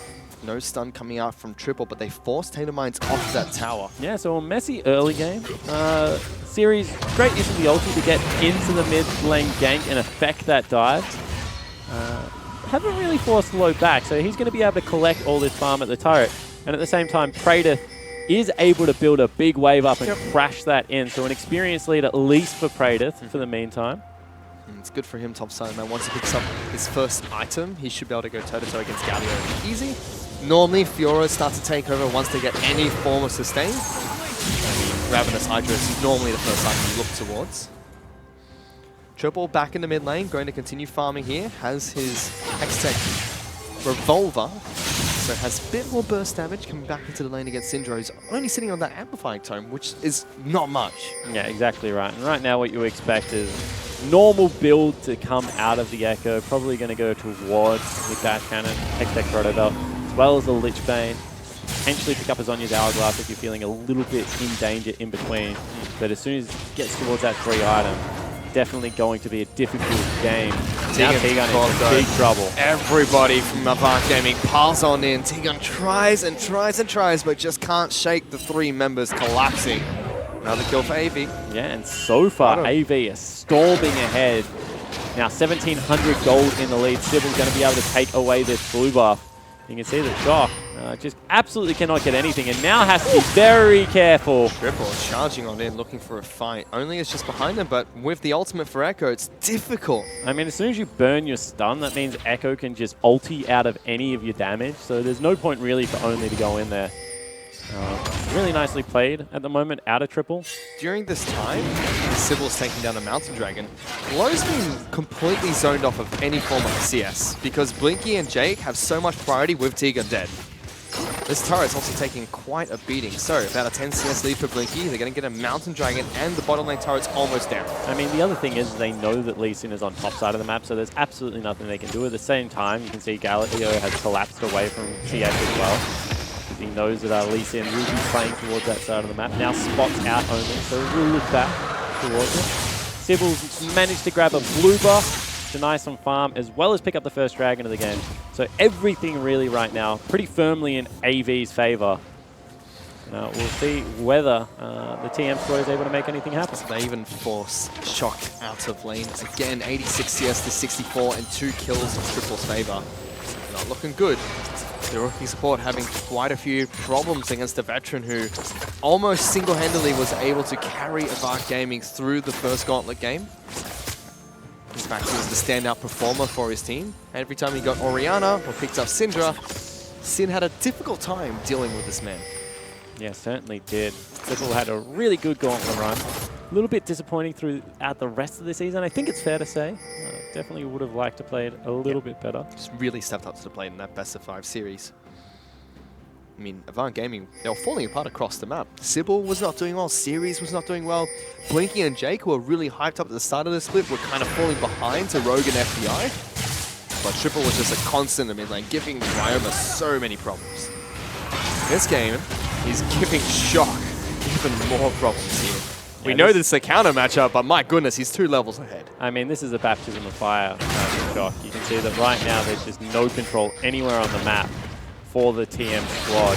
Sybil's just taking away any neutral creeps he wants. As you said, 20 CS up as well as a level and a half right now for the Echo. And just the ability to be able to push out really with no cares in the world means that unfortunately, unless Praetor starts getting ahead, there's just no priority anyway. Although now they might have caught Karma. Looking for a fight. They flash forward for this one. Jake has been locked down. Good pick for TM. Thresh gets the kill though, which is not great. I mean, Thresh didn't steal the kill. It was just the support walked through one of his walls. So unfortunately, the damage came out there. You can see they're trying to use this time right now to push in bottom lane, as they knew that Sybil was on the top side of the map. So Jake has fallen down. TM is now looking to see if they can put as much damage down towards this T-Gun's just not having the best game right now. You see that Only really wants its dive. Sybil's going to face check Only, however. Arrow gets dodged out. He kicks one away. There's a lantern there. And Only with the blue suede shoes, not going to be enough because Triple's come down from the mid lane. Gets good damage on towards low. Sybil is hunting aggressively. T-Gun is the next target. That was a flashy play from Only, but it's not enough. And look at this! Sybil's going all the way in, looking for Low. Not enough damage, not enough feathers, but Low still picks up that kill. Yeah, that was aggressive out of Sybil. Actually flashes forward. Low still had flash as well as heal. So that's bad miscommunication coming out of the Avant lineup. Maybe one of the first time they've overreached. You could see that actually that was a heads-up play out of T-Gun as well. He got the double play by walking back into the team. And you still need to be careful, Shock, because that Triple didn't really use all that much to pick up a kill down in the bottom lane. My goodness. Still, it's a fun mechanic to play to watch from Only there, but spoiled by Triple's movement into the bottom lane. Yeah, it certainly was. And you can see right now that it's going to result in first brick going down in the bottom lane. Already up 10 CS. Low had to go back. There's no real way for T-Gun to be able to save this turret. That means it's going to turn into about a 3,000 gold lead already, Kid. Blinky as well as Jake share the gold there, 375 apiece. As you mentioned, 3,000 gold lead for Avant Gaming. Just 12 minutes in. They're on, if they keep this up, they're on track to pick up a 20-25 minute game. Yeah, they certainly are. Though, however, now T-Gun wanted to look for the play, has got the Moby boots picked up. Ran at them, made them scared. Certainly did. You can see top lane is actually still in favor of Series, so it's done an absolutely fine job of being able to keep Praetor down. No real interference from either jungler right now in that top lane. And this is with Series teleporting cross map for some time.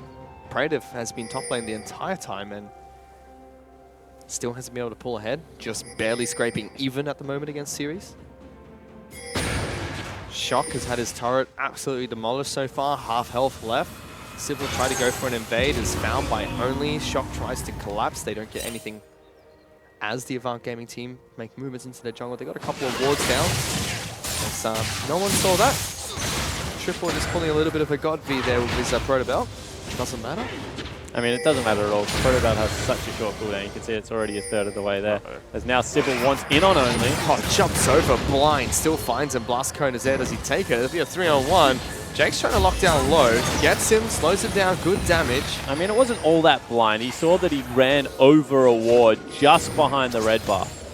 So really nice heads-up play out of Sybil to be able to read it. Now pulling in the Rift Herald, as well as a big wave to be able to take down this top lane turret. That turret is dead. Good drink coming out from low. It's not going to be enough. Do they push through here? The answer is yes. They try for an Ash Arrow. TM only jumps out of the way.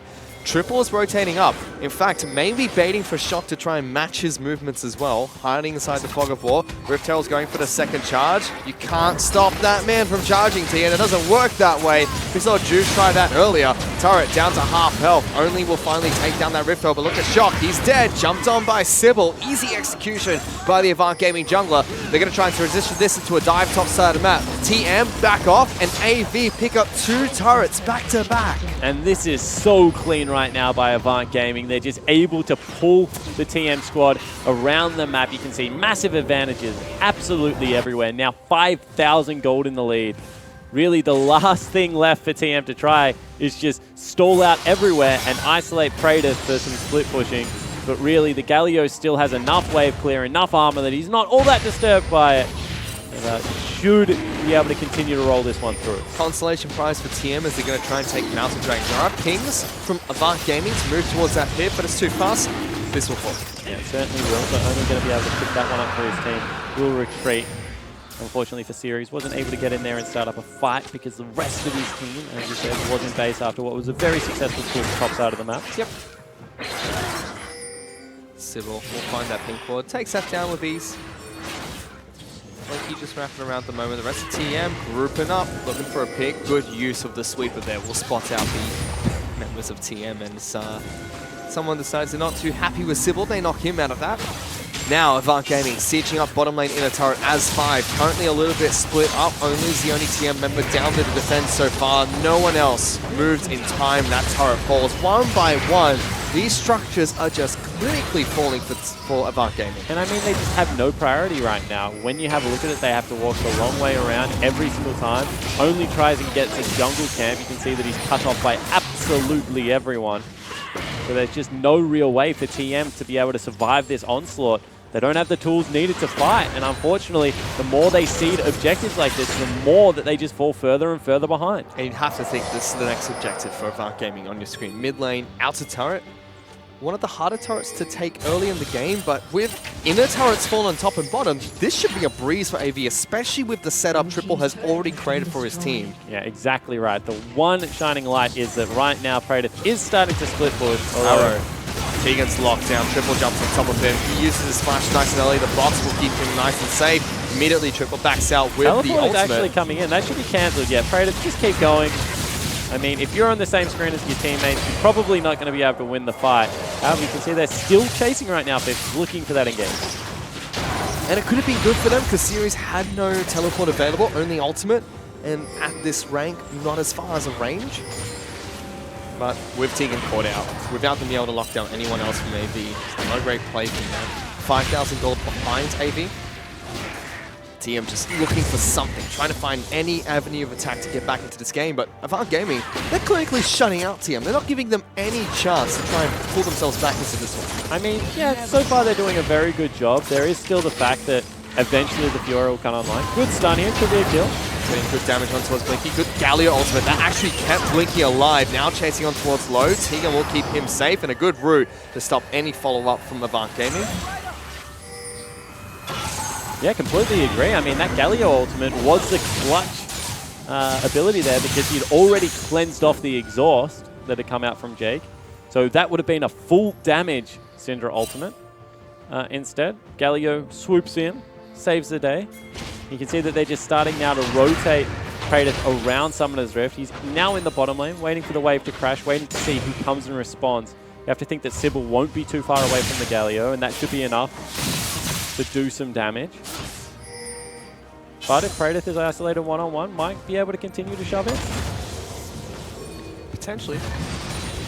Praetor has his Ravenous behind him, building towards Black Cleaver next. But Triple on your screen, he's shoving top side of the map. He's looking for his Lich Bane next, and he's so close to finishing that item. Yeah, probably can finish this. There's about 1,600 gold. That's enough. Yep, and he's just honestly unanswerable. You can see every single time he is moved around the map, multiple members of TM have to match him because there's just absolutely nothing they can do in a one-on-one scenario. That means, unfortunately, that Shock is stuck mid lane And when you're against an Ashe without your cleanse available, going to be very difficult to survive that in the 1-3-1. So really, you have to applaud AV. They've got a very linear game plan. It's pretty easy to execute, but they're just absolutely not missing a beat right now. And you have to give Series some credit as well. We haven't seen anything flashy from him, but he's holding his own against Praetor, who's no rookie. And he's known for his play on Fiora as well, doing fine. He does have Galio though, which might be the decisive factor of that one. I mean, I'm not really worried about Galio. He's got 5 turrets on his side, and he's still 20 CS down. I mean, it's a winning lane matchup for Fiora, so definitely not throwing shade at Series, but I would say there are people on this squad that are doing better in this game than he is. Praetor will be able to take down the bottom lane outer. So they are getting some split push going, TM. Slowly crawling back through this game. They're about 4,000 gold, 4,500 gold behind. And Baron buff actually being swept out straight away. If that Timewiner connected, Shook might have been dead. Arrow connects, Still might be he's dead. dead. Doesn't have cleanse. Triple just jumps back out. Easy kill for Avant Gaming. Yes, certainly is. And now Triple is 4-0-1. Baron just spawned. They can teleport over with the Galio if they want. He's going to teleport straight in there, not going to risk anything. And right there, Shook had flash. Have to flash that arrow. This is still a 50-50. They're not really going to be able to zone only away any. See what they decide to do.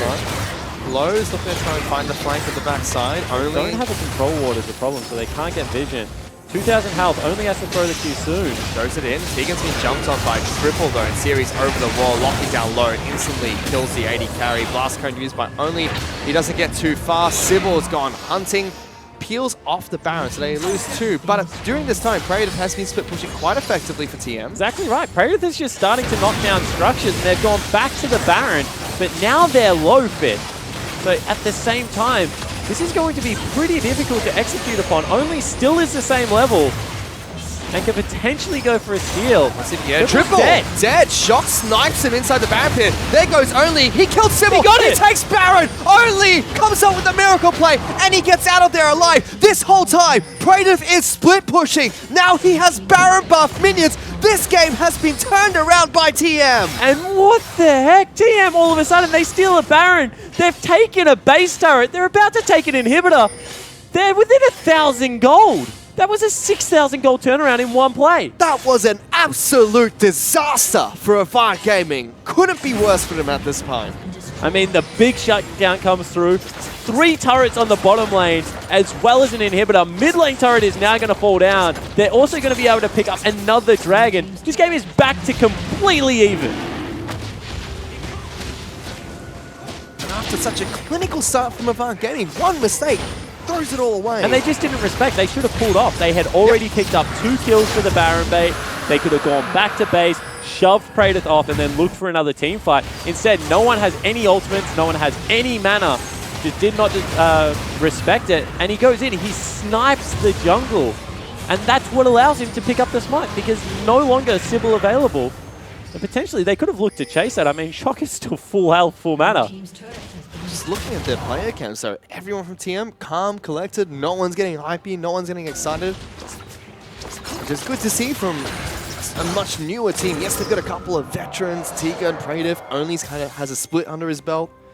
But still, you look at this team, newly formed roster, have not played together for long. Avant Gaming have had an entire split together. Maybe barring Sybil, who's had half Sybil a split might have with the been team. caught here. Speaking of him, Tegan gets it, Flashed into a predicts wall. the flash, but it's straight into a wall coming up from Kha'Zix. Now you can hear the shouts coming from across the room. TM are looking to push more. They certainly are, and you know that Sybil is a player that's a little bit prone to tilt fish. Very emotional guy, and you can see now knocking down another turret. Actually brings himself back up to dead even. However, with the strongest split pusher, with a big wave starting to stack bottom lane, and still 50% of the Baron buff remaining, you know they're not done yet. You know that Praetor's going to go to work. Bottom lane's going to crash, and they're going to stay as the 4-man unit in the mid lane. This is where, if you're a Avant Gaming fan, you start praying to Triple to put the team on the back again and carry them to the promised land. It's going to be difficult, but they're going to try. Certainly is going to be a little bit hard of an ask.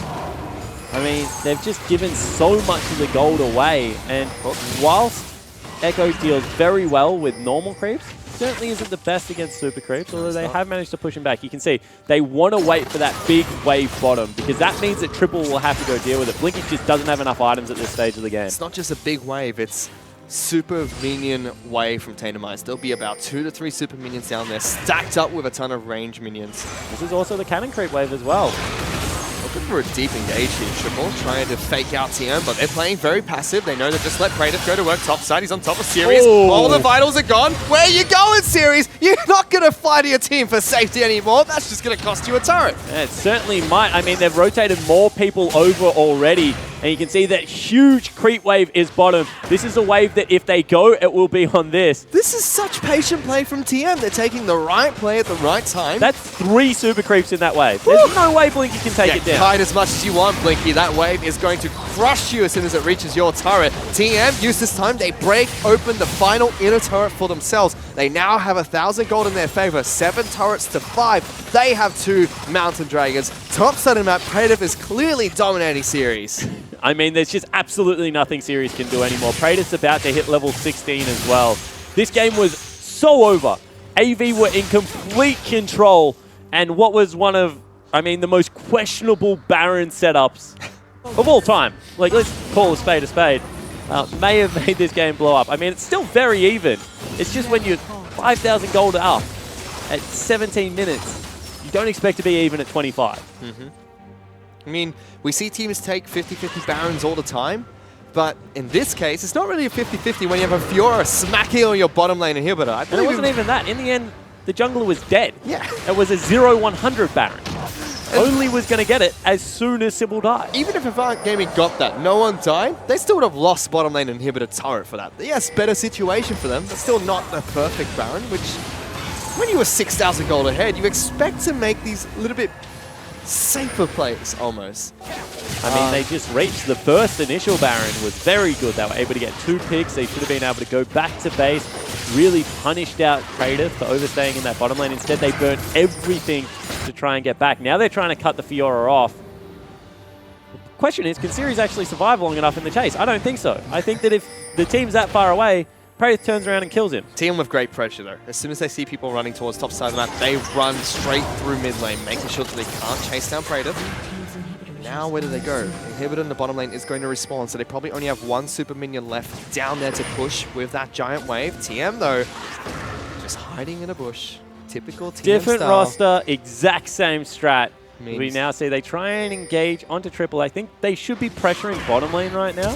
That's a big flash forward from Series, trying to lock down Praetor. Triple's on top. He just turns around. Praetor says, come at me, bro. I'll take you all on. It takes 3 people to jump on Fiora, and they lose mid lane inhibitor. What the heck are you doing, AV? Praetor is so strong right now. You can see 0-0-0 does not matter. Has a BF sword, has 2.5 items as Fiora. There's no way if they don't land CC that they're going to be able to blow her up. And now just divide the map in 2. Triple without ultimate cannot dive in on that. Cannot. TM slowly chipping away at this inhibitor. Blinky looking for an opportunity to engage. Sybil is going to charge out to the front, but he's a very, very squishy Kha'Zix at this point in time. Slowly, TM just run up when they can. Power Lock Convergence is good for Triple. Might cut off low. He's going to use his ultimate early and take the Dark Passage. Arrow misses and Powered Q misses. And that's just 1 ability from low to dodge all of those abilities. Yeah, exactly right. You can see now without really all that much engage left, they're pretty confident in being able to step back up. Instead, just going to let Praetor, who now still has ulti back available, pressure this side of the map. And you just wait. You just wait for Praetor to push this in. He eventually will hit that turret. Galio's going to have to go up there. Sybil looking for a fight though. Jake's going to lock down. Oh, this is bad. Time. Good flash away. Here comes Galio. Ultimate use onto Sybil. But Series came in. Commitment again. And Praetor takes down top lane turret. Inhibitor's next. This is just so frustrating if you're AV. Low speed taken down though. Good snipe coming out from Triple. Slowly chasing up the rest of the members. Tegan, maybe that sacrificial lamb right now. Series gets that kill, but good night Inhibitors as Praetor takes 1 more down. And all 3 base turrets are now dead. The only 2 turrets alive on the side of AV are going to be the Nexus turrets. They also lose an inhibitor. They're going to lose a Fire Drake for it. Potentially could look to pick up a Baron here if they go for a rush. But everything right now is in TM Gaming's favor. After a disastrous early game, they really have pulled this back. AV pinging out the Baron, they're moving straight towards it. They have Kha'Zix, they have one Mountain, so this does burn rather quick, especially with Blade of the King. Oh goodness, Praetor's already on the base. Triple's going to try and deal with him. He has a Guardian Angel. I don't think Praetor's too scared of this one. There's the Vital Procs. Let's go, boys. I'll duel you one-on-one any day, Triple. And that's the inhibitor dead. Triple can't stop it. Yes, they will get Baron, but that's the 2 inhibitors down. They're going to recall as fast as possible, trying to catch up to this Fiora. I mean, all of a sudden, they've left a member behind as well in Jay. And as well as Series. Jake actually might fall here. Tags him. Get in there. His mind's telling his no. His body's telling him yes. Kick his face only. Decides not to go any further forward. That was a bad fly down moment. There's no way you're catching up to a Karma that has the ability as well as Exhaust still available. Probably should have just waited that one out, Fish. No. But the hyphy play was there. 2 inhibitors fall down for that Baron. So good for AV not giving it over to TM this time around. What the heck is going on, Spawn? I mean, this has turned into what was a really clean early game out of AV. They looked at good, so it's turned into a very, very sloppy late game. So have TM been playing out this late game well, or they've just been gifted all these opportunities by AV? I mean, they got gifted one opportunity, and then all of a sudden, if you have a look at the gold, I'm sure Praetor is like 3,000 gold up. There's absolutely no one on the map that can go near him. Woo! He is, 3,000 gold up over his lane opponent, exactly the same amount of gold as Triple. And we already spoke about this once today.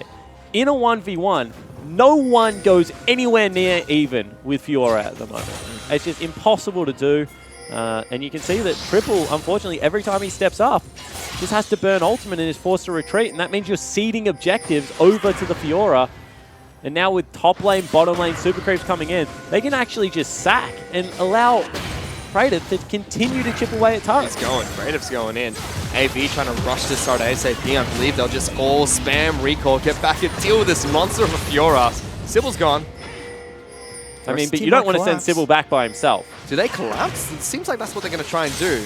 Praetor might be in some trouble. I mean, the thing about collapsing on Fiora is you can actually just turn around and kill one person. Oh, Tegan though, searching for Triple. Not fast enough, maybe Bruce deactivated. Everyone else going back to base now. And you can see that Praetor backs away far enough, gives some respect, and all of a sudden, he's going forward again. Mid inhibitor is the next siege from TM. Echo's behind Praetor. This is a 3-on-1 again. Praetor is getting a lockdown by Triple. The rest of TM have grouped up. They're searching for that final inhibitor. It's a big break if they get it, because that's going to mean double super minions. And expect Lowe's to be caught by an arrow. He's going to use the ultimate. Can he get away in time? Gets the Dark Passage out. There goes Praetor in the back lines. On top of Blinky! 2 attacks and he's almost dead, but they keep Blinky alive. TM might just overstep here, but they get Triple. That's a worthwhile trade. 1-for-1. Split pusher for Team Fighter. Shock's in trouble though. Series will taunt him up. Cleanse to get him out, but Shutdown comes in. Sybil will follow through as well. Big lockdown from Tegan. Low is kiting as Zaya right now, trying to throw back these feathers, but Blinky and Jake will continue pushing on forward. They take down the AD carry. 3 members left up for AV, only left alive. And really nice team fight out of AV. That's what they needed. Praetor dove the backline a little bit premature, and in the end, they're able to turn around. They're able to deal with the Fiora before anything else happens. Triple, meanwhile, on the front line, goes for a death cap instead of the Zhonya's. I think if he had Zhonya's, might have even been able to survive Fish. Potentially. And would have been even better things for the Avant lineup. But still, they're going to break the base. They're going to return this game to some form of normalcy. They've got a 4,000 gold lead again. I mean, Praetor was banking on killing Blinky here. And just look how close he was as well. I mean, Blinky was so low that he probably should have been able to get in. You can see just one little mishap. And as soon as he came back out of GA, it was going to be blown up. But while that had all happened, they had managed to deal with everyone else. T-Gun actually using Lantern to try and save Blinky probably cost Shock his life there. Because that's why Shock fell down, didn't have the Lantern, wasn't able to cleanse and get out in time. And then really Blinky just able to charge forward as that turret ash. Not really all that much Low could do to escape from this lineup. But still, Fiora is very big. They actually got the full collapse onto Triple now. Uh-oh. Triple run. You gotta find your way out of there, buddy. Does have teleport. Teleport's being used. Tiga's now the one that gets caught out here, taking quite a bit of damage, but still they're collapsing on Triple. Teleport cancelled by Series. Gets tagged up by Only. Triple's gonna try and run away from this one. Still has ultimate available. So quick. He is way too fast. Time Winder just slows down Only as well. He can't find a way to catch up to this man. Certainly cannot. So In the end, both teleports burnt. T-Gun nearly fell down as well. They didn't stick to the play, though. The play was to catch out triple, and half a TM pulled off. Good. Sybil now going in aggressive here. He does Once have again, backup. you just need to be careful, though. I understand that he has backup. You know, there's 2 people trailing him down the lane. It's just that Praetor legitimately nearly 2 hits him. Coach Psycho from TM there tweeting in saying that Praetor's the scariest 0-0-0 top lane he's ever seen. Now he's 0-1-1, so it's still pretty similar. I mean, he's definitely the scariest top laner that doesn't have a kill. For AV, what do you do, though, at this point in time? I mean, you look to collapse on the Fiora. She's overextending. Really still the only person on the team that is accelerated. You can see that Triple went back and was able to pick himself up to Zonya's Hourglass, so now in a very good position. Goes fishing, gets hooked. Gets Sybil. That's off of his jump as well, and good night, Sybil. Shook takes him down. Shock, very nice play there. Able to get the ulti out at the last moment. Has been able to pick up the death cap himself, so now 3 full items done on the Syndra. As soon as level 16 comes through, will hit like an absolute truck, as only Syndras can. Double Mountain, double Infernal. Elder Dragon coming up next. I feel like we're in for the long haul here, Sport. I feel like we're just going to go to a point split Baron, honestly. This game has been very back and forward. Still a 3,500 gold lead for AV. Certainly does not matter at this stage of the game.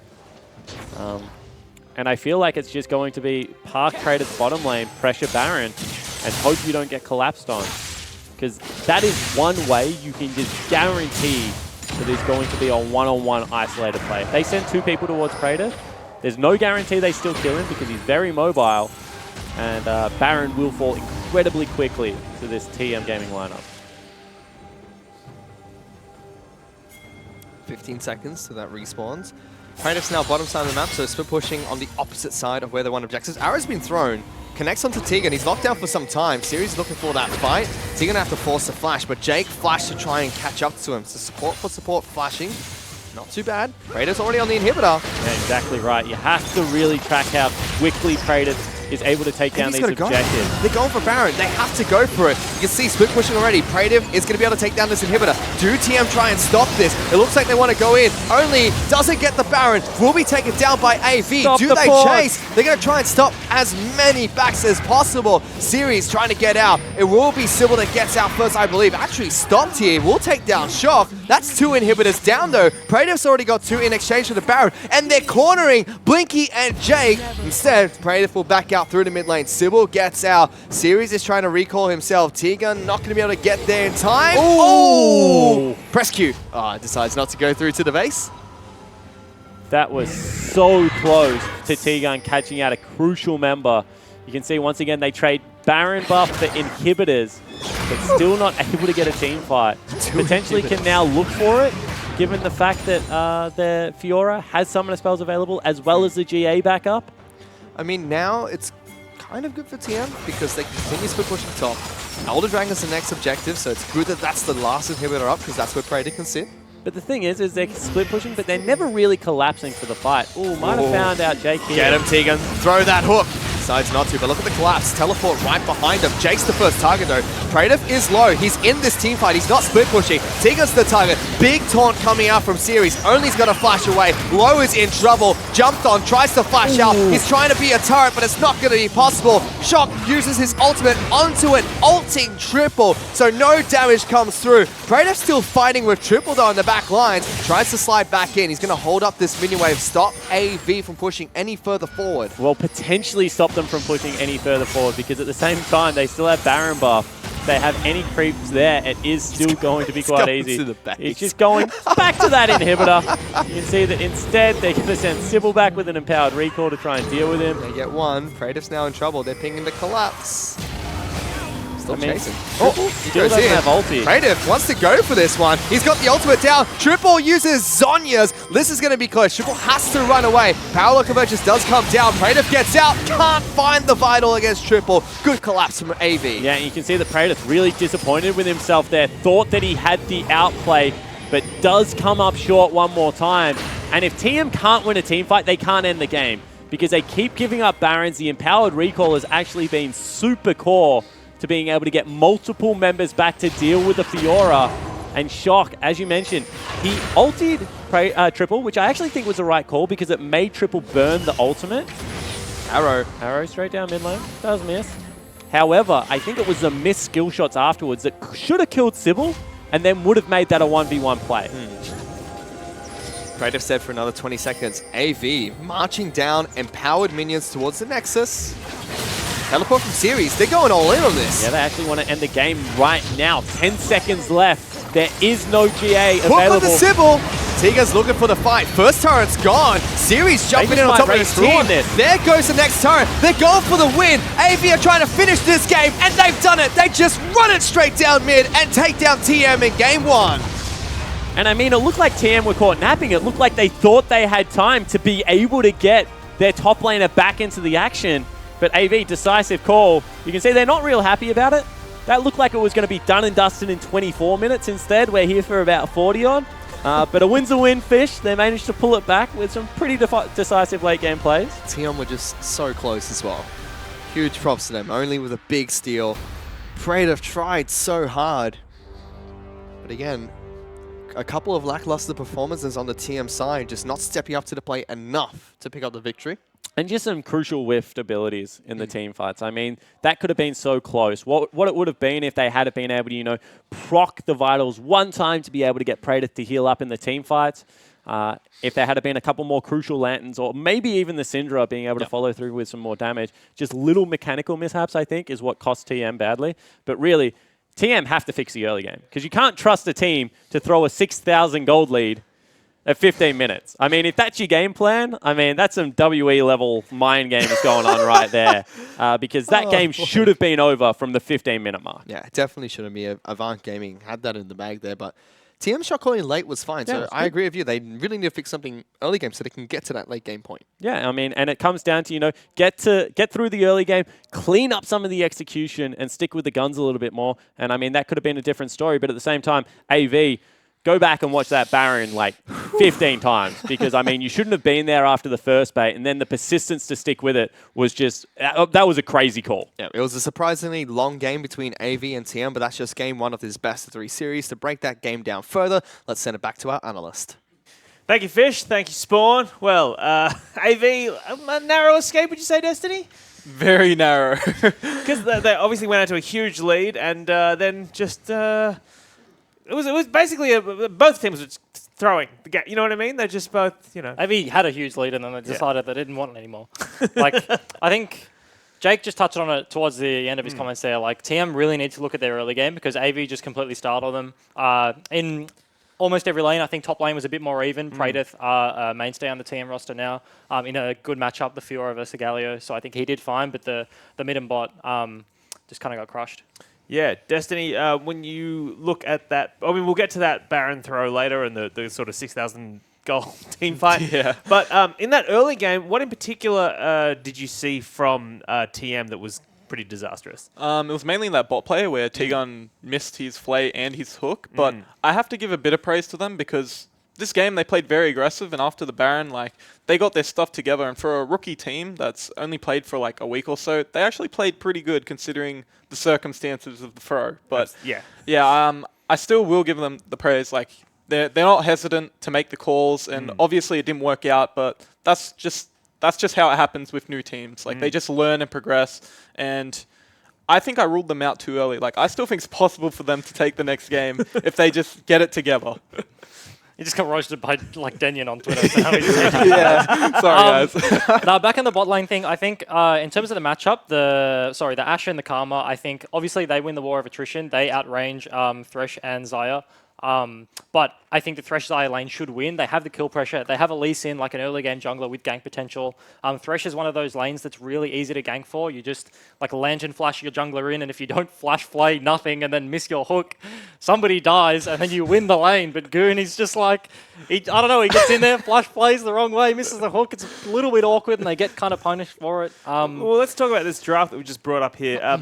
Jesh, what stands out to you in particular when you look at this? Is the Fiora split push kind of a genius call, or is it like it's fine?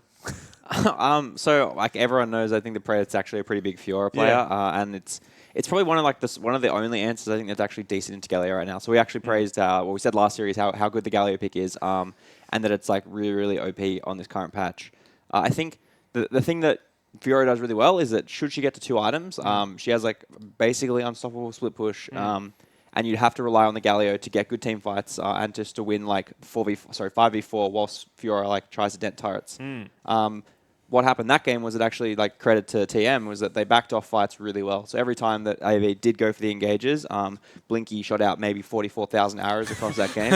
And then map. Yeah, and then He's trying to snipe. Look, you get a larger stun or whatever, the longer the distance of the arrows. Obviously, he's going for those they're engaged high risk, high reward. They're engaged hinge too much on Blinky hitting those arrows. Just like everything else is sort of follow up. Like Karma can get the team in, and Galio wants to ult onto someone else to help. And then obviously Echo Kha'Zix have like no real CC outside of Echo's stun, which is more follow up anyway. So if there's no good engage, I think that's when the Fiora is really good, which is like sort of what kept TM in the game, right? They just slowly got down a few top turrets, went down bot side, got a few top turrets. It was like backwards and forwards, like non-stop. Played PvE Fiora. Yeah, I feel like if you're AV and you've just spent a month in Korea boot camping, you come back against this rookie TM team and you almost throw a game with a 6,000 gold lead. I mean, we're talking about this upstairs, but do you guys feel like this is a team who looks significantly better than they did last split before they went on their boot camp? Well, I was saying upstairs that TM is a very hard team to benchmark yourself against. They're a new roster, very like wildcardy. You don't know what they're going to play and how good they actually are. So AV coming back, I think. When you say like they almost threw the game, they absolutely threw the game, and then TM was just like, "Here, you can have it back. You deserve the win." We don't feel right taking this. Please, you took such a lead early on. It's yours, please. I would feel guilty. Yeah, so I think it's hard to say like whether AV are like better or worse or whatever coming back from their boot camp, but I think this game was an absolute disaster for them. We'll get in soon into the Baron replay. Let's take a look at it now. Yeah, because let's talk about this big Baron play because I want to start though, Ejin, when you take us through. Let's look at the context because it's a failed Baron that leads to a Baron. Yeah. Yeah. So AV have just, as we were talking about, just completely won the early game. TM, I don't know, just got outclassed on all the lanes. Like as we're bringing the replay up, AV were like 6k gold up, I think, at this point, and they're taking a 50-50 Baron. Lee Sin only is just over the wall. It's basically only is just looking for the steal. TM are too far behind to fight at this point, so AV actually do the right thing, which is the coordinated thing, right? They're stopping at 2k right here. Only throws his Q, and that's his way to get into the pit. And then they just, I don't know, they just engage for the fight. They get a few kills, but then Jakey is the only one left tanking the Baron, and then obviously Karma, he's not tanky enough to actually keep doing that, so they have to drop Baron aggro. It resets. The entire time, Praedith is just split pushing in the bot lane. Obviously, TM talked about, like, they can't actually win a 5v5, so they're just looking for the steal. They haven't got the steal yet. Only didn't die in the engage, though, and now AV are just half health. Just, I don't know, all they need to do is reset and then match Praedith in the bot lane, and then they just set up again with their lead, and they should be able to take this. But they take the 50-50 fight, only lands the Q onto Kha'Zix Sybil. He just dies, so it's an uncontested smite, and TM get themselves back in the game. It was just... And that draws the game out for another 15 minutes. Yeah. That was a huge gold lead that then effectively just completely evened out, because I think Praedith got the, as I dropped my pen across the desk, Praedith got the inner turret. Got the inner turret and then was hitting on the inhib, and so it was just a complete disaster. They did the legacy. They did the legacy where they've made a mistake. Yeah. Like they've baited the Baron, whatever, that's fine, won the fight, but then they're just like, oh, like we're losing bot. Like they don't want to chop off the leg. It's the leg thing, right? Like they need to just reset and be like, okay, like we made an error, but we're still 6k up. Like we need to reset the map and then set up this play again. But they don't, and they go for like the 50-50 Baron, and it costs them hugely. Meanwhile, AV were able to take a Baron about 35 minutes into the game, Jish. But Fiora was spending a lot of time in their base while they were doing it, just taking down towers and taking down inhibs. I mean, how do you rate the split push this game? Yeah, so this is actually, as we get into the replay, this is one of those glimmers of hope where you see that there is actually like a lot of signs of promise from this young TM roster. So there's actually no chance that they take this Baron, basically. Like, there's like a very slight chance they get a nutty steal. But otherwise, like, they're just looking to delay recalls. Like, they're just throwing like the trinket in the brush to see if anyone's basing there. And like, Praedith's just walking through their base. 1v0, taking taking all their structures and just extending the amount of time that can be still in this game for maybe another throw if they want to. But then they hand it to them. Despite all these positive signs from TM, they aren't able to close out the game either, despite the fact that they kind of clawed it back. So, like, what went wrong for them? I actually think it's because blue side doesn't lose. I think they were realizing, 10-0, baby. We're almost about to win this game. Oh, wait, we're on red side. This is not part of the script. Better. No, I think it could very well just be like nerves, stage fright, being like, they're like, oh my God, we're winning our first game on stage. And, when they get to the finish line. Out. Yeah, that's definitely one possibility. The other one I think is just like, it's kind of hard to win with that comp. Like pushing into a Galio, like we said they had no engage, but if you're going to run the fight into that base, then obviously they're going to land on you. Yeah. Destiny, what are your thoughts on this game? Having watched it Yeah, I definitely agree with Jish that they had to run into the base to try and get the third inhib, but they're running into a stronger 5v5 comp, which is like the Galio, the Karma. They just excel at team fighting while they excel at picking and using the Fiora split push. So they never played to their strengths, and I guess the nerves got to them, or could have. But it led to them making a mistake, and then AV just ran it down mid and actually won the game. Like, did anyone expect that? Like, just that one mistake, game was done. Yeah, I guess both teams had some pretty weird tactics going into the late game.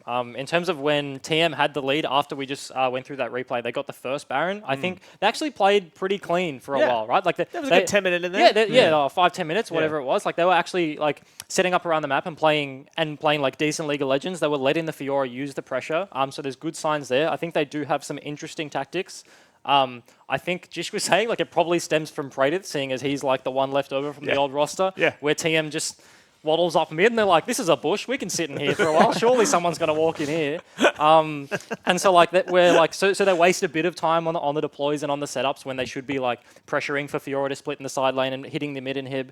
And then like as Destiny was saying, the AV end, I think they just gave up on that. They're like, we suck. We lost Baron. Like, okay, they don't suck. Okay, but then they just run it down mid with the Baron buff, and then everybody's just hitting the Nexus. Like, I was upstairs screaming, like, Blinky's just, nobody's touching him in the last fight. He's just sitting there flinging arrows at the Nexus. Like, at least, like, it got out with a bang. That game was certainly interesting. Yeah, I think it was just like, that was sort of a clinical example of when you actually should have a 2 Baron win game. Like when they got like TN get that first Baron and they can start like getting all like the outer structures and like start wiping the map out clear. They just wait the cooldown. Like once you lose Baron, you just like start slowly warding up like the objective game. Just wait for the next one. You get that second Baron and then you win the game from there. Yes. And I think that they just got a little bit nervous and were not patient enough to actually just play that out. So moving forward, I know I'm the only one who's interested in this, but I want to ask you, should they be banning out the Thresh to leave the Goons Blitzcrank open? I mean, like, that's... Do we watch the same game? Just, he hit that one hook over the Dragon Pit wall. Come on, guys. The one hook. From me, I'd say no. Yeah, not a big deal. All right, let's take a look at these damage charts. No surprise there. Echo doing very well into Syndra. Let's talk a bit about that. Jish? Yeah, so good counter? We were discussing that, like, obviously Syndra is a great third pick on red side, and then you can ban out 2 of the counters. Probably the most common counter people pick is the Echo, and it's because that the lane matchup's really bearable, and you get a TP back into lane, and then the ultimate you can completely cancel out. Just cancel out with your ult. Same ult. Yeah. But in this instance, it feels like Echo got the better, despite the fact that... yeah, so Echo wins the lane, and then you start getting into that 1-3-1 situation, and then Syndra, can't actually lane in the side lane in the longer lanes against the Echo. Yeah, I actually have to question Tainted's draft here, because they banned out LB and Zed. And I felt like that was wrong. I felt like they should have banned the Echo instead of probably the Zed. I reckon the Syndra can survive that matchup and take like exhaust. But yeah, I felt that was really bad for Shock, especially. It's his first game in the OPL, and he's playing against Triple's Echo. So like, yeah, I think Triple really pulled off. Like he pretty much carried that game in my eyes. But yeah, I'd definitely look at the draft again and try get Shock on a good matchup. All right. Well, does anyone think that after that TM can take game 2 or game 3? I mean, if AV played the way they did, I think they can certainly pull out another win. This series seems pretty 50-50 with that game, right? Like, AV had a large advantage and just threw it away. I think TM really need to work on getting themselves good matchups and then work on getting through the early game because they just fell really far behind there. And, I think that's the focal point for them. All right. Well, there we have it. Game 1 goes to AV, but they would not be happy with that as TM almost took it from their dirty little claws. We'll be back with game 2 right after this, but first, let's see some highlights from game 1. Triple takes the turret aggro, but it's going to be Sybil that jumps in first. Let's see if the ultimate comes out from Syndra. Galio gets in, flushes away, good taunt. base deck only, however. Arrow gets dodged out. He kicks one away. There's a lantern there, and only with the blue suede shoes, not going to be enough because triples come down from the mid lane. Gets good damage on towards low. Sybil is hunting aggressively. Tegan is the next target. That was a flashy play from Lonely, but it's not enough. And look at this! Sybil's going all the way in, looking for Low. Not enough damage, not enough feathers, but Low still picks up that kill. Yeah, Sybil might have been caught here. Speaking of him, Tegan gets in, predicts the flash, but straight into a wall coming up from Kha'Zix. Now you can hear the shouts coming from across the room. TM are looking to push more. That's a big flash for him from Series, trying to lock down Praetor. Triples on top. He just turns around. Praetor says, come at me, bro. I'll take you all on. It takes 3 people to jump on Fiora, and they lose mid lane inhibitor. What the heck are you doing, AV? Expect Low to be caught by an arrow. He's going to use the ultimate. Can he get away in time? Gets the Dark Passage out. There goes Praetor in the back lines. On top of Blinky. 2 attacks and he's almost dead, but they keep Blinky alive. TM might just overstep here, but they get triple. That's a worthwhile trade. 1-for-1, split pushing for Team Fighter. Shock's in trouble though. Series will taunt him up. Cleanse to get him out, but shutdown comes in. Sybil will follow through as well. Big lockdown from Tegan. Low is kiting as Saya right now, trying to throw back these feathers, but Blinky and Jake will continue pushing on forward. They take down the AD carry. 3 members left up for AV, only left alive. Do TM try and stop this? It looks like they want to go in. Only doesn't get the Baron. Will be taken down by AV. Do they chase? They're going to try and stop as many backs as possible. Tiga's looking for the fight. First turret's gone. Series jumping in on top of his team. There goes the next turret. They're going for the win. AV are trying to finish this game, and they've done it. They just run it straight down mid and take down TM in game 1. Welcome back, ladies and gentlemen. If you were watching that last match, it was an interesting game of what we call the League of Legends, as eventually AV were able to pick up the win over TM. Yeah, the term Clown Fiesta comes to mind. Yep, your ditto's upside down again, mate. Stop being absolutely all over the place. I don't know how... What the... Oh, you fixed it. There we go. We're Gucci. But really, that was such a strange game because early game was so far in AV's favor, and then they just like gifted it. Like Baron, 4,000 gold, 3 turrets, bottom lane, and an inhibitor, everything. Take it all, TM, they said. And TM still couldn't use that to close out the game. Yep, they could not. TM were trying their absolute hardest, especially Praetor, who, as Coach Cyclone was tweeting and saying, was the scariest 0-0 top laner he's ever seen. I don't disagree. Yeah, he was, but I think at a certain point, Praetor was strong enough to teamfight and actually went for a really aggressive, greedy build with so many offensive items. Rumor has it, he's still split pushing in that bottom lane. Just absolutely no regard for what his team's doing at all. So I think that part of the blame of that game does have to be placed on the Fiora's shoulders because whilst, yes, he made a good call to stay bottom lane and drag his team back in it off a great steal from Only, I think that there is also a time where you say, all right, I now have 3 items. I need to go defensive and I need to be able to team fight with my team. But when we look at that team from TM, the only people that really stood out in that game to me were Only as well as Praetor, and even that wasn't enough. I don't think Shock and Low had great games, and Tegan as well was a very lackluster performance for what we know he can do. Yeah, Tegan had a couple of yellow star moments where he was flashing forward, missing flays. So yeah, unfortunately for Tegan, didn't have the best performance. I would say that Only had a decent game, but once again, some mechanical mishaps as well. I think across the board, you can really point at like stellar performances from a lot of the players, as well as areas where they really definitely need to step up if they're going to take this game too. At the same time, AV, I mean, I don't think they're happy either. Series was down 80 CS in the end. He was trying to do the team thing, but just could not go with the split push. I mean, at the same time, the Echo had some brilliant moments and one really glaring error where he should have based, he had teleport. If they were going to do that Baron, the right play is base triple, either send him to Praetor or make him teleport back to the Baron pit, because then you have a full health Echo that is able to absolutely run over the top of everyone. Instead, they did neither, and he just got hit by 1 sphere and died for no apparent reason, Fish. So there are question marks across the board for these teams. And Sybil also died. Looks like when you try and taunt someone on Shen and miss, there are that many question marks in this game. Oh, boy.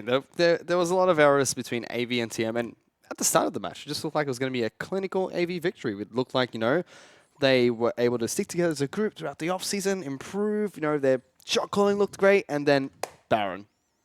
And the Dignitas of O's has struck again. Yeah, I mean, there were, as I said, the thing about that Baron that was so questionable to me was I didn't see it as a winning play.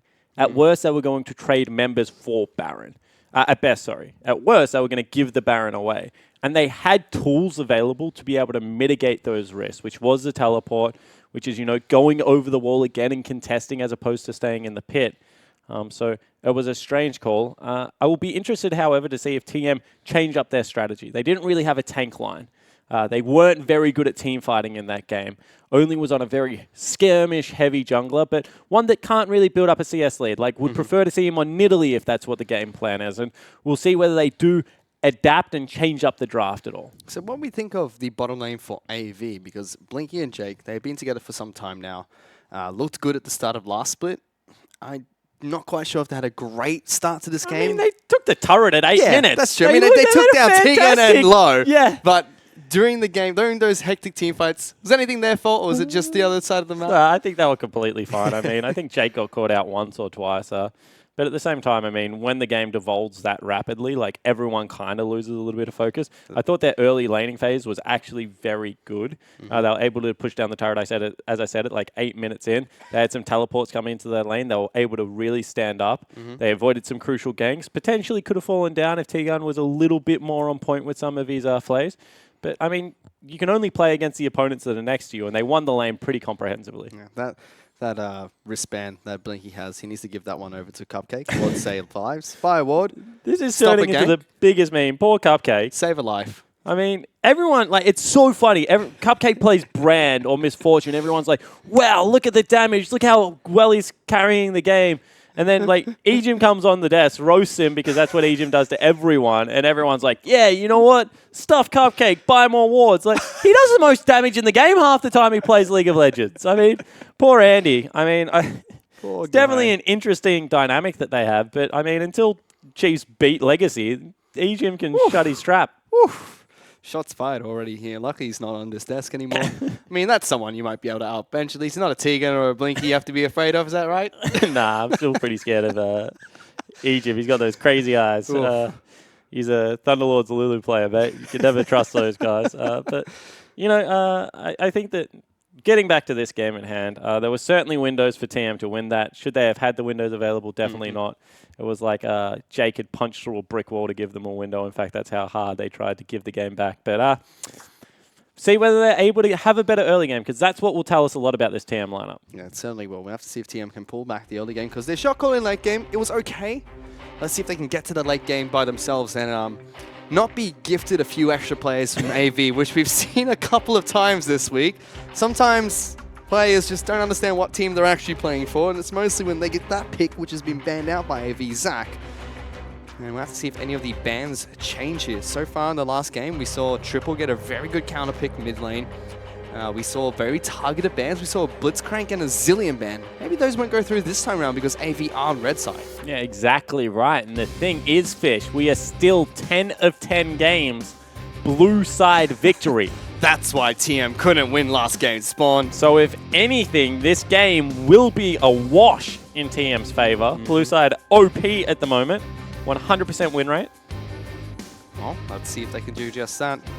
So far, AV, they've banned out Zac as well as Kennen. They banned Kennen last game, and that was flanked by the Zillion as well as the Blitzcrank. The bans from TM a little bit more standard. Zyra, Thresh, and Zed. A lot of respect actually given over to Jake there. I mean, that's 2 Jake-specific bans. The Zed, of course, is a very good third-round blind pick. So not surprised to see that one go. And we keep mentioning it, but Elise as well as Zac just seem to be the 2 best junglers at the moment. That does give Galio over towards TM. AV have the potential to pick up Zillion here. Not AV, sorry. TM has the potential to pick up Zillion in their second rotation. Why would they want to do that? I wonder. I mean, it's almost like they've got a 900 LP challenger player. They're playing Zillion. I mean, but it still just doesn't do anything for them. Zillion kind of supplements the rest of your team. And Low didn't look like really the AD carry that you want to build or protect the AD carry comp around. However, they do have Galio. Tegon, as I said, is very outspoken about that being a good support champion. So I'm still expecting that to be flexed around quite a lot. AV, meanwhile, they've picked up Ashe as well as Lee Sin. So Sybil will get a chance to flex his muscles this time. Only can't pick up Zac or Elise here. Could go towards his Nidalee if you like to, but Gragas seems like the pick of choice for TM. 2 beefy frontliners already picked up by TM. And potentially still 2 flex picks, Fish. I mean, as I said, we don't know necessarily whether that's going to be top mid support Galio. Don't know whether it's going to be top or jungle Gragas, although you would expect potentially top and jungle right there. Xayah didn't have the best game. Varus makes a little bit more sense. A lot more lockdown coming out. Yeah. Low didn't have the best game on Xayah. Jake, give me the camera. Nice little cheeky smile there.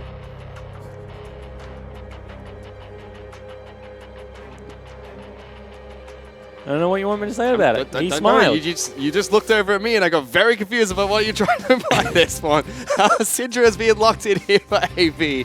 Triple will pick up that champion. Let's see if Shock is going to get the Echo banned away from him, or if he's going to pick it up himself. I mean, we'll see, but we already saw once how good of a matchup that actually is. Triple, of course, very, I guess, proficient on the Syndra as well. He is. He had some very good games, as you said, during the gauntlet going up against Sin. It's going to be Zillion as the first ban. They don't have a zillion bans, but Zillion is one of them. Of course, you can't kill on the Zillion, which might be why they take it off the board. Syndra likes to kill her lane opponent. It does. Could see an Echo ban. Syndra being taken away from Shock. That's the only champion he's shown so far in competitive play. Lulu banned out towards Jake. Karma still left up. That could be TM's final ban.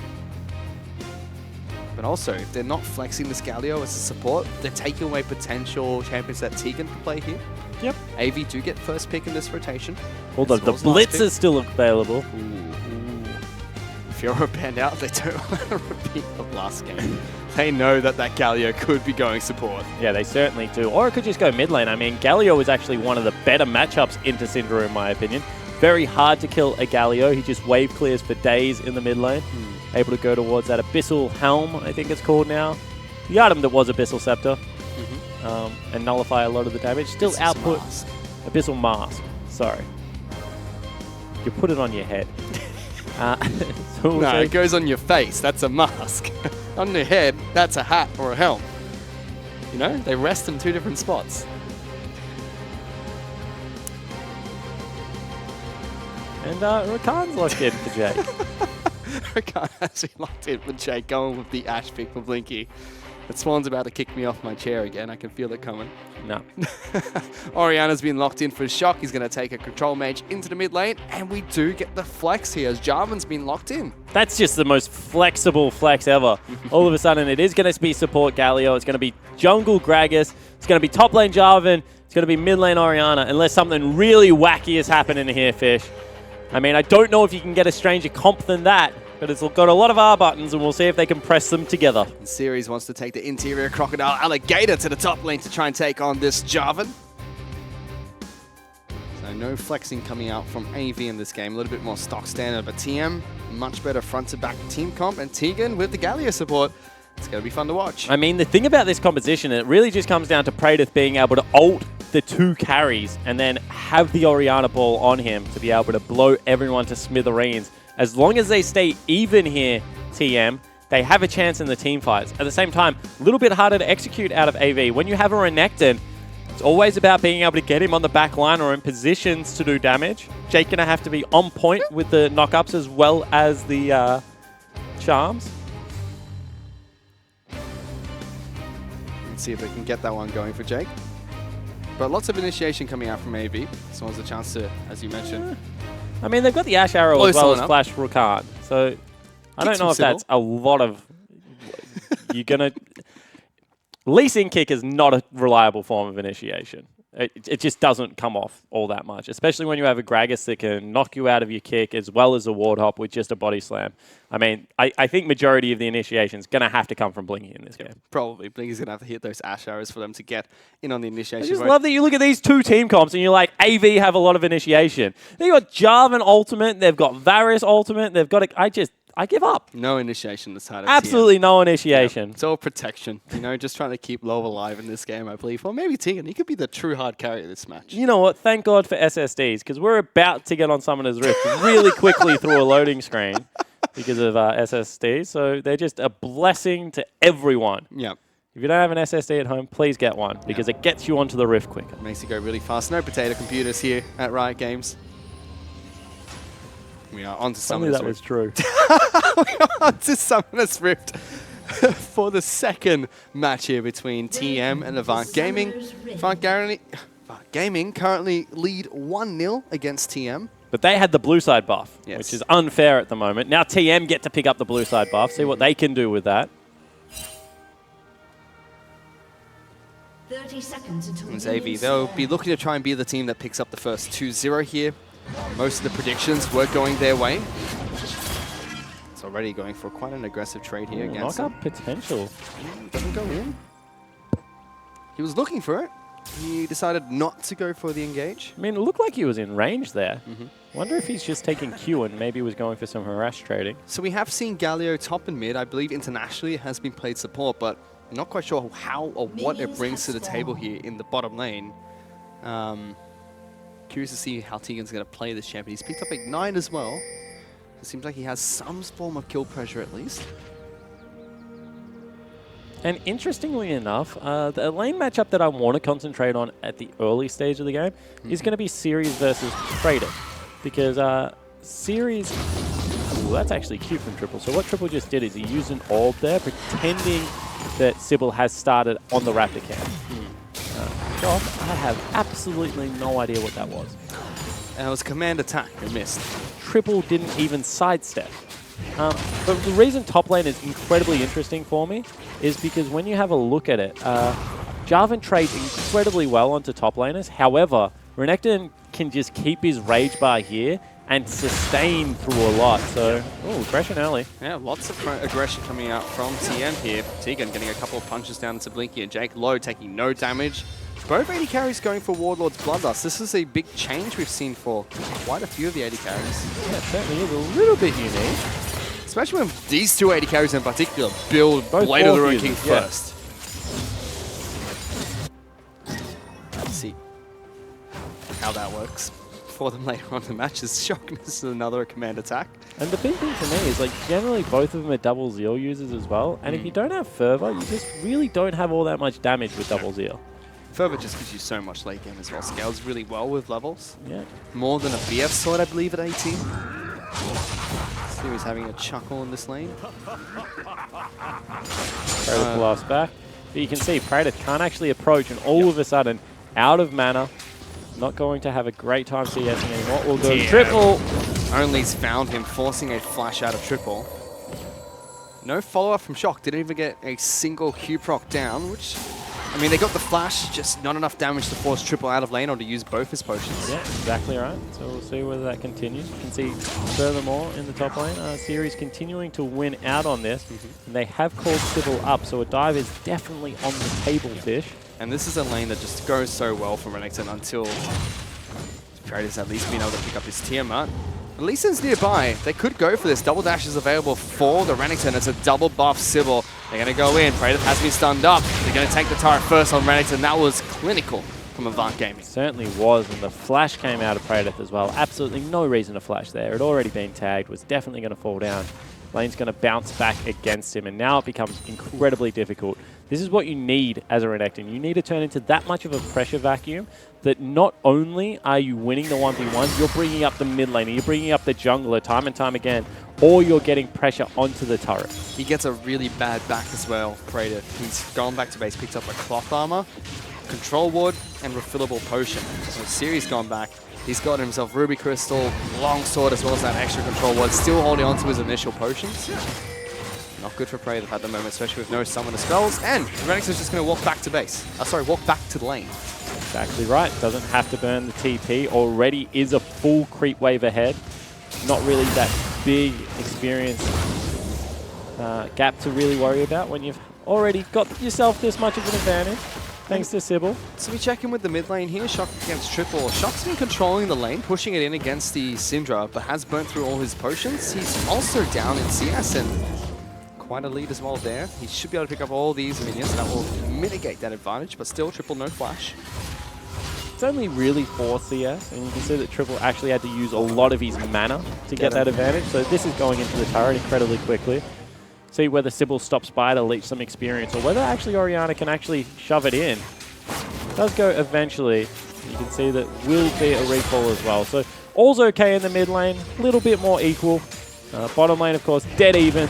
That's what you expect out of Ash versus Barrett's lane. Top lane, still going in series favor. And the series was not able to get the Q off when it was empowered there.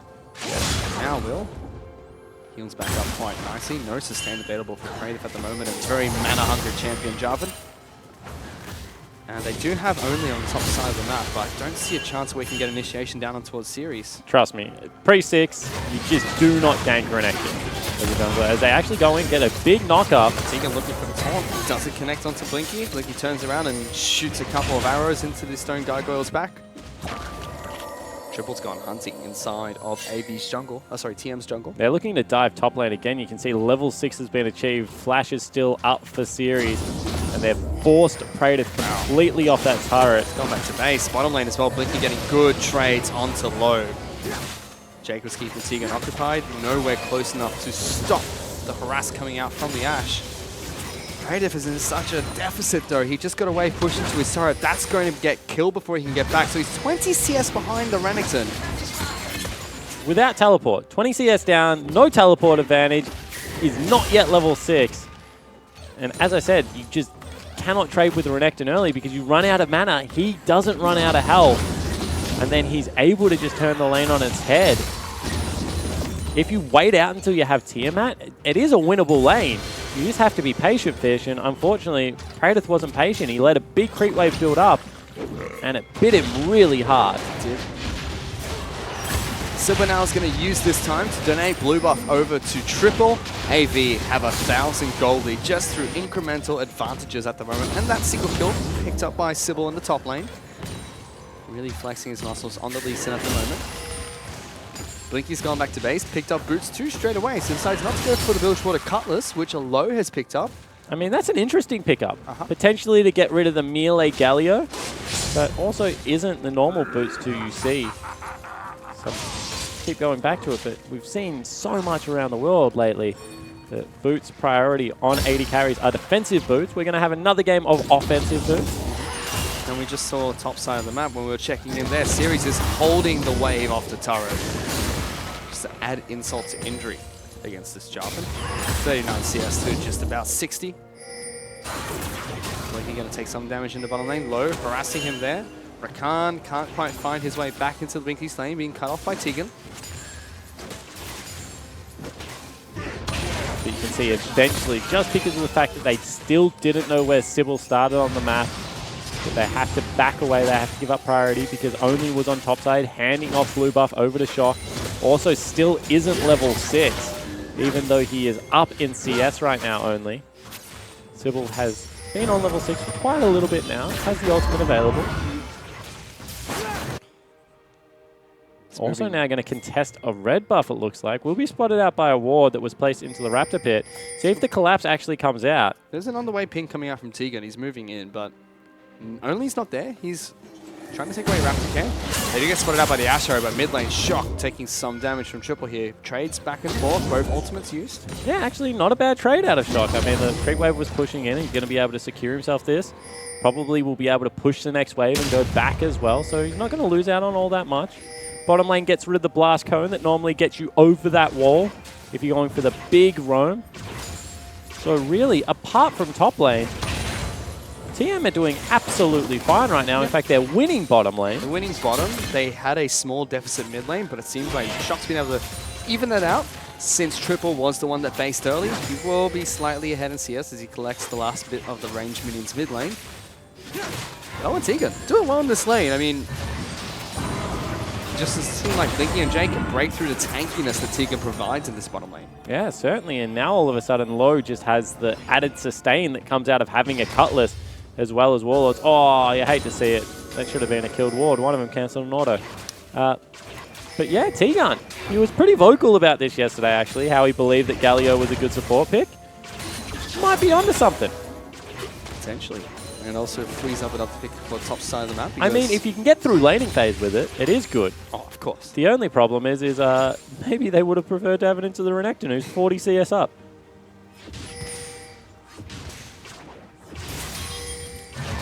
And now it's still a very quiet game between AD and TM. Say that Shock just just loses most of his health bar. Ultimate's coming up for Triple soon. Yeah, that's the signal to go back, unfortunately. You can see top lane, again, Praedyth is getting camped. Get out of my This time they're just going to move onto the turret. That is going to be an 11-minute top lane turret falling down. That must suck. You're up against a Renekton, just a Lee Sin, always behind your turret. I mean, I've had bad days on the Rift. That just sounds horrible. I mean, it's worse when you're the Renekton and you get camped and you're just useless for the rest of the game. But right now you can see Only wants to be able to match the play with something on the bottom lane. See whether they go for it. Jake is low now. So get to be sped up here. Ooh. Only can't get behind them. Meanwhile, Sirius has killed someone across the Mid lane. map. Yep. So Good fire shot. TM do get a trade of turrets, bot for top. They do allow the Jarvan to continue pushing. That's true. They're going for an engage here. Taunt comes through. Good arrow to knock back all these minions. Maybe he might have successfully defended this turret. Meanwhile, Sybil's taking down Rift Herald. Yeah, exactly right. So Sybil able to step up, able to get Rift Herald. I don't think that should be the turret defended. Low's still got enough range to be able to chip out, and it's just impossible to engage onto this. Only had to burn Flash. But I guess AV just ahead of the game, able to grab mid lane turret without even burning the Herald. And I like that from Blinky and Jake. The delay was just long enough so they could take mid lane and Herald without any response, so this was just Shock dying. Man, that's just sloppy from Shock. He flashed forward, tried to get the return kill, but Series was already there. Picks up 3 turret summoner aggro. spells used by AV. Only 1 used by Shock, but can't really back within range of Syndra. So now there's only just come down to bottom lane, drop Rift Herald, take down that final outer turret, take a dragon. I mean, it's still difficult to continually push into, to use Rift Herald to push into a lane that is currently being pushed against. So unless they get a pick down here, I don't really expect them to use it right now. You see that Low, as well as T-Gun, they're 20 CS up. They're actually doing a fairly good job. Praedyth's abandoned top lane. He just looks at Shock and says, "Look at me. I'm the mid laner now. We hunt champions." I mean, I don't think he Screw wants this to be silly the, farm. I don't think he wants to be the mid laner either. He's still 2 levels below triple. So, Yeah, he's going back to base. He's done. he's just going to have to catch waves, I think. He is the River Jarvan at the moment. And there's no way triple's going near any of the unwanted brushes. So instead, it's just going to be a little bit difficult for the time being. TM really up against it right now. Sybil's Rift Herald buff is almost halfway done, so he has to use that sometime soon. Bottom lane for AV have gone back to base. I mean, Only nearly has more farm than Praedyth. It's the only way I can really quantify how far behind Praedyth is. I mean, Sirius is double his CS, 5,600 gold of 3,500. He has the lowest gold amongst his team except for Tegan.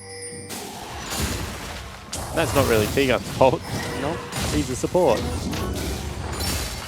Trying his hand with Sybil. Let's go behind Shock. Here comes Galio trying to keep him alive. Good damage reduction. Shockwave knocks back Sybil. Shock will get that kill. Jake's trying to jump into the fight as well. Low gets here first. Teleport from Series. Knockback coming out from Only. Will allow Jake to be sniped off. Series dashes on in. But TM, they've actually gotten so many kills in this fight. Triple's next. Shock gets that kill. And disaster strikes for Avant Gaming one more time. I know, they just go for the play, but unfortunately T-Gun's in range, able to get the huge ulti.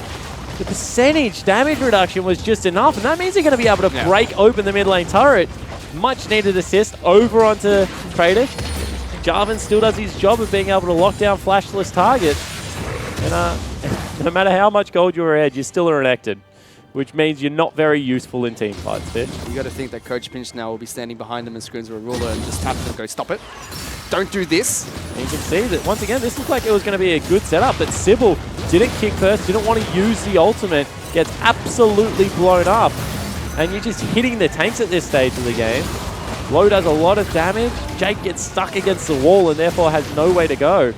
And yeah, this is a great continuation out of Praedyth. He knows that the Ashe isn't close enough and that's another free kill just waiting to be picked up. AV still hold on to the gold lead though. It's 25,000, 23,600. Rift Herald is going to expire soon. Sybil has to drop that somewhere. Here he comes bottom lane. Old mate Harold going to go ram the turret. Get him, Harold. So they will send 4 members down with it at the same time, so potentially this will be the turret pickup. Get him! Ooh, that... They've actually collapsed on towards low. Good damage. Triple gets that kill easy. Teleport being used onto the turret by Praetor. Will the turret die first? It dies. Praetor does not get there. Now AV turn around to fight. Instant cleanse from Shock. Massive shockwave from this Orianna. He'll still get charmed up by Jake. He's chasing down the rest of the members. T-Gun is the first one getting charmed up. Exhausted. Gets a good taunt on towards Jake, but tagged up by Only. Follows him through. Uppercut not enough. And look at this. One more headbutt. Doesn't deal that much damage. Jake goes a little bit too deep. Only's in some trouble. Sybil wants to try and chase him down in between these 2 turrets, but the teleport not connecting from Praetor means that AV going to push through and take another turret. Yeah, and I just don't know why he didn't go to the ward fish. There was a ward right next to the turret that if he had gone to, that would have been a cleaned up team fight for TM, you have to think. Instead, they lose out on 2 turrets. They lose 4 members for only 1, and the bottom side of their jungle going to be ransacked. Let's take another look at this. Actually, the ward wasn't there at that stage, so it makes sense. You have to be able to teleport. And unfortunately, because the turrets go down, there's absolutely nothing they can do. That was a great instant cleanse into 4-man shockwave. I mean, that's a highlight reel play if he has slightly more AP. Now, in line, Praetor actually wants to fight. They're going for another fight here. Will be Sybil that dies first. Praetor locks him down. Series is second. It will be AV to get the dragon, but TM get 2 desperate kills, and they can try and transition this into something else. Yeah, potentially. I mean, good news for them is Low is actually starting to get a pretty significant CS advantage, as well as some kills underneath him. And Shock seems like he's shaken some of the jitters that he had in game 1. His Orianna actually looks good. Yeah. Syndra was a little bit sloppy at times. You see a little bit of a pause coming out right now. Questionable. Figure out what's going on. Questionable start for Shock, but his mid-game teamfight has been good. Instant cleanses coming out from him. Good shockwaves. The last teamfight where TM actually won, he was playing that teamfight well as well, survived, and was able to take down this man on your screen, Sybil. But still in an early game deficit. Yes. I mean, that's the important thing to note here. TM, it's been a better early game. They've had some answers, but they've still lost 4 turrets, I think, at this stage of the game. They're still getting bullied around a little bit. What are you doing, Jake? I'm talking. Not you, that other Jake. The one on the screen, the one with the Y. Yeah, I don't know. But it's been an interesting early game. Much more back and forth than game 1. Series has had a better game this time, but he's on Renekton and had... I mean, it's he's had Sybil in his back pocket. Yeah. Praetor's just sitting there going, what did I do to deserve this? But at the same time, Series did set the lane up well. He made sure that he was pushing the lane, that Praetor was trying to spam out abilities to get CS and, you know, be able to shove back. And then Series stacked up the wave nicely, as you should, allowed his jungler to invade heavily, and then get the successful dive off. So even though you say that it's been a 2v1, which it has, you know, at the same time, Series set that lane up as well as you can for the dive. Gives him a big advantage. Unfortunately, we're in a pause at the moment. Just been told we'll be getting back into the game very quickly, so short pause here. Sorry for the delays that we've had this weekend, guys. Still been so far on track for 12 games, or 11 at least, if AV pick up the win here today. And AV would go to the top of the ladder if they're able to pick up the 2-0. They'd be the only team with 3 points. Yep. I mean, Abyss would have loved to been able to do it against Regicide, but ZZZ just had a completely different idea about it. For now, they've got a Taintermines team charging on towards their mid lane in a turret. That will fall. And just like that, AV is still ahead. About 3,000 gold, even though it's looking like it's going in favor of TM at the moment. And it's a pretty accelerated game. I mean, there's 12 kills. There's already been 7 turrets taken down. You can see that they're going to be able to catch big waves bottom and top as well. So TM going to be able to get some farm back on their side. Shock going to continue clearing out this in mid lane as AV set up vision inside of the top side of TM jungle. Checking with the items really quickly. Black Cleaver's complete for Series, but components only for Praetor at the moment. I mean, he's got Black Cleaver as well as the TMA and the beginning of the Sterex, or Jarim's Fist. Jarim's Fist. Going to, of course, be Titanic, not Sterex. I just love Sterex as an item. You can see mid lane has got about a 20 CS discrepancy right now.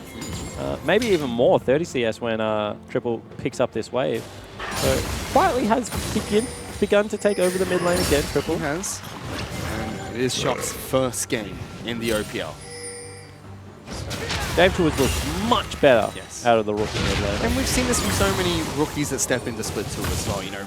Lots of jitters, lots of nerves, zero lane experience being thrown straight into an offline environment. I mean, you take a look at someone like T-Gun, like Creative, they all have that experience. Only was talking a lot at Origin how that event helped him a lot, go back into the lane environment really prepared. So if XL5 showed us anything last split, it's that these rookies that come in with absolutely no experience, they can improve drastically throughout the course of a split. Oh, 100%. I mean, you only have to look at 5 to 8 and the difference between his teleport plays at the end of the season. Crazy as well. Yeah, crazy. Tegan was very vocal about how he thought he was the most improved AD carry. I mean, that certainly is the case. Was falling down in massive deficits and was able to hold his own by the end of it. Problem is right now is they have no one to go toe-to-toe with Renekton in the 1v1. In a team fight, Series still doesn't do all that much, honestly. But in a 1v1 situation, does a ton of damage. Yep, he just spins right round, baby, right round. That's all he does. But in a 1v1, Praetor just can't do anything, especially since Sybil's always there. TM could have engaged. Might have caught them out. Locks down Sybil. Ultimate from low. Looked like it connected there, but doesn't go through. Only still looking for the engage. TM do back off. That's a teleport. We're not going to talk about that teleport. Protecting the blue buff. The zoning TP. Not going to talk about it. It was curious. Now not available, however, and Baron potentially is going to be an objective that started up relatively soon. Series does the right thing, stays down bottom. He's going to push out that wave without Praetor's teleport. He can't be contested if he wants to get to a team fight. Now it's the question of how AV are going to play this out. Last time they did the Baron dance, it's where the game was blown wide open for TM to just take it from them. It was gifted to them. It was served up in a hamper. Yeah, put on the front door of the TM Gaming house. And then they rejected the offer and said, we'll do it in Game 2 instead. On fair ground. AV, hopefully they don't serve it up in a silver platter again. But right now, there's equal level between Series as well as Praetor. And even though there's a fist on the side of Series, he hasn't gone for necessarily the boots that will help out all that much against Garvin. So I don't know if he necessarily still dominates the 1v1. Might dominate the 1v1, however. I'm grasping at straws right now. I mean, we're on match number 11. They do start up Baron. Here we go. Maybe going to start Your boy only about to steal the second Baron of the series. He's going to try and at least force AV off, but this time they pull back. Praetor's trying to skirt between mid and to bottom lane so he can stop Series, try and deny teleports. I mean, all you have to do is just hold your knockout right now. You can't disappear that far into Fog of War. You can see, however, he took a very bad trade. Oh, they've caught him. Sybil's dead. TM find a pick, and they're actually going to follow through with Lowe's ultimate. Only. Flash body slam. He's going to try and go in. Only will get slowed up. Gets it. Body slam. Knocks Blinky to the side. We'll be able to still slow him down. Blinky's still in trouble here. Has to be careful. Flash forward. Flow gets him. TM get one more. Jake's going to try and run away. Triple stuck underneath a turret. And TM are coming for you, Triple. They're not happy about you in the mid lane. Jake's going to try his best. Gallagher's going to jump in, but instantly deletes shot. Caught out of position. Tiga will not be able to get the taunt going through. Body slam doesn't connect. Behind them. The Crocodile's trying to get behind them. Triple splashing forward. Aggressive positioning. Low still alive, but he's got a Crocodile on his back. Spins right round. Stuns up Tiga. He's now a sitting duck. A little bit overzealous from Tainted Minds, you have to think here. Double kill picked up by the Crocodile. Yeah, everything was going well for Tainted Minds, but then they chase in underneath a tier 2. There's not really all that much reason. They were bouncing between the two turrets. I mean, probably should have just taken the one team fight and disengaged. Instead, they handed it all back. I really like the chase, but why the heck is Shock tanking the turret? That made no sense. I mean, they needed to wait for T-Gun to land if that's not the case, and there's just still so much threat on Triple. 213 CS, he's nearly going at the clock, looking for what will be the Luden's Echo as his second item. In fact, probably going to pick it up. He does. And so much burst damage going to come out now. Animation as well. Only went for the auto attack before using his ultimate. Yep, that saved Blizzard's life. For a lot longer, at least forced 2 more flashes One from low. Trying to get forward. I think it was also the heal that came out of low as well to try and speed them up. So that was pretty questionable play from Only. But AV decide not to go for the risky play of taking a Baron. They go towards the Mountain Dragon instead. They take that free objective, sitting again comfortably on a 4,000 gold lead. But if you look at the scoreboard, it doesn't feel that way. It's 8 to 9 in kills, 3 to 4 in turrets. Banshee's Bell has been picked up by Shock. Actually a really good item, I think. Shock has had some really nice cleansers, but at the same time, you just don't want to have to be able to cleanse everything before the fight starts. So get the Banshee's Veil, be able to absorb the first hit at least, keep yourself topped off.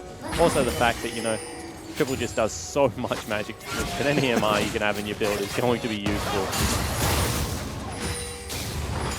And still, he's heading towards the level 16 and on track. Creative actually has the teleport advantage at the moment.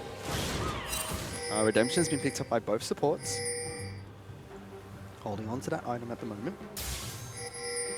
Titanic Hydra for both top laners. Difference is Series has a chain vest, so that gap is slowly getting closer and closer. I mean, also has a level advantage now. Creative had clawed the experience at least back to equal. Yep. Black Cleaver for Sybil as well. He's having none of that tank Lisa shit. He's just saying, I'm going to kill someone. My kick is going to make their body stay still because they die. The reason I actually like Cleaver on Lee Sin is purely for the 30% cooldown reduction. I mean, Lee Sin really is gated by how many ultimates you can get out. Whenever you have an opportunity to ult, you want it to be available. So 30% cooldown reduction just feels so much nicer than going pure tank on it. Also gives you a little bit of kill threat on the back line, as you were saying. AV still setting up to try and ward out this Baron. In fact, that's aggressive from Blinky. Tries to lock down Only. Redemption's going to keep him nice and topped up. Maybe using their own very early. Jake tries to go in for the engage. Only charms up Tegan. That's a very tanky Galio. Only throws out his own ultimate, trying to separate the team. Good flash from Tegan. Uses it nice and early, not risking anything at all. No, actually, that was really nice. Shock also used flash somewhere as well on the back end of that. Curious. Would like to see exactly how that happened. Because that is a big deal now. That's a big call from TM though. You know, everything used onto Only. Tegan's the one that gets caught out of position. They choose not to fight. The call was to back out and everyone followed through. So good to see it. Don't know if it was the right play, but definitely good to see. I mean, if they could have got the ball onto Tegan, I'm sure they would have liked to have fight that. However, was not the case. Shock obviously had been caught out somewhere, potentially by Triple. Only what to see go to the engage. I mean, this is a problem with Renekton. I'm just not sure what his position is late game, because he's not a great split pusher. No, he is auto-attacking stun bot, which is annoying. He shoves the wave, and he creates a big zone with dominance. Does a fair amount of damage, but he only has one form of CC. He has a little bit of armor shred through the E. I mean, with the Gargoyle Stoneplate picked up, he's going to be even bigger. He can use his initial burst to deal a lot of damage to a backline member, become incredibly tanky and just annoying. Just stick on top of that one guy. Your auto attack still hurt because you've got Titanic Hydra Black Cleaver. I think it's the right word to describe him. As see Tegan there, just takes no damage. He's like, I don't care. I mean, Tegan doesn't, but all of a sudden, low behind him got chunked out. Jake getting knocked up by the body slam. Difficult to throw out the combo for Only at the moment because everyone has flash up. Creative sent bottom lane to deal with this Renekton. That's, you hate to see it. Gotta hit those, Creative. You miss 100% of flag frags you don't take. Jake actually goes in. A little bit of a mistake. Blinky fires the arrow off towards Only again. Redemption comes out. Sybil jumping in, kicks it into the team. Curious team fights. I mean, Sybil had flash availability. He definitely could have kicked him back out of the team. But isn't the case. Meanwhile, in the bottom lane, you see there was a fight between the two split pushers are still going on. Maybe still looking to try and engage. Jarvan's going to hold this off his turret because that turret is very low. Renekton's trying to see if he can wrap around. AVF started up Baron. Ward spots them out, they pull off. But they have no tank. I mean, teleport is now coming in, but it's a wasted teleport. It's cancelled. So now TM, they don't have the advantage because Predator doesn't have teleport yet. Yeah, but still He's they're going sending him in. He's found Blinky. He's knocked down, knocked back into the wall. Up the cut comes out from Galio, and TM get a pick onto the AD carry. They might lose bottom lane though because Renekton already got that turret very low. Yeah, and you can see that straight away they turn around. They're sending the Jarvan back down there. Doesn't have ultimate series, is not going to be all that bothered by him at all. So they get a pick. But series has opened up. The bottom of the map finally has been very persistent. Triple goes. Ooh, he's going to get knocked. No, Triple just says, you are not touching me. And now all of a sudden, Rakan's in here. Going for a fight. Sybil taking quite a bit of damage. Low in a good spot at the moment. Shock trying to keep him occupied. Sybil almost dying there. A clutch heal coming out from Jake to keep him alive. Series has joined this fight though, so they lose an inhibitor turret. And this is once again, Fish, becoming a really scrappy game. Yes. I mean, people are starting to collect items. I assume that's going to be the death cap coming up next for Shock. Already Void Start picked up for Triple, who had to burn both summoner spells in that last little exchange. However, is level 16 and incredibly fed. 80 carries, you know, sitting at 1.5 items each as well. But this has just been back and forth and really sloppy. I mean, AV would not be looking at this and thinking this was the team that took Sin to 5 games at the end of the last split. They would not. But I do like the low-risk, low-reward plays maybe in this match. Especially since they sat series bottom lane. They know that even if they lose a pick onto one of their members, they at least get the inhibitor turret. So they're always trading. Even though it's sometimes not their advantage, it's always on their terms. Maybe are really dictating how TM play this game. I mean, they're definitely being proactive, but the last thing you want is Orianna to get to level 16, have the death cap available, and Jarvan to get 2 or 3 people in the Cataclysm and for it to be good night. And they are honestly approaching that kind of level with how Shock has been able to stick in this game. It's just been a really strange back and forth. They've brought out Praetor series now, sorry. Gets bloody bombs. Nothing else. Control over the Baron pit. Bottom lane's pushing really heavy in their favor. Tegan's going to soak up an arrow. Do they engage on towards the Galio? He just takes no damage at the moment. Kick back, he gets killed. Good execute from AV. Now what can they do next? Lowe's being caught out of position. He's going down. Series goes on the killing spree. Praetor knocks them all. Dictator. Shockwave. Shockwave shock. You have to hit that. Didn't have it available. Already used it. Sybil's now trying to chase him down. Only gets taken down. Double kill picked up by the mid laner. And AV moved towards Baron. Yeah, that's a much better setup. They just burn through the tank. You can see that as soon as they prioritize T-Gun, he still falls down. It is a support Galio after all. So a clean 4-0. They pick up the Baron, and now finally it looks like they're going to be able to start shoving lanes in. They've got the 10,000 gold lead they need. And you can see Low, a little bit upset about that one. Head in hands. I mean, quite out of position in that fight. It's just Rakan. Rakan's able to get onto you so easily. Let's take another look at it. So we see good engage onto T-Gun, kicks through the team, and just absolutely dies. It was only a 2-man shockwave that came out. And as I said, I mean, Rakan at the moment is just an absolute terror. Praetor did get the good engage. Ooh. That had been an attack dissonance combo inside the Cataclysm. May have been a different story, but it was not to be. And they pick up so many kills on the back end of that. You'd have to think if the shockwave was held there. Might have been a different story because Series and Sybil could have gone in, but 5-man shockwave, that was juicy. They're only going to try and stop AV pushing further forward inside their own jungle. AV have a 10,000 gold lead now, so they've got space to work with, looking for the first red side win of this week. Sybil's already in the bottom lane trying to give these minions Baron buff. Blinky joins him. The rest of the team should follow suit and try and attack that open inhibitor. Yeah, I think they're just going to play between mid and bottom. I mean, they've already got a level 18 and a level 17 in the game. And top side's pushing too. Top side's slowly pushing up, as you mentioned. That wave's going to continue to build. Turret's gone. Maybe pick that up. They can move top side and try and continue jockeying for mid and top. Yeah, and if anything, we've seen that AV is very hesitant to take risky plays, instead playing the percentages.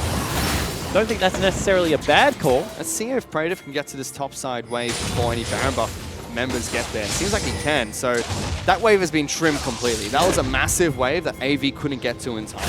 cleaned out a lot of it. I mean, now Praetor has teleport. They can actually look to get bottom lane at the same time. Arrow used by Blinky, actually engaged upon, knocked back into the turret. Shockwave only onto the AD carry, but still, Three-man taunt. big talk coming out from Tegan. He's going in. That's Syndra dead. This is a good team fight for TM. Series is trying to do what he can on the back lines. He is a very big crocodile with a Guardian Angel. Tegan's going to get taken out first. Series is the one-man army for Avant Gaming at the moment. Still chasing down the rest of the players. Praetor's trying to go back in. He'll be taken down next. And that was the perfect setup for TM. Just they're way too strong right now. That part of the wall. Praetor's going to die. You hate to see it. That actually might be Game Fish. With Praetor falling down, that is only going to be the jungler left standing. Only doesn't have flash, doesn't have ultimate, and probably isn't going to be able to clear out this wave. And you ask what a Renekton can do when he's this far ahead. That. Your carries are dead. It's all right. I'll take over, boys. Get on my back. We're going on a Crocodile Hunter adventure, and they're going to try and take down the last few Nexus turrets. Only left up. Tegan and Shock coming up shortly. AV already attacking the Nexus. Sybil, Jake, and Series, the last three members alive. Oriano is up. Tegan is here. They're going to try and stop them. Doesn't look like it's going to be enough, and AV pick up the first 2-0 this split in the OPL. We had to wait 4 series for it. Able to pick it up. Avant Gaming grab the first 2-0. Yep. They'll go up to 3 points. They'll be top of the ladder. But still, not the cleanest execution in those games. No, it was not. Even down to that last team fight, they lost their AD carry as well as their mid laner. Yeah. If it wasn't a 10,000 gold deficit, that would have been good night. I mean, I think every single coach is going to grab their team by the ears, drag them into the VOD review room, and have some very stern words with the teams, because it's been a very strange first week of the OPL, I think it's very fair to say. Except for Coach Jis. Immortals did well in North America, I believe. Certainly did. Because he's over here in Australia. Exactly. So he doesn't have to give them a stern talking to. I think they're nearly top of the table. Yeah, just like Avant Gaming, currently top of the table of the OPL at the moment. But still, it was very sloppy games from AV. Signs of life from Team at least, and it seems like they have the potential to do well this split, but they have to short up a lot of their early game difficulties. Yeah, and I think the difference is now their flexes are like closer to meta, and they're not really, you know, the massive curveballs. I mean, sending Galio down into support gave them a lot of wave clear. Actually kept their turret healthy for majority of that game. I actually like that flex. The ability for only to play a Gragas and, you know, not have to send it top lane. It opened up the draft a lot. It's just that you can't afford to lose top lane and mid lane by such large deficits and expect to be able to win a game. So I think there are areas that they will look at that. But the good news story for them is Shock played a little bit better in that game. And I think Low, apart from getting caught out in that Baron team fight, actually played quite well. Yeah, he had a good start to the split, and hopefully we'll be able to see them continue to improve. We've seen other rookies underneath T-Gun improve tremendously throughout the split, 5-8, crazy with 2 of them. So hopefully see more improvement coming out from the young TM members. But that's it for this week of the OPL. And to break down all the games we had this weekend, let's send it back to the analyst desk for the last time. Thank you, Fish. Thank you, Spawn. Well, there we have it. AV go top of the table, Jish, with a 2-0 win over TM. But still, another messy victory for them, and it wasn't clean at all. Yeah, I was saying in between game 1 and 2 that there was actually no real winner of the first game. And like, despite getting a 2-0 win, I feel like that AV definitely, like, they'll be thankful that they won it. But Absolutely. I think that they've got a lot to review, and that depending on who they have next week, I think they have like a lot to improve on too. Yeah, if do you think TM would be heartened by the result, by today's result? I mean, it's a 2-0, so they've got to feel pretty bad, but there are moments of life. I think Tainted played pretty well. Well, like, they never played good, but for a new team, Yeah. like, you got to give them a chance. In And context, there is signs of life, and I hope they work on it and improve throughout the split, because I feel like they can be a real competitor in the OPL instead of like the bottom team who just doesn't care. So I hope they are a middle of the pack team who genuinely wants to try win. Yeah, Yeah, and I think we just saw the players shake hands sort of thing. Only had a big smile on his face. Low had a smile on his face as well. Sorry, I think the 2 new players for TM played reasonably well in their first game. So I think there's definitely good things to take from this series, progressing onwards for the rest of the split. Yeah, well, a player who I think Fish described him as, they're going, get on my back, we're going on a crocodile hunting adventure, which didn't make any sense because obviously he was the it's not important. Sirius is standing by right now with Jake for the interview, so let's throw it over to Spawn right now for that. Thanks so much, Hingers. I'm standing next to the victorious series top laner of AV, of course. Now, top of the table in the OPL. First off, congratulations. But let's start on, I'm a little bit of a downer. Let's start on the game one. Okay. What the heck was that Baron call? I mean, what can I say, mate? We just thought we could finish it, and apparently we couldn't. There's not really much else to say. It's just a bad judgment call, and yeah, we paid for it. I mean, but at the same time, you have to be really impressed with Triple in this series. Got the counter pick game one, as well as the Syndra in game two. Absolutely nuts. I mean, how good is Triple in the mid lane? Yeah, Triple's amazing, and we knew that Shock's champion pool was quite weak, so we were aiming to abuse that from the start, and I think it really showed, especially in the first game. And yeah, Steven just popped off, or Triple rather. Yeah, and then game two, you pick up Renekton, you abuse the Java matchup, something that we've seen a lot internationally, calling Sybil up into the lane. How is the meshing between you and Sybil going, and did go into Korea together help out in that?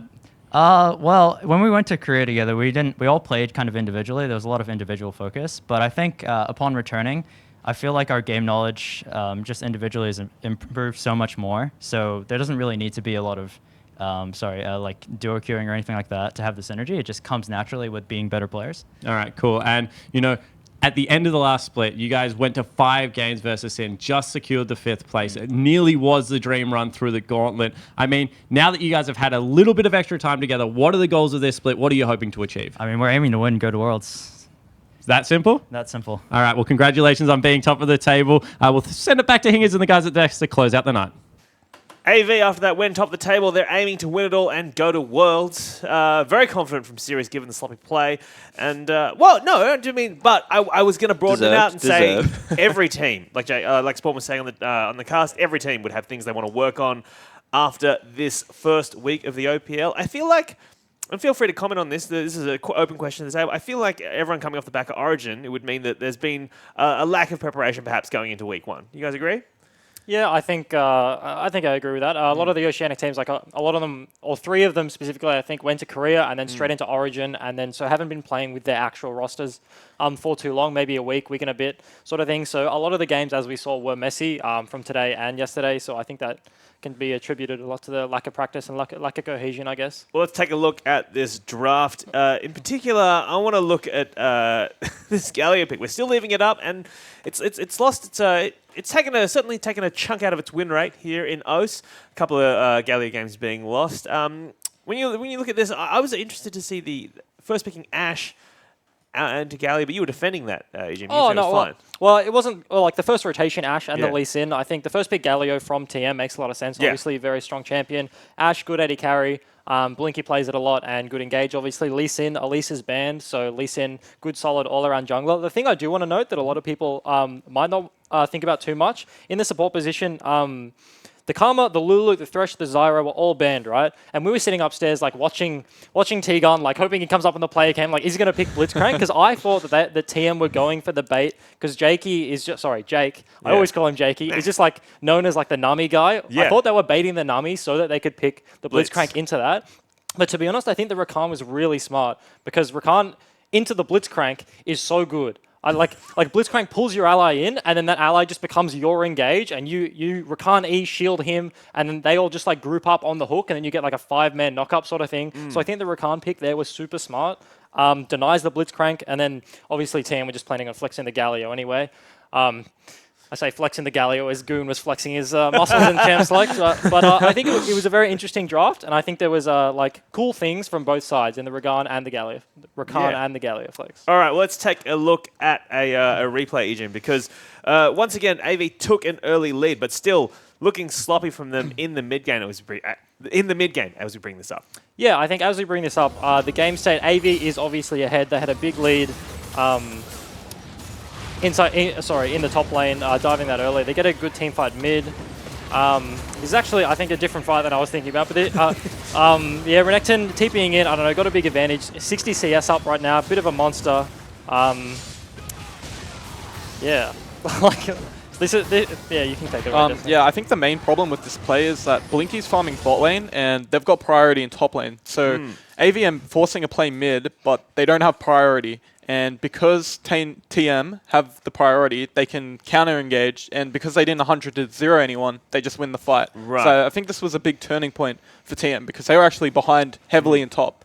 Because it goes back to the point I said before when Sybil would only like to trade sides. Yeah. And only never got anything bot, but Sybil got, only never got anything bot, but Sybil dived the Jarvan top and then got him behind. The Renekton just snowballed out of control. And that team fight was mainly AV's fault, but TM punished it really well. It was just basically a repeat of the first game, right? We saw AV have like a pretty strong early game, and we were like, oh, okay, this will be like the clean 2-0 that we sort of predicted. And then they get into the mid game. There's like this sort of start of a skirmish. They look a little bit shaky. TM turn it around. Like there's the chance of the comeback, and you're like, oh god, we're gonna be here for like another hour and a half. Like here comes game 3. But no, like I guess like obviously coming off stage after game 1, AV would have been literally looking in the mirror, slapping themselves, being like, what are we doing? Like wake up! Like this is easily our game to win.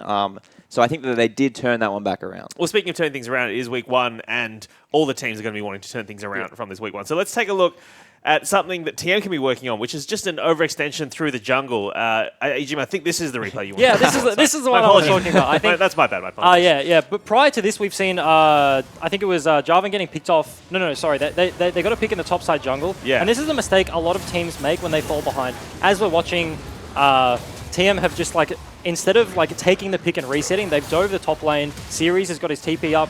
He basically pushes in the bot side and then TP's back to the fight. We're just going to watch him clean up the fight. But the point I want to make with this is TM are already like 6k behind at this stage.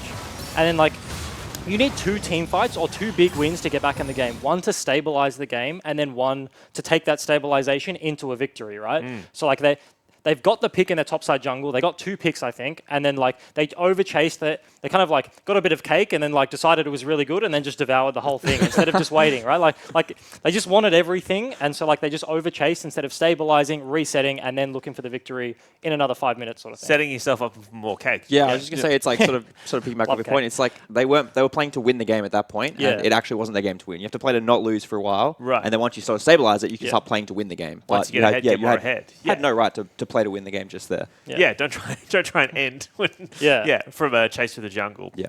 All right. Well, any closing thoughts on this game before we move on to schedule? Anyone else make any final comments? I mean, you've seen a whole week, a whole entire round now. Direwolves looking very strong, I feel, out of the top of this. Anyone else got any other comments want to make as we round out this round? Yeah, Jish, I think Korea served triple pretty well. He's had 2 back-to-back really good performances. Absolutely. And not to say he was like a bad mid laner last split, but he definitely wasn't like among the top 3, I'd say.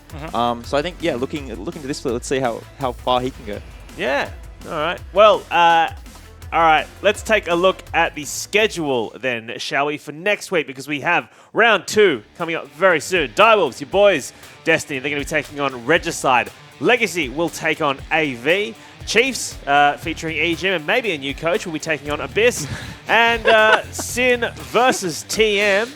What are you giggling about? I mean, who knows who it could be? Because Volt tweeted out he's going back to uni, so who knows who it could possibly be taking the mantle of the Chiefs coach. I mean, it obviously it'd be good if they could work with someone they've worked with before, but who knows? I mean, nothing's been confirmed.